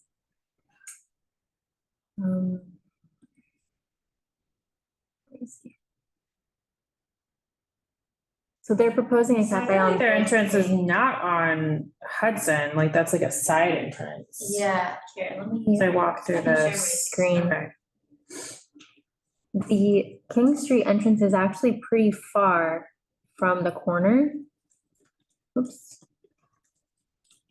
So I think that right here is where they're proposing having the cafe, right here. They don't have the Siamese connection on the site plan. Yeah. I know that. But it looks like it would be 5 feet, but that should be on there just in case. And then what's a little bit confusing is that I guess the whole rest of this is the restaurant. Are you sure? Like, is this? But this is the only entrance, the only door on King Street, and it does match up with where they say the. Okay, yeah. It's like this. this. It's like this, then it's like this, and then the Siamese would be. Yeah. But it is very far from the corner. I don't know if that matters. And then here's the manhole that they have on the site plan, and I think they have the city rack too. Yeah, they do. It seems really far, but it would also, but also remember, well, If they're saying 82 feet to the corner. Right, which is all of this. And it does say foragers here, but then when we go around the corner, do they have an entrance on this side? There's a side door on Okay, so that's. Yeah, but it's not their main entrance. But they're proposing the cafe to be right Showing here. Yeah, so they're, I don't know, what do you mean, there's another site plan? Oh, got it. yeah. So if you go to the Hudson Street side, they don't show where the entrance is, so it's not clear how you go, how they will be served. Oh, they need to add the entrance and then we. Yeah, and then is it okay for them to serve from here and then walk all the way down past the tree pit? Is that, and for that not to be included in the perimeter, is that okay? Here, I'll share this screen, or this one.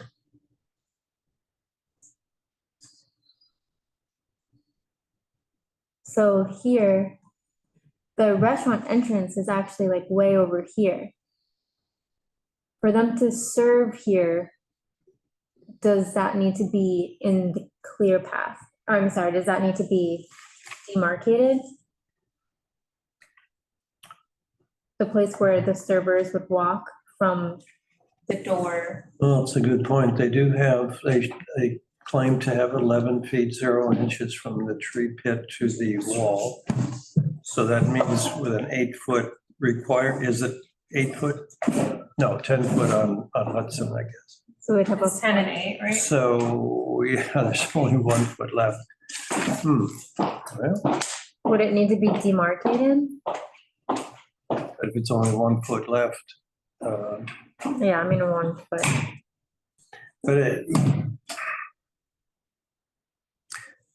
yeah, that's a good question. I don't think that I have gotten a clear answer on whether, as we're talking about right now, the restaurant entrance door is down away, quite a ways. But the space for seating is somewhere else. What is the requirement for the pathway from the door to the seating? Right. I don't know. I mean, for a We've, sidewalk, we've always sort of said they need to be serving within the demarcation. yeah. I mean, but we and did you- that on ones that were on the corners, they could serve from within Right. that. This is, they're using the public sidewalk Yeah. to, yeah. On the other hand, there's no restriction for going from the restaurant door out to the street. For roadway. Along the sidewalk. Yeah. There's no restriction there at all. It's kind of weird. Okay. Hmm. Well, I don't know. I guess if we were to say that there needs to be a dedicated service aisle here, that would be 1 feet with a perimeter. I guess. I mean, it doesn't Yeah. seem feasible. And if we said that it can't exist alone like this, then they wouldn't be able to have the seating on Hudson, and it would just be the seating on King Street. Mhm. I don't know what everyone else thinks, but. Exactly. Oh, and also, just as a previous application on Hudson Street, where there's supposed to be 10-foot clear path, they've only provided 8 feet from the tree pit to the corner of the And- barrier. And the bike rack too, here, I'll share it again. The bike rack. They have 6 feet, 3 inches from the bike rack. And that should also be 8 feet. Which will affect them. So their width and their length.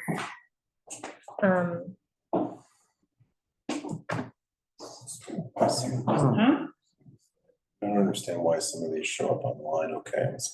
Because they're rendered, they're like an export from a graphic program like CAD or Revit. Yeah, and So the line weights. Why don't they put some seats on the other side of the entrance? On this along King side, Street as well. because there's a Siamese connection here. That's not on. there. Oh, it's Yeah. not on there. It's like right on the other side of the entrance. Okay.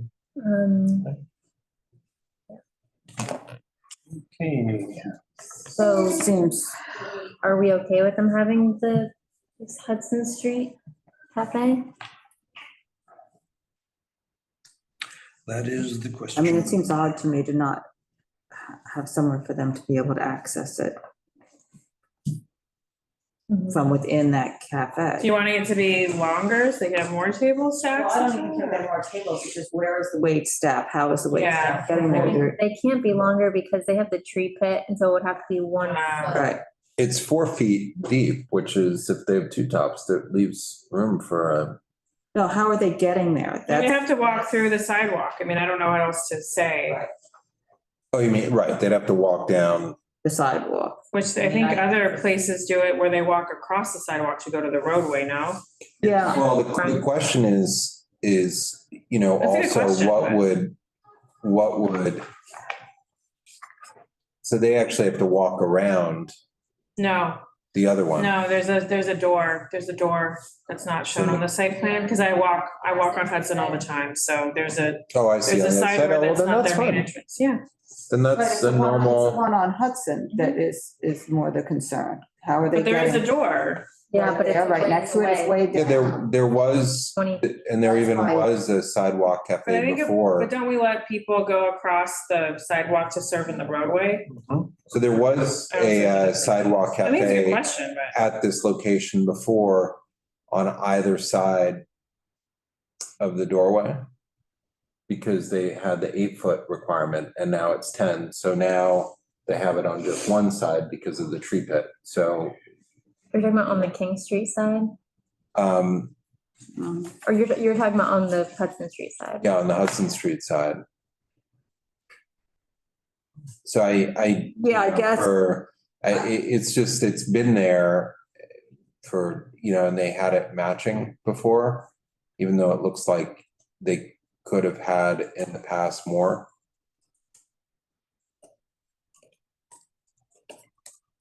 Oh, no, they couldn't have had more because they had the requirement for the service aisle. That was the difference. So now they can have two tops in that same space.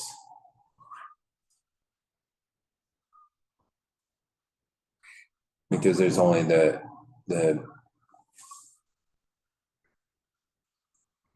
I don't understand these drawings, because this one, the historic one, unless I'm missing something, seems to be showing the tables right next to the door. right, so they were on either That's not what side. they're doing now. Now, I mean, it's either their drawing is wrong, but it looks like they're halfway down. They're Yeah, much something's not further down. scaled right, Something is yeah. not right here, because they're much further down from that doorway in their drawing. If they were right next to the doorway like this, I wouldn't be saying anything about this, but No, it is right next to the entrance. I think it's been rebuilt is the issue. well, I think, well, the thing is here's what I think it is where they're showing us, they're not trying to deceive and show that what's on the left side is the true scale of what goes to the corner. And that is indicated to me because they have that arrow that says to the corner, which, yes, it may seem like they're saying the corner ends there, but they don't label this Hudson Street because this is the other one. So what they've done is they've just taken a snapshot within here when everything exists here. So because they wanted to, I guess, blow up that portion of it, and have it scaled maybe the tree similar to pit's in the this. wrong place. Are you talking about on the King Street side? No, I'm talking about on Hudson. I have it up right here. Right, so it looks to me like they're saying it's right down there. You see, Carter, that's what I'm saying, it's way down there. And, Oh, I thought it was by the front. right, that's what door. I'm saying. So I think that actually, No, I think the 38 feet is actually to the middle door.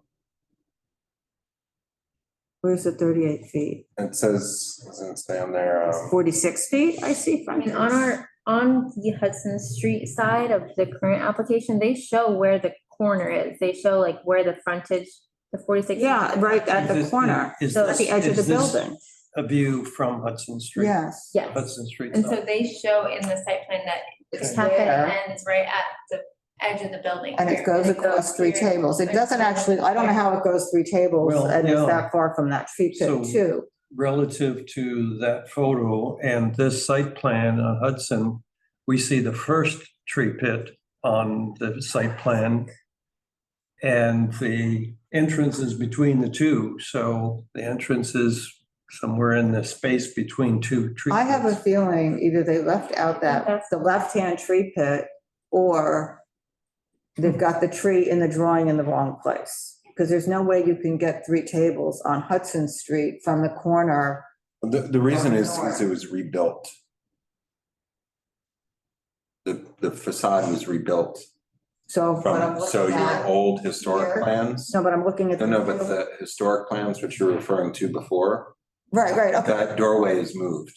It no longer exists. okay, so, So this is the configuration of where it is now. There's a right-hand door. You see where there's some graffiti? yeah. That's actually what the entrance is, I believe now. Right. That's current. So the space between the corner, but if you go back to when Pret a Manger was there. But I don't really even care about that. All I'm saying is if you look at their drawing, they've got 3 tables starting at the left-hand side corner of the building. Right. They've got 3 tables perpendicular to it, and they are still saying somehow that there's an 8-foot radius there. No, I think you actually need to go to the right more.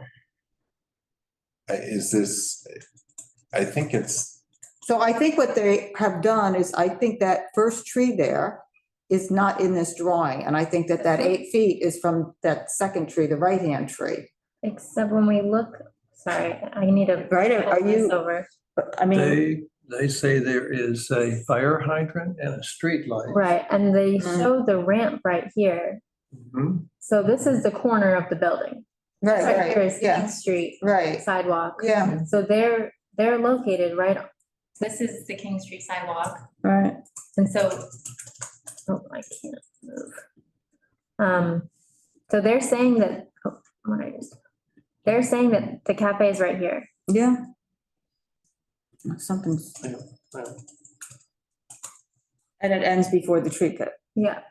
Right, so that's what, so I guess then to my question is, number one, how accurate is that? I'd have to, I mean, I don't know how you get those 3. 14 feet from here to like here. It's interesting when you look at different perspectives on this. I think they're saying it's 14 feet right to the edge of the tree pit. I think that's accurate. If you look this way. It's just odd that I think it's not fully to scale. Yeah, maybe not. And so it's not as far away from the door as it looks like it is. They're just walking that little bit. Well, it still would be from the edge of here. But if that's open, Yeah. I mean, that's. I don't know. Looks like that would be another 15 or 16 feet from where they have the seating demarcated across opposite the tree pit and then to the door. Something along, maybe 18 feet. But Okay, so that's then- not a terrible long distance. This is the regional corner. Yeah. Original quarter. Okay, So what's interesting here, right, if you go back to that floor, they could have a walkway. Right. Without seating in it. Right, exactly. With the railing. Exactly. But that seems. 1 foot wide. Yeah, I mean, it's still but it's still accessible, right? And Well, no, then it makes it, then you get rid of the ADA accessibility that's in the Well, no, sidewalk that's if cafe. they but enclosed it. What I'm saying is if it's not enclosed. Right, and they use that you one. can still use that to 1 foot. walk on, you're not necessarily having to. Right. It's an anomaly. Okay, so Hudson Street's fine, and then King Street, they just need this bike rack to be 8 feet away, right?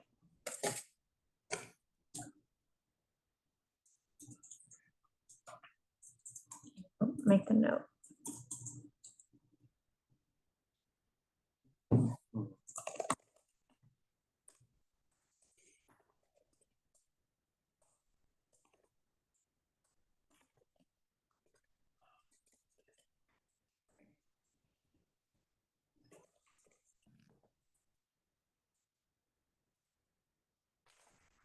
Okay. We done with that one? Yeah. Okay, so I'm gonna close the public hearing on Foragers 350 Hudson LLC for the Sidewalk Cafe. And the item 12, and now we're gonna go to the back of our agenda to number 17, the Elk NYC LLC, designated the Elk at 128 Charles Street for a roadway cafe. And then we have the last two, which are Mermaid Oyster Bar and McDougal. So is there anyone here from the public to testify on the Elk at 128 Charles Street? Please raise your hand. I don't see any hands raised. So let me pull up the application. Elk.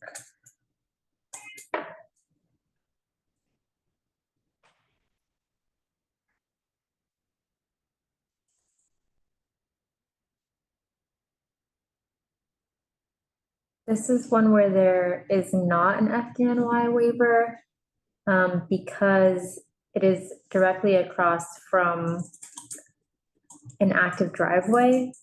So they are proposing 8 feet width, which is also a little bit, I don't know. We talked about this with the place that was like directly across from Enterprise. Is that Sullivan or Thompson? And if the FDNY will take into account the turning radius from the driveway onto the street, if 8 feet is still okay.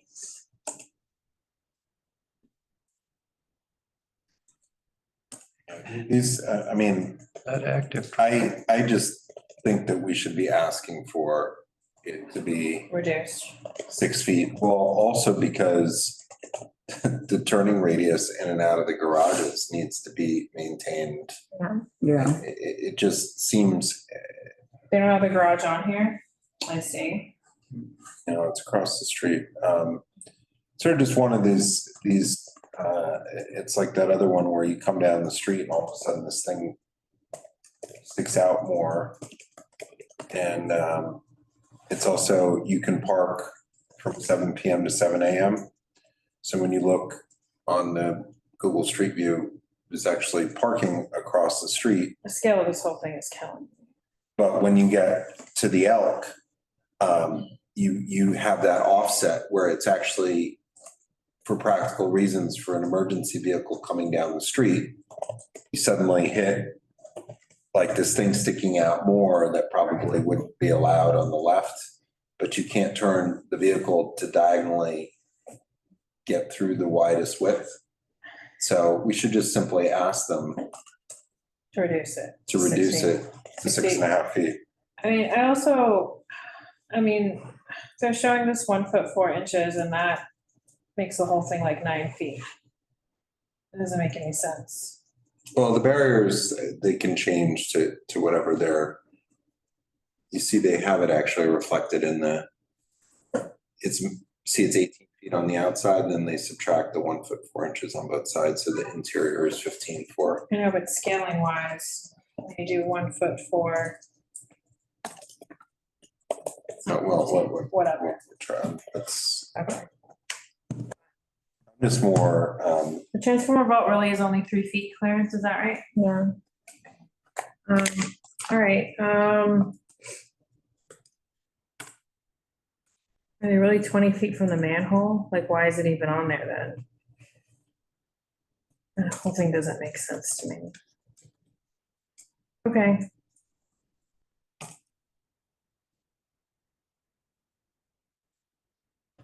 They came to us for Yeah, the sidewalk? scale is.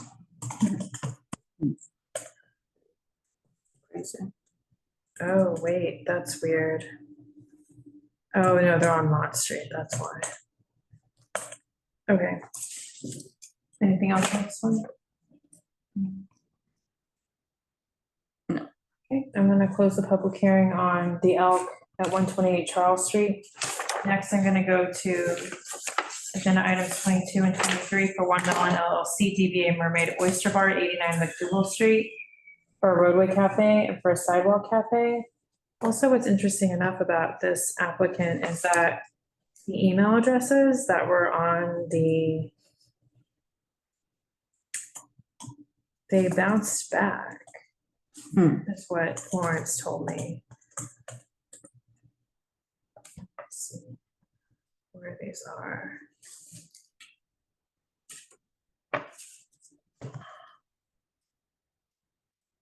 Okay, let's see, what were those? Mermaid HR at tminyc.com, those bounced back. And then when I told Florence to look at, I don't have my RSVP list. When I told Florence to look at the application, I think she like called and left a message, and it was really strange. All right, so the roadway, any public testimony on these, please raise your hand.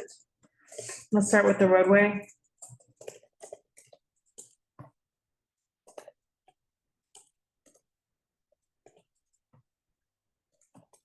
McDougal Street. It does have a waiver though, which is different from McDougal. Is this the first waiver we've had on McDougal?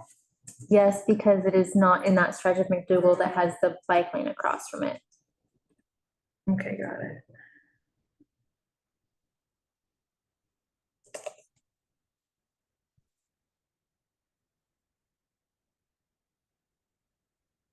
They seem to have a lot of restaurant supplies on their sidewalk. Okay, so looking at the roadway cafe. So this is the I case. don't understand what it matters about 12.5 feet from the curb. It also doesn't make any sense. They're talking about the manhole there. Yeah, but 12.5 feet from the curb. So it's like 6.5. And do the rest of the math to figure it out. Yeah. The cafe, yeah. Sense. This is the other case I was talking about where here they're applying a 6-foot gap between Right. two 20-foot cafes rather than a 3-foot gap. Why do you think they're doing that? Because that was what. That was the That plan. was previous. No, but why this one? Like, I wonder why. I'm asking a rhetorical question. Not sure. DOT seems to be inconsistently applying. So. 3 feet and 6 feet. And this one doesn't need the waiver, does need the waiver. It does, It's yeah. waiver because of the bike, doesn't have the Yeah. bike lane.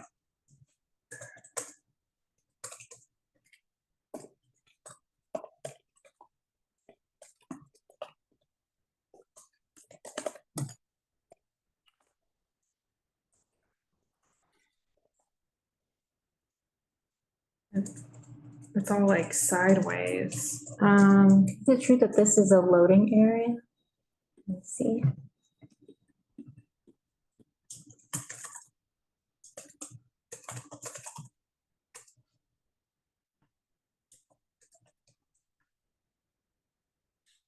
And this one, they maintain 10-foot clear path on the diagonal.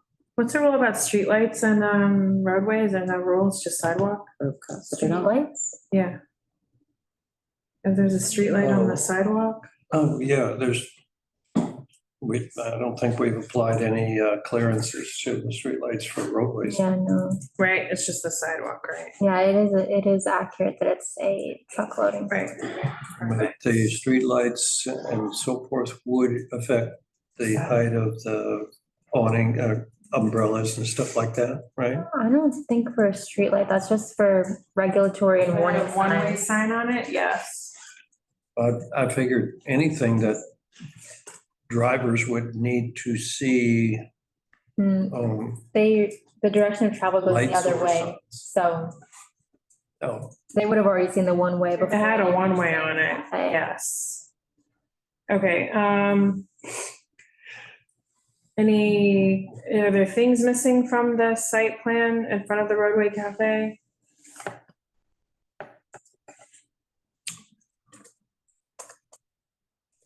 Okay, sorry, y'all, I'm fading. Okay, so what tree pit is there for the sidewalk and the curb cut is there? Okay, so Donna, you're moving on to, Well, I'm sorry, I just had that one open. All right.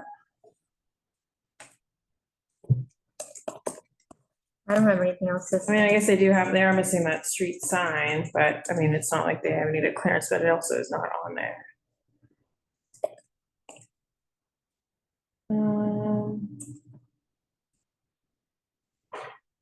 No flooring. I need ramp. That's JJ. Okay, okay, so we're done with the roadway. Okay, so let's go to the sidewalk.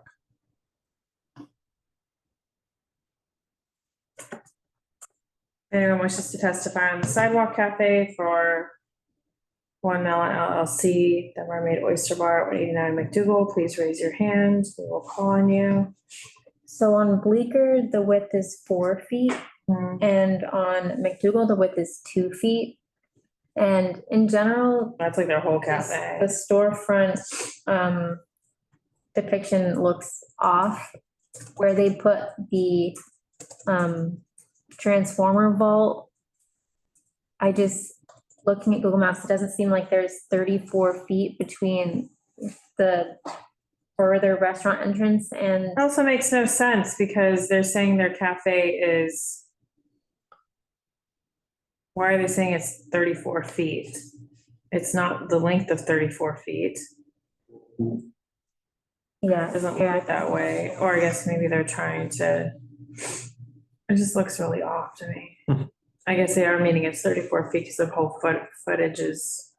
Here, I'll share my screen. So here, this was when it was JG Mellon, but Way off scale. so they say that between the door and this door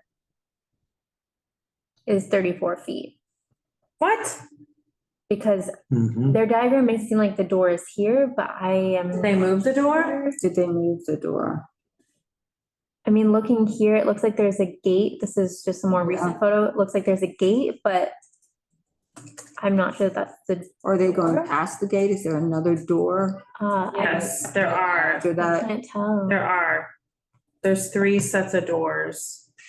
Is it Or here? 4 doors. There's on, if you, Is it right here? if you look at August 2021. okay. So this is the door that they're talking about. Okay, so between here and down here is 34 feet. That's what they're claiming. Yeah, that's what And they're this is saying. where they would have the 2 feet width. And they have and 4 top tables in that 2-foot width. Yeah.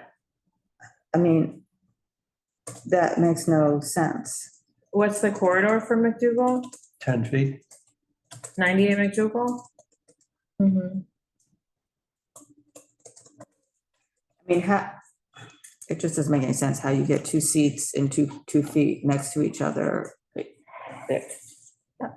it doesn't. On Bleecker Street, they have 4 feet. And it looks like. But do they? Because like this whole thing is showing 10 feet to 25 feet. That's not, there's not 15 feet left It over is, there. it's just not to scale. Yeah. Sorry, not You can directed at see- you can you. see how they crossed out the original. It was originally, I think that's a 23. So it seems like DOT often has them just change the numerical values of the dimensions, but they say don't, you don't have to bother changing the way that it looks. And I think we've been CC'd on emails on applicants where it says that.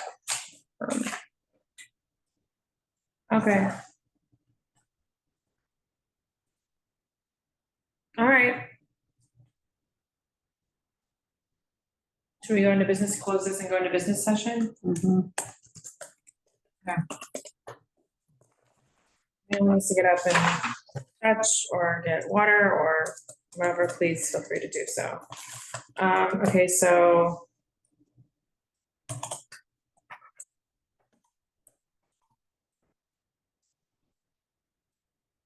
Just pull this up.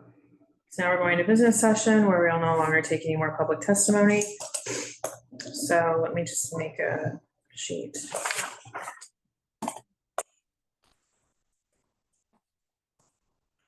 Okay, so the Gray Dog Carmine for a sidewalk cafe.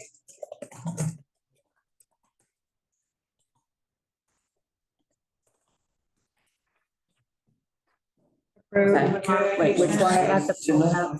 Which one are you on, The Valerie? Gray Dog. There's no aisle, there's not enough room. We said that they need to add the primary building entrance clearance, and just note the primary building entrance need to adjust the cafe length to reflect the correct dimension. That's only the 4-top table, not their previous 8'6" length. And then also add a depiction of the perimeter demarcation. If they do all that, are we going to approve this with modifications or are we going to deny it regardless? For the gray dog on the side, I mean, I don't. It's two, The grades too, okay. you know, it's 2 tables and Right. it seems to meet the measurements. So, Oh, okay. you know. And it could be 1 4-top, you know, right? Right. 1 4-top? No, there's, Yeah, but it could be, There's no way it to- could be. Yeah, I mean, these are How- just representative. It could be a circular 4-top, it could be anything. there's no room to get to Well, it is a 4-top now, around the table then. but it Still no room. is a 4-top now. It is Right. a 4-top now without any exterior barricade demarcation. And, but it does show, it does call for a 10-foot clearance from the street pole or crosswalk pole, I call it. So with the width of the tables, So it should be reduced to 1 table. Or use smaller. and then they'll tables. have room for a Yeah, but even smaller tables isn't realistic, because if it's fine. less than, it's what, 12.3, 13.3, 14.3, 15.3, so it's only 3 feet 4 inches. Yes. So it should be So one a single table. table, Yeah. we have allowed that because it Yeah, it so does that's what it leave should be. wiggle room around it with a Yeah. barrier at the 3'4" line.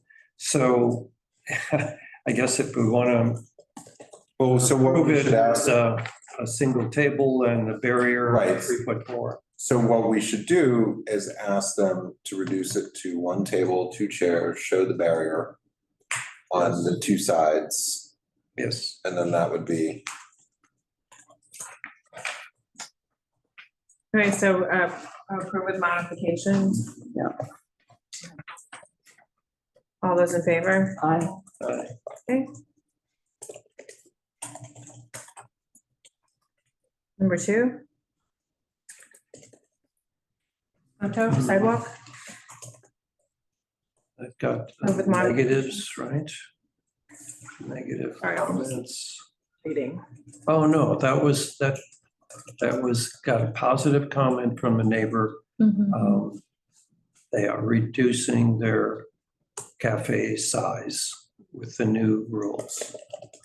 Move with modification. So I think, Our only yes. No, it was to make sure, because it looks, the tables are very jammed in, was to make note of a service island that all service needs to be from within their sidewalk cafe. Yeah, Yes. which I think is one of our boilerplate. Anyway, it's like make sure, even if it means moving tables, I don't think it is.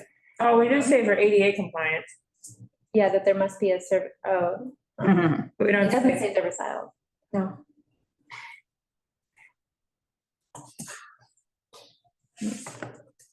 The SLA, when they come for their liquor, all of that says that all service happens from within the perimeter and not any spots over, so. Our boilerplate says, will maintain the service aisle within the roadway cafe setup once interior cafe dimensions are determined, even if it means removing tables. Okay, there you go. Fair point. So it's Have a look. in there automatically. All right, Joe and the juice. All those in favor to approve with modifications? Aye. Aye. Joe and the juice that has a number of issues. modifications. Yes. It's, okay. So one was the, or do you want to read them, Stella, or do you want me to? Yeah, I have check awnings boxes, add north arrow, adjust cafe length to account for 5-foot clearance from the curb cut line, add the bid planters and restaurant barrels, and then account for appropriate clear path clearances, which may result in reducing the width. Is that everything? Sure. Sorry, I have to eat. And to make note that the alleyway is a New York City street, it's not a private alleyway. So Mark Alleyway has New York City Street, and it's called Jones. Jones Alley. And that the planters can't be in the amenity zone. Although they're not the restaurants. Yeah.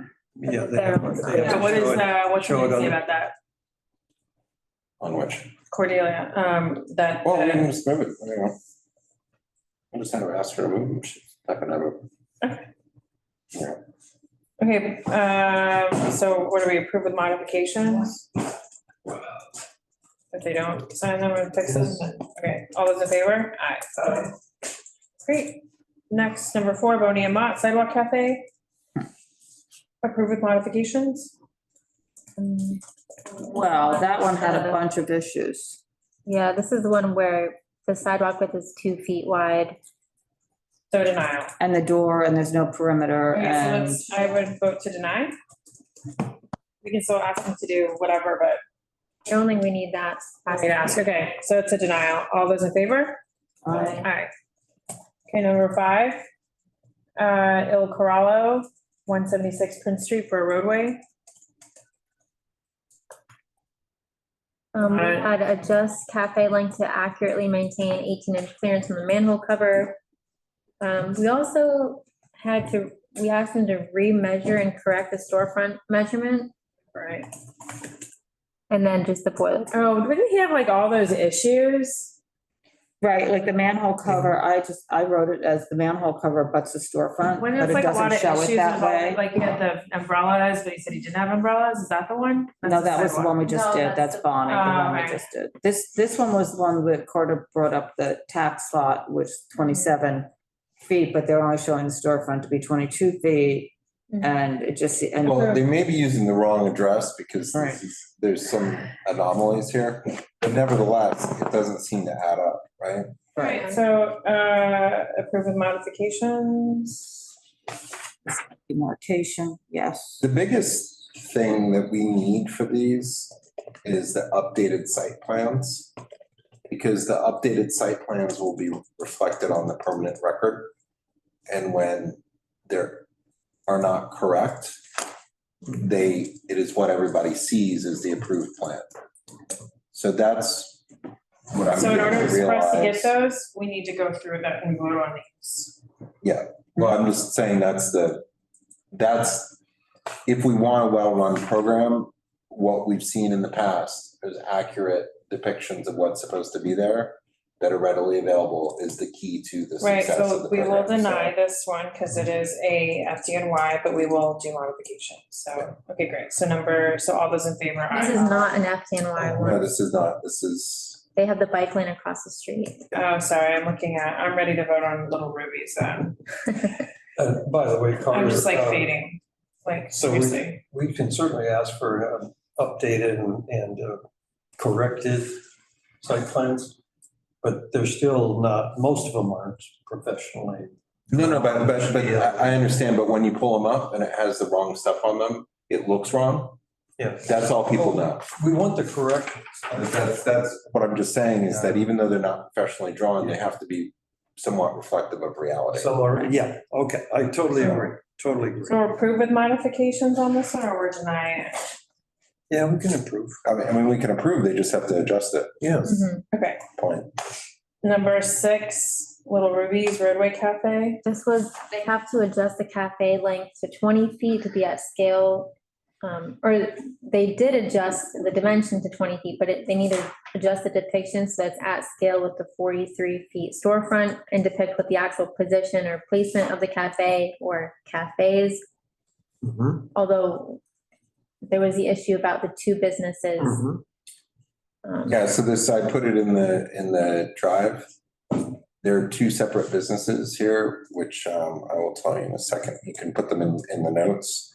Let's get to them. It is 219 Mulberry LLC, which is located at 219 Mulberry. And then there is 219B LLC. And the address for that is 219C Mulberry Street. And they both have the same DBA. But they're 2 separate. Someone hand me another agenda. If you want to make a note on there that whenever anybody's doing this, they can just write up that part of it.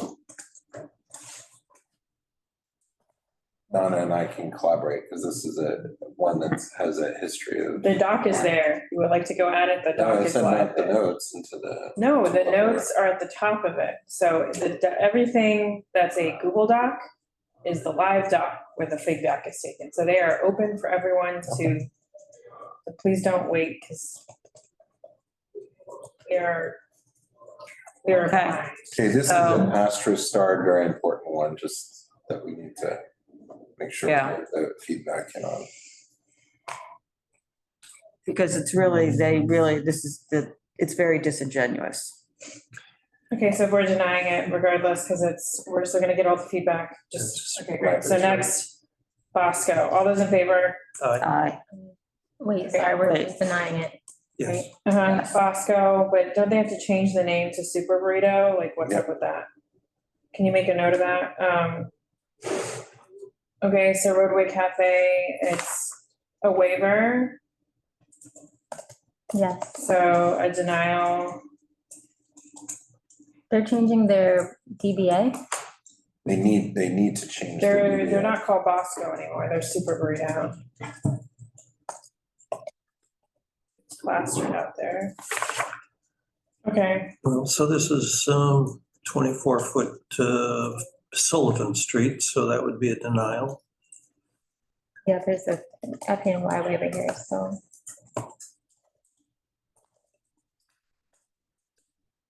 And do we say anything about that service window that they have? Yeah, they need to add the service window Into their drawing? into their drawing. And then what about, was this the one that also had the drop down that's not in the drawing? Or am I wrong? Okay. yep. Yeah, there is a drop down. But I don't think we mentioned it today, but. Yes, we did. Yeah, I think we went through the whole thing finding it in the. Okay. All those in favor to deny? Aye. Next, we go to number 9. Daninos. I didn't take notes on that. That's the one where we should ask them to reduce the width to 6.5 feet. Like we have with the. Are we gonna other approve with Gold Street. modifications? Yeah, I mean, if they're willing to do that, I That mean, makes because of the unenforced, the parking Okay. condition. All those in favor to approve with modifications? Yep. Aye. Aye. Number 10. Good Luck Ribbon Corps, 14 Bedford Street Roadway. It's a waiver, so I'm voting to deny. Yep. Are there any other changes? Hold on, Well, we said it was too crowded, other cafes across the street. add the pedestrian crossing sign to the site plan, which is directly in front of the restaurant. They used to have like a cutout of their cafe. For it. Add the tree beds on the sidewalk. Although the tree beds are not directly in front of the restaurant. Do we care? Well, we don't really know that because they're not shown. That's all. Well, if it's that, Are they adjacent to are it? they super far away or? No. No, they're right. They're right adjacent to it, then they should be there. Well, it's the roadbed. not sidewalk. So do we? And what'd you say about that sign? The sign, in the temporary program, they had a sign, a special cutout in the roof of, roadway. That's how they did have it. But that has to be visible, right? Yeah, So that's a parking sign? no, with a pedestrian Xing sign. Oh. Okay, it's totally different, yeah. Sorry, I didn't realize. But are they proposing that here? I mean, the sign is still there, but they won't. Okay. It's not indicated on their plans. They say that if within 50 feet, which they are, it will not exceed 46. Should we ask them to update their roadbed plan nevertheless to include a That's- regulatory sign that a pedestrian crosswalk? Explicitly say that, right? Okay, so all those, what are we on? Good luck. 10. Yeah. Okay, we- so we denial, said denial, right? yeah. Okay, so now this FDNY, all those in favor? Aye. Aye. 11, Cafe Jeton, I vote to approve with modifications, right? Yeah. Mhm. Just the Okay. awning. Yeah, the awning question. This All those was in also favor? to add the city bike station and to, Oh, yeah. if they're Right. using umbrellas, to make that clear. Okay, oh, right, because they didn't check it off. Okay, so all those in favor to approve modifications, aye. Number 12, foragers. 350 Hudson Sidewalk. I think that we ended up saying, well, I guess it's okay. This one we just talked about this one. Add Simon's connection to the site plan on King Street. Oh, do we need them to like figure out the accuracy? Is there a Of which path to one, approval or not? foragers? Foragers are we on? I thought Yeah. it was. We said Okay. that they could keep it on Hudson. Okay, so approve with modifications. And then they just need to adjust the bike rack to 8 feet on King Street, and that will also require adjusting their dimension. All those in favor to approve? Aye. Aye. Modifications, aye. Okay, next, Boucherie. I vote to deny. Yeah. Yeah, but also let's just make sure we list out the reasons so that we have it. Are we gonna ask for modifications or no? No, hold on, let's just say, so the main reasons that they can't seem to follow basic rules or instructions from DOT Mhm. or complying with specific temporary emergency requests, right, for emergency work on the sidewalk that deny basic things like moving. Which is likely stuff. going to happen again. Well, What's all of there? these in the sidewalks are not permanent things. They should be able to be moved like that, right? Like this is all movable stuff. They're not meant to be some monster fixture, you know, they should all be able to be easily moved against the wall. And that's been an ongoing issue. Did they have a structure up here as well? Or did they take that down? They did have a structure, remember? Yeah, but they didn't leave it up longer. No. Yeah, okay. Not too bad. So with that said, then I think that with the setup, there's appropriate clearance from the subway grates. That was a big concern that we hear How do they have no 311? on 7th Avenue South. The subway grates are a problem, but there is a very narrow, you know, it's a couple feet walkway, even though it's a fairly wide It's sidewalk. compliant. They seem to have the clearance from the subway grates, the 10-foot clear path on the diagonal on the northwest corner of this. If you guys notice that they even put in a curved thing. 61 complaints during the temporary program. Yeah, so that cutting off that corner needs to be noted. That they did it. That they has They to be illustrated maintained. it, right. A couple noise, but everything is outdoor dining complaints and like non-compliance with phase reopening. And then the other thing is just, you know,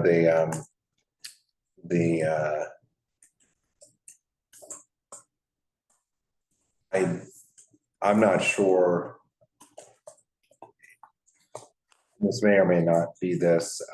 Actually, you know what, maybe I can tell you in 1 second what's there's only one entrance there, but I think this is I think they require two because it's a place of assembly inside. I think I put the plans in there from in the file, but I'm gonna.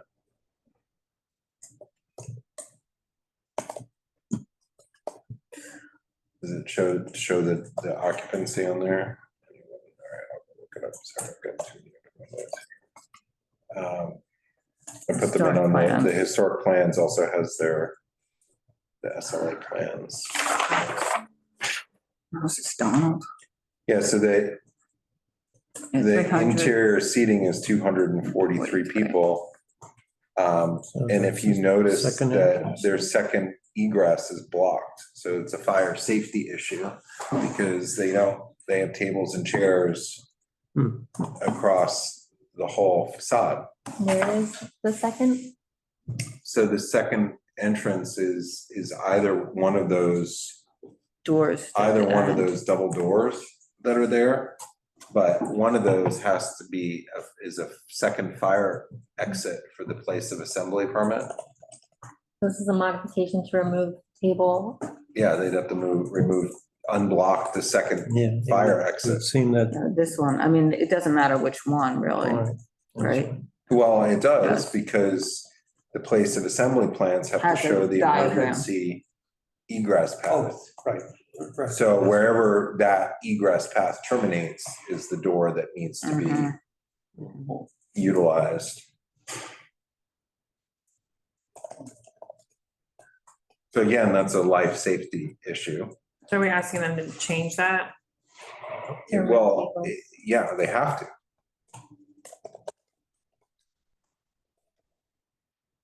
We're still denying it though, right? Yeah, but Yeah, I mean, nevertheless, I know, just asking. I mean, that's, the plan is Okay, not safe.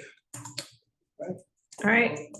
All those in favor to deny? And then I think the last thing is just, do they have the, Huh? Deny with modification? No, deny. just deny, but the also last model. part. We're gonna is send, but we either need to say we're gonna send or not, because we have other, And the last thing is that it just says a 2'10" service aisle, right?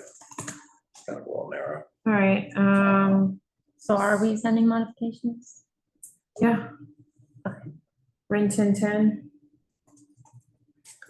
I'm okay with that. I think it's sort of an anomaly case, but I think that Yeah, the access in the front. He came up with, sorry. I mean, I thought he looked up everything I've spent hours reading this too, and it really is, if it's an aisle, it's the 36 inches of passageway, but then they do accommodate for those pinch points at the doors. yeah. And he found the pinch point right next to the door and you're not going anywhere after that, All right, so. approve with modifications. All those in favor? Aye. Aye. All those, yeah.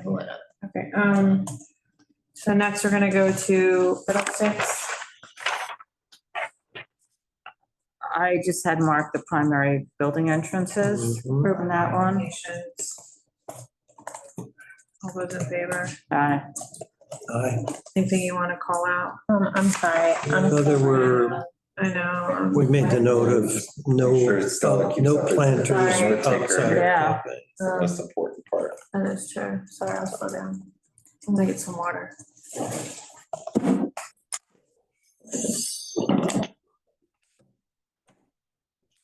Sure.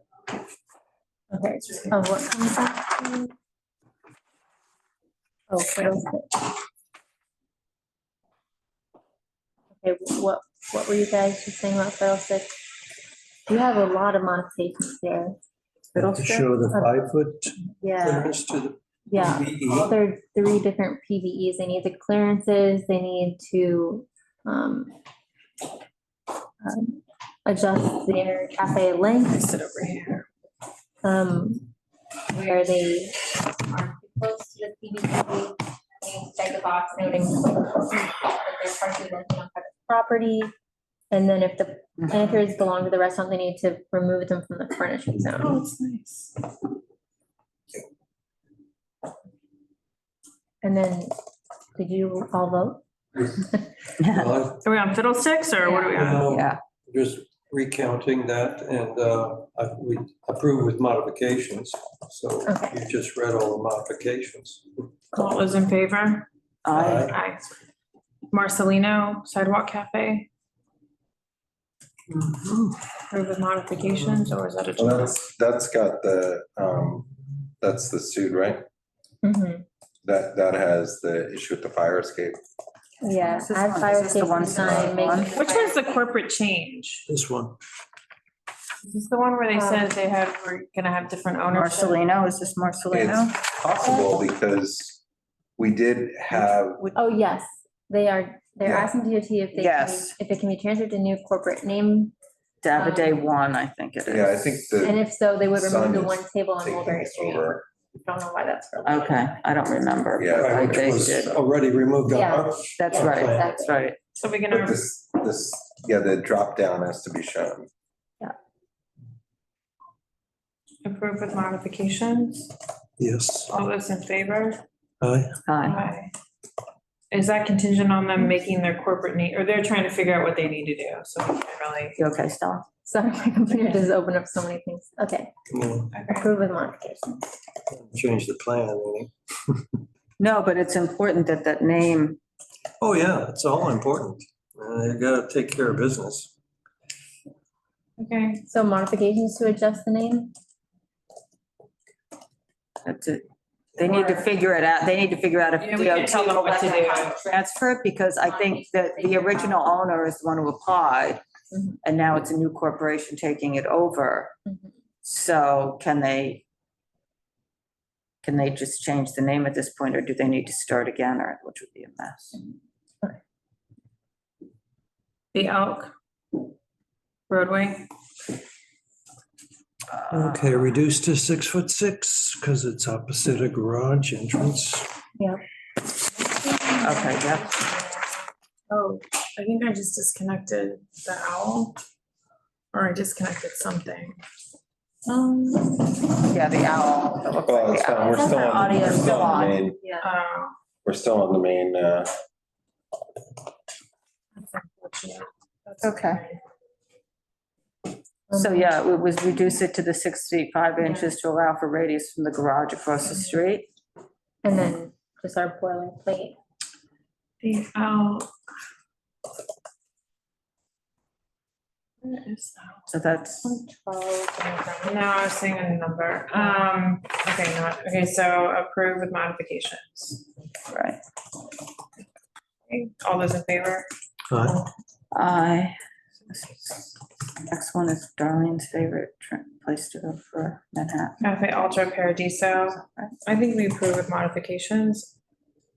Modifications, add missing tree pit to Sixth Avenue that is diagonal to cafe, which only requires an 8-foot clear path. Adjust cafe width to account for 10-foot clearance from tree pit on Sixth Avenue. And also tree pit on Spring Street and also hydrant on Sixth Avenue. And then remove the canvas structures extending from the awnings to the sidewalk. There cannot be anything physically attached.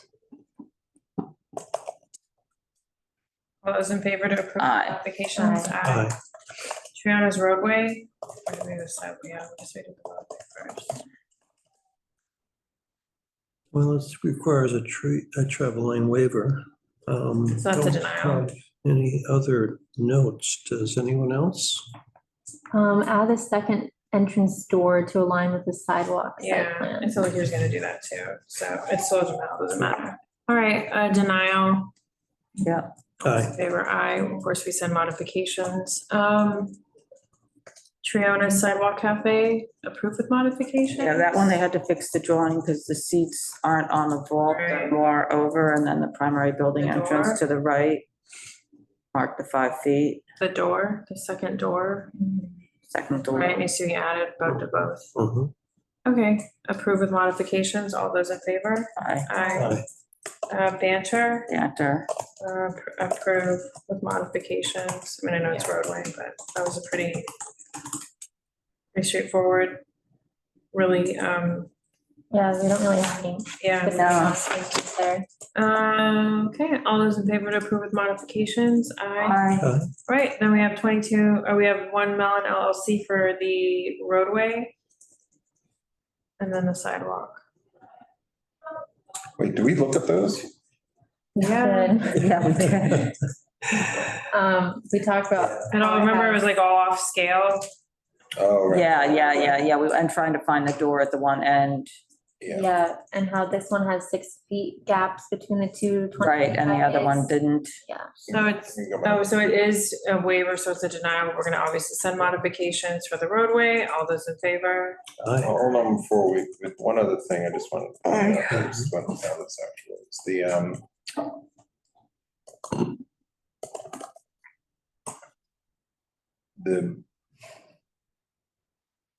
Roadway, the thing- sidewalk they talked about. well, the roadway, that was just the one thing, is I just wanted to make sure it was far enough away from the crosswalk. There's no measurement there. Oh, is it approaching or not? It's not approaching, right? Okay. It's not approaching, but just that it's, Yeah. It needs to have 8 feet at least. yeah, Okay. and then, Oh, wait. Yeah, it's, I know it is approaching. It is approaching? It is approaching. No, it's a southbound, so Right. It's not coming in. approaching, it's coming into it. It's not, You go into it. It's on the south side of McDougal heading south. We're talking about this here, the crosswalk here. No, the going, oh, it's interesting that that They have arrow it is a north drawn. arrow, not a direction Oh. of traffic. There, that's. You're right, you're right. That's, Cool. Okay, Um, so it's 18, but they don't maybe, list does it say north, or do they need to put the north by it, or do they need to? It does say north. Okay, They say that the non-approach, it's 21 feet away. So the other Is- ongoing issue here, which I forgot to bring up, because I was looking at the other part of this, is the clear path here, this tree pit is measured from the tree and not from the corner of you're on the the tree sidewalk. bed. Let me go to And Sidewalk. that has historically been an Mott Street. ongoing issue here. Mott that Street. nobody On Bleecker Street. So you're saying that there's a tree pit on Bleecker Street and The, so if you look right here, this tree pit, yeah, is the edge of it. so it's not, It's way out, like this, yeah, they always misrepresents, for as long as I remember, this corner in the space. And what happens is that you end up with a 4-foot crossing and you're walking on the gravel there. So you can see that. so are you saying?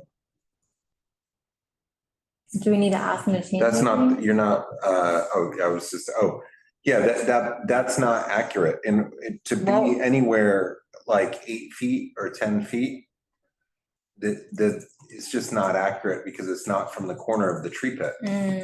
Like also That's from the trunk. tree. And if you do 10 feet, because even the missing door on the plan, right, then, so where it has the missing entry doors, that entry door gives you the scale. And it will show you, actually, when you look at the picture, that this is not accurate at all, because even an 8-foot diagonal basically takes out a big chunk. And this is just another one of those things where that's how it's built. But I think that Yeah. unless they properly amend this, I think that we should be denying it. And, For the sidewalk cafe? yeah, Okay. So let's deny it. Not send modifications? no, send the modifications, Okay. But deny it if they don't. Deny it. Oh, so it's approval with modifications? No, it's a denial with modifications, but if they modify it, we can, So we don't say that here, we just say approve with modifications. If they don't do the modifications, then it's a denial. So is it an approve with modifications or not? I guess we'll do that. Yes.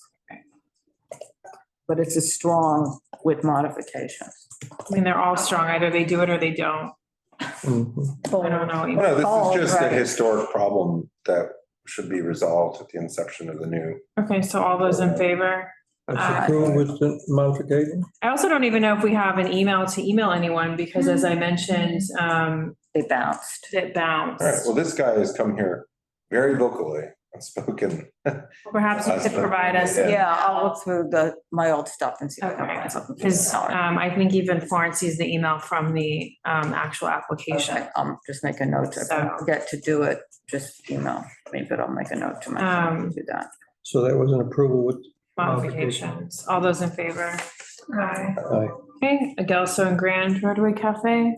It's a Wait, denial. did we didn't officially vote on the roadway cap. Oh, Roadway for 1 Melon LLC. It's a denial because it's a, Yeah. so we could all vote on the denial. Yep. Okay, aye. Gelson and Grand Roadway Cafe is also on a waiver, so, Deny. all those in favor to deny. One second on that one, too. Well, we can talk about it, but I just want to get the vote. Well, Deny. okay. But we're denying it because We of the have to waiver. give- I know. Look, everybody's quick to No, we'll give deny, it- but we have to have the reason. No, we're gonna go to. We're gonna go through the reasons. I just want to take the vote down. That part, What was the address again on that? 161 Mulberry. Because it's listed separately on that. They have 3 feet between Corner of the Grant. 20-foot Yeah, no, road I- that's the We one. want to ask them. to Well, make this is the 6? one, if you guys recall, that's in front of 2 separate buildings. Right. Right? Mhm. With the different name that we had asked them to do the setback on the sidewalk cafe to only be in front of the building where the business is located. We saw because- this one as a sidewalk? Yes, Okay, that must have been, it wasn't here? we saw this, Arturo had pointed that out, but this is the third 20-foot section here What are we talking about? on Gelso and Grand. Who was here for that? Oh, maybe it was because we went through it, right? We went through it out of order, sorry. The third section on that, well, no, not tonight, in the past. The third section on it is a different business. Wasn't that? You mean it's part of Belso and Brand, but it's a different business? That was a It's- alleyway. right, It's a it's Ted's with a the grocery alleyway. store and the alleyway. I And think that's this I don't know if that's this one, Carter. I think that one was also on Mulberry, but farther down. I will tell you in a second. I thought that was this one. Because I don't see the alleyway. Okay, I'll tell you in a second. It's the same owner, but it's 161 Mulberry. And then that Hester. This place looks like it belongs in San Francisco. Okay, yeah, it's their spot up on the next one, okay. Okay. Which one was it? Yeah, I'll tell you in just a second.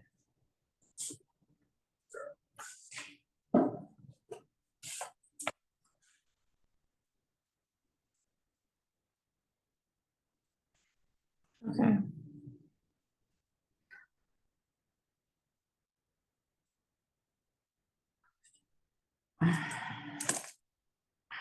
We ready to vote on it, or we voted on it, so we're done? No, we're not done. Oh, and this is the one that's in our folder wrong too. Do we want to ask them to have 6 feet between the cafes? Yeah, I think Like the that's. other- Yeah, I mean, I don't understand. That's what the non-guidance guidance said. Yeah, and that's what they've been, And that's what other people are doing, so especially when somebody has 60 feet of Yeah, it and other people are being made to do it.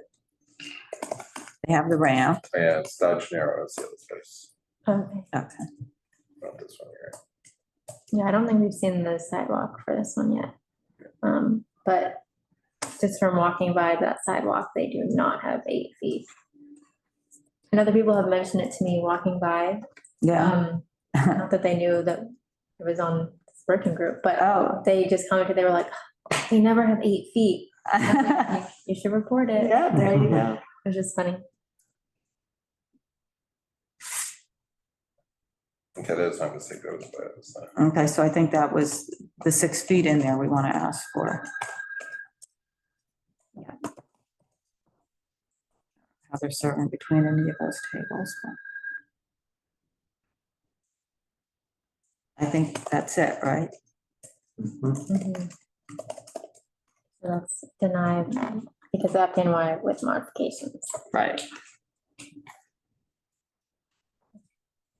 That's it. Right? Any new business?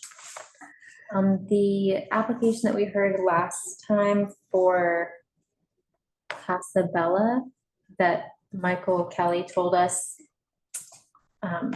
also had seating or roadway proposed on Mulberry Street. We only had Hester. DOT says that they will re-refer it to us next week. So that means we rehear it? Yeah, And we have a new 30 days. And you have a new 30 days. Okay, that's good. Thank you, Stella, for doing that. Sure. Anything else? How many applications were referred this week? 11, did you say? It was 11. Yeah. Okay. For our next meeting, I'll have to meet at 6. If that's all right with that. And when is the next meeting? April 11th or something? April 9th, April 6th? Something like that. Okay, 6 o'clock. And Date again? whatever that Tuesday is, second Tuesday of the month. Oh, I get it. Your next one's April 8th, right? Yeah, it's already calculated. Yep. All right, and My whole Okay, the machine is 8th, just- April 8th is what I've got down. okay, any other new business? No. Okay, and do I have a motion to adjourn? The calendar needs to be updated to say 6 PM. I just heard that, yeah. That's new, yes. Okay. Are we out? Yeah. We're done. Motion, I don't have a second. Second. Okay, great. Thanks. Thank you, everyone. Thank you online. Thanks. Night, everybody.